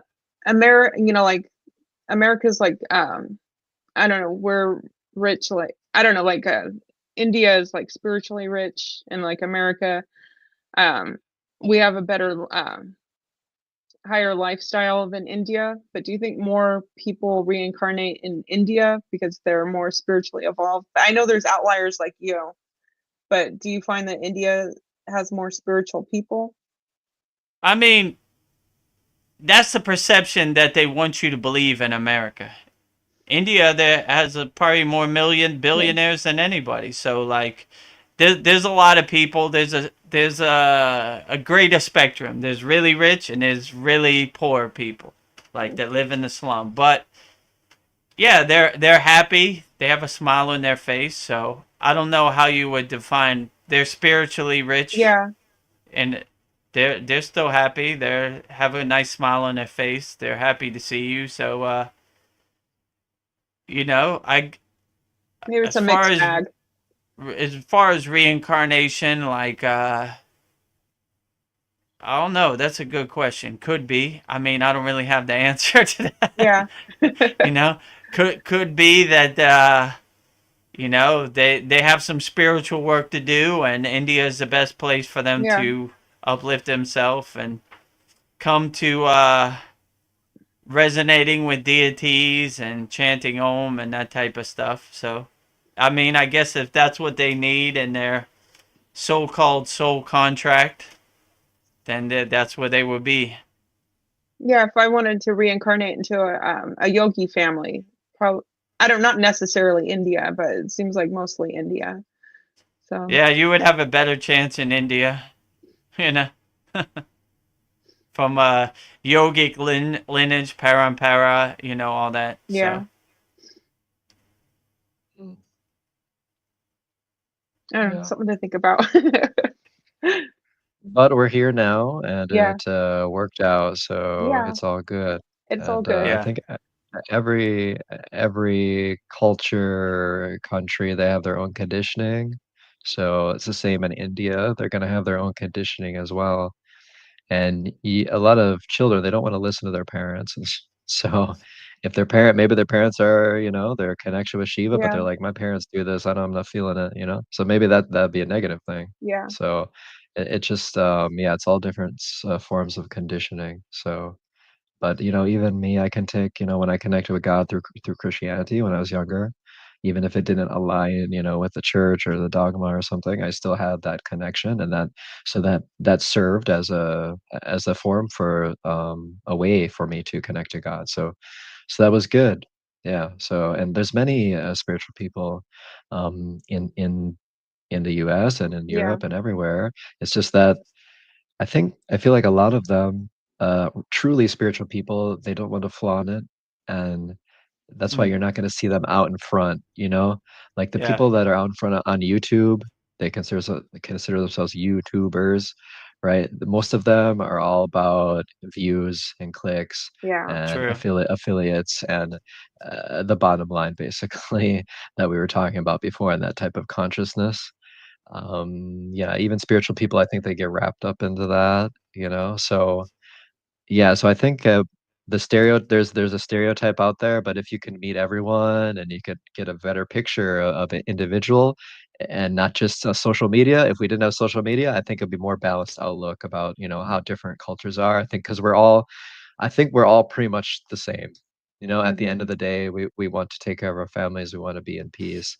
And so the ego can look at differences, but the spirit sees the similarity, and that, we all come from the same source. And so there's at the end of the day, there's no difference at all. So Yeah, absolutely. Yeah. and that's how we connect with other people. We see ourselves in them, and so that's why we break down those barriers of, you're from this country or you're from this culture or whatever. It doesn't matter at the end of the day. So. And that's good. People in the spiritual community, maybe they know about reincarnation, they know about many lives, they know about things like that. That's like a opportunity to grow further. And even if you don't believe in that, if you're Christian, you don't believe in that, you can still grow into the presence. If you feel this is your only life, then make it your only life and go all the way into Yeah. it. And then it will be your only life, because then you'll transcend the whole thing. So it doesn't matter what perspective you come from. If you can't really argue with being in peace in this moment. You know, who's gonna argue? No, don't be in peace in this moment. There's Yeah. more important things Yeah, to do. You know, yeah. like it sounds so silly, but that's basically what it is. No one can disagree and argue with being in peace right here, right now, Yeah. and that's all we're saying. So, I mean, you can try to disagree with it, but it's not going to get you anywhere. I don't think so. Yeah. True.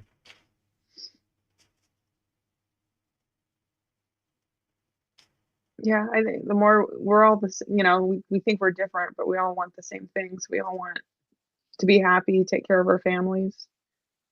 The Yeah. more different than we think we are, we're all the same. Yeah. And the ego likes to put conditions on it, you know. You could be happy after you have this amount of salary. You could be happy after you Mm, travel to the Himalayan mountains. You could be yeah. happy after you go to Thailand. You could be happy, Yeah, whatever. There's all these conditions that the ego puts on it. Like, you're not, the ego saying that you are not full, you are not whole, you are not complete right now in this moment. You cannot have peace in this moment right now. So you Mm, have to project yourself out of the moment. Right. But actually, you don't have to do that. You know, that's what Vedmuni was saying as well. You can have the yeah. peace anywhere. You don't have to go to the Himalayan mountains. You have to go to India. You don't have to go anywhere really. You can just be in your room and yeah, embrace God in its entirety as much as you can, and that's where you find peace. So you look everywhere in the world except for yourself. Except for yeah. yourself. Totally. You know. Yeah, Like, oh yeah, I went to all these countries. I still didn't find it, and now I'm just back home and I'm bored and I just meditated and now I found it now. Oh, that would have been cheaper if I would have just found that in the beginning. but, but that's all good. yeah. Uh, It was all within all me part of the the whole journey. time. Yeah, it's all part of the journey though, you know. So sometimes you need to travel to like Yeah. break out of some ego pattern, conditioning, whatever. So Yeah. it's Wait, all is that good. the So, hero's yeah. journey? I went to all these places. It was here all along. Yeah. Yeah. Okay, Mm, cool. Do we have any yeah. questions on YouTube? Think we The got last some people out there. the last one was free for a week. Yep, free Yeah, for a yeah, week. they're just confirming what we said, I think, right? Yeah. So Yeah. All right. Well, before we wrap it up, no yogi left behind. So send your questions in the next couple moments. If not, I guess we'll wrap it up.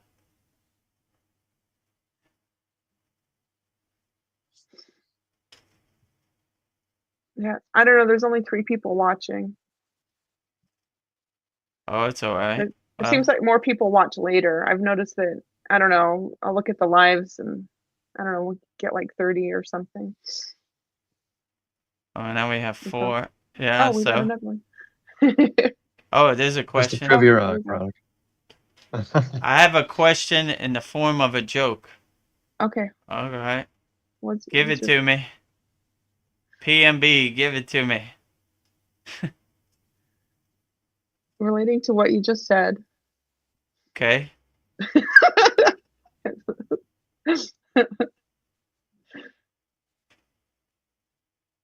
I love the James awkward is typing. silence. I don't We're know. being led.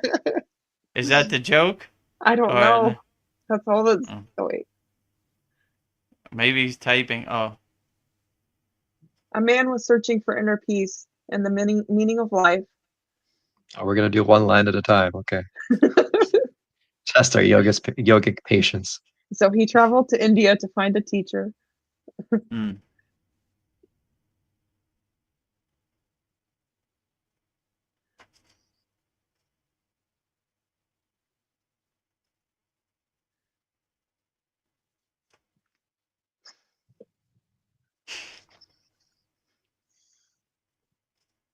Okay, here we go. After going many places, he was told of a guru who lived high on one mountain, high on a mountain.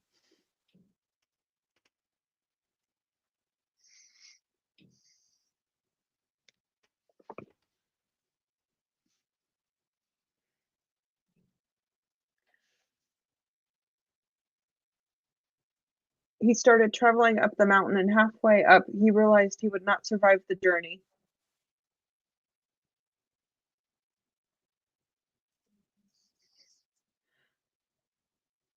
He had to decide if he should turn back or continue.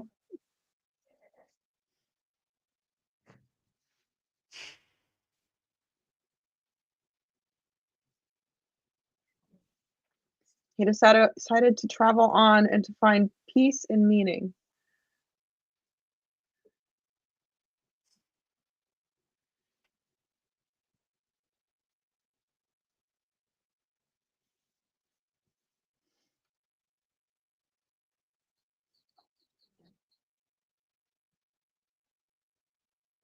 Is that the joke?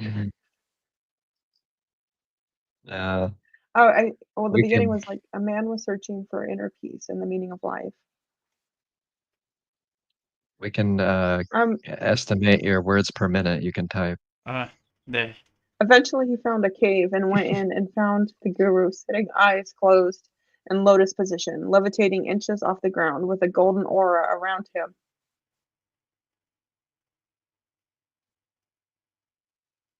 This is definitely not a one-liner joke, which is what I expected. Yeah, that would have been helpful. Yeah. This is not really a format for telling long stories via message, just so you know. So, yeah. He told the guru he had traveled there. Sorry. And sacrificed everything to ask this question.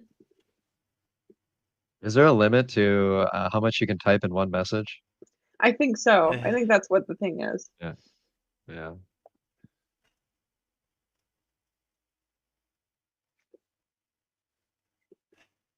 So he asked the guru what was the meaning of everything. And here comes the climax. I'm on the edge of my seat.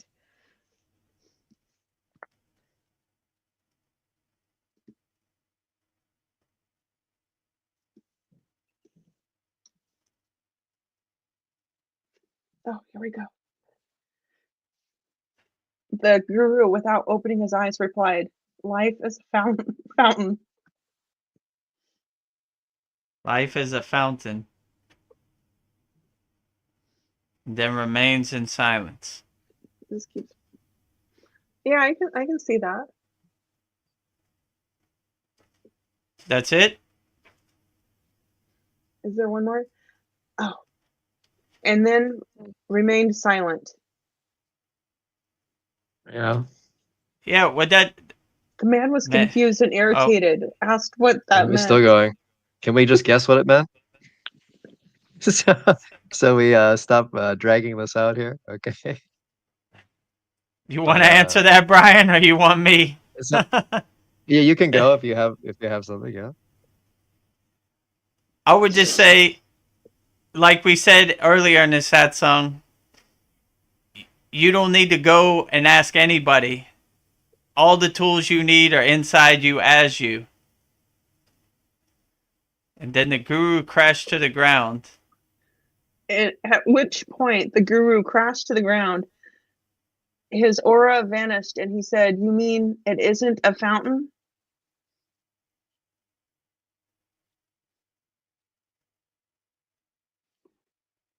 Okay. Do you want me to contemplate on that? Like, this is a pretty deep joke. Yeah. Well, first of all, asking somebody else for the meaning of life is a wrong path. It would be more of a path of inner self-realization. That's why it's called self-realization. Because my guru used to say, how I know when I'm enlightened, or how I know the meaning of the universe, when you don't have no more questions. Because if you're asking somebody else what the meaning of a life is, that's still duality. You want to have oneness. You know what the meaning of life is you inside you. So these gurus would give you a a question, like I said earlier, like Ramayana Maharishi, like, who am I? To more ask yourself what the meaning of life is to you than to somebody else. Yeah. The guru is just a pointer, and Right. if you aren't ready to receive the message, it's going to be worthless for you to go to a guru. You have to True. be to the point where you're going to see the point to God. And if you don't have a connection with God, if you have not cultivated that, I mean, you can do these practices, and eventually you probably will cultivate it if you have a authentic motivation to connect with that. But it's not about the guru; it's about you. You know, Right. all we could do is point, and really, what you're doing is you're just pointing in the mirror back at yourself. You know, that's all you're doing. So I don't know what he meant by the fountain, but you could take that in all different directions. But yeah, I mean, I wouldn't say it's a fountain. It's nothing. Mm. Yeah, it's You know, it's nothing. It's one. It's complete right. It's nothingness oneness. and wholeness at the same time. You So are everything, and everything is you. yeah, So I am the fountain, and the fountain is me. because motion is an illusion. Time and space is an illusion. So when you have the picture of the fountain that's moving water, that's an illusion. It's not moving. You know, your five senses decode that movement. That doesn't mean it's true. Because you're projecting out of a very tiny vantage point of a human body. And so that's the problem is we believe what we see, uh, and it's not all real. I mean, it is real from one perspective, but from the grand perspective, it's just it's a lower form decoding of a 3D physical reality, which in and of itself is an illusion.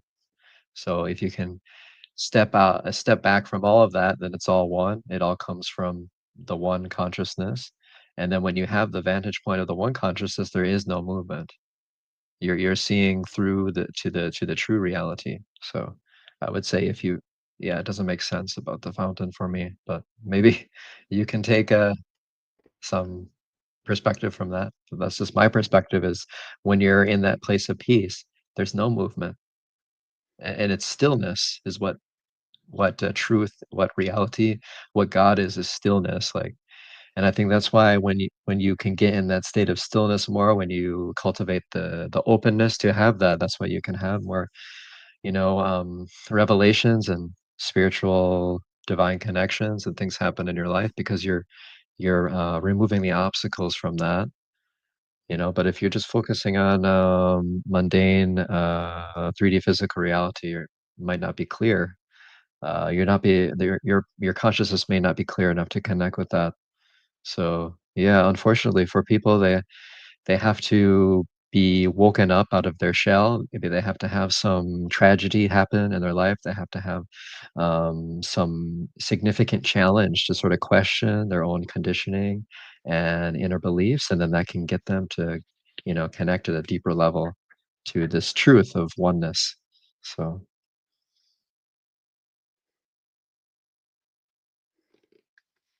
Yeah.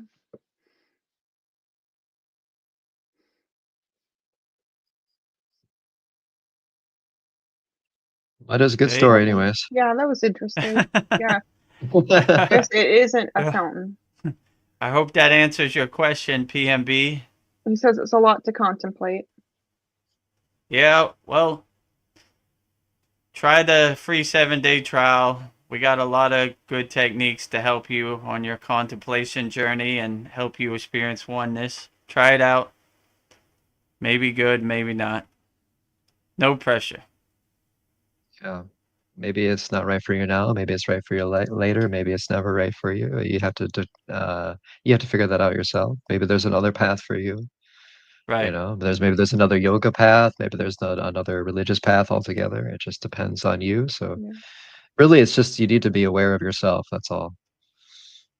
So for me, this is the path for me. I know because I tried every other one imaginable. So process of elimination. Now I found it. Okay, so I'm gonna stay now. So yeah. Oh, here we go. Oh, nice. He says thank you. Thank you, PMB. And these are not, Veronica and Brian aren't paid actors. They are real No. Kriya Yoga School members. Yeah. So they've actually experienced the fruits and benefits of Kriya Yoga firsthand.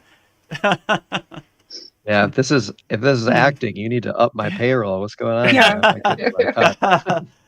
I mean, I'm spending a lot of time with this role here and no compensation. What's going on? Yeah. I need to pay more. Oh man. It's the role I was born to play. Yeah. Ah, Okay, is there anything else, or you think we should wrap it up? We're almost at 5 hours, Yeah. right? 4 hours. Yeah, I'm good. I think we've had a profound conversation. I think Yeah. we've Yeah. shared. It was a pretty profound conversation. So, anybody who's watching this on YouTube, we do this every week, Wednesday, 9 p.m. Eastern Standard Time. As you see, we usually go for 4 or 5 hours. So, pop in, ask your questions. The next couple weeks, we'll have our website up, and we'll have our free Kriya Yoga community up and our paid community, whatever you want. No pressure. It's up to you. So, long as you get helped, if Kriya Yoga is your past, we're here to help. We're here to answer all your questions. We want you to be the best person you could be. Whether you spend money or not, that's up to you. It's not necessary. Just be the best person and the happiest person you could be. That's all we ask. Would Veronica or Brian like to share anything? I'm all right. All right, so that's it. So we'll see you next week, Wednesday, Eastern, 9 p.m. Eastern Standard Time. And try out the Kriya Yoga School. Maybe you're a Kriya Yogi, maybe you're not. No pressure, up to you. And we'll have a great website from Brian soon enough, and our community will be up soon tonight. Good night or day. Good night to you also, PMB.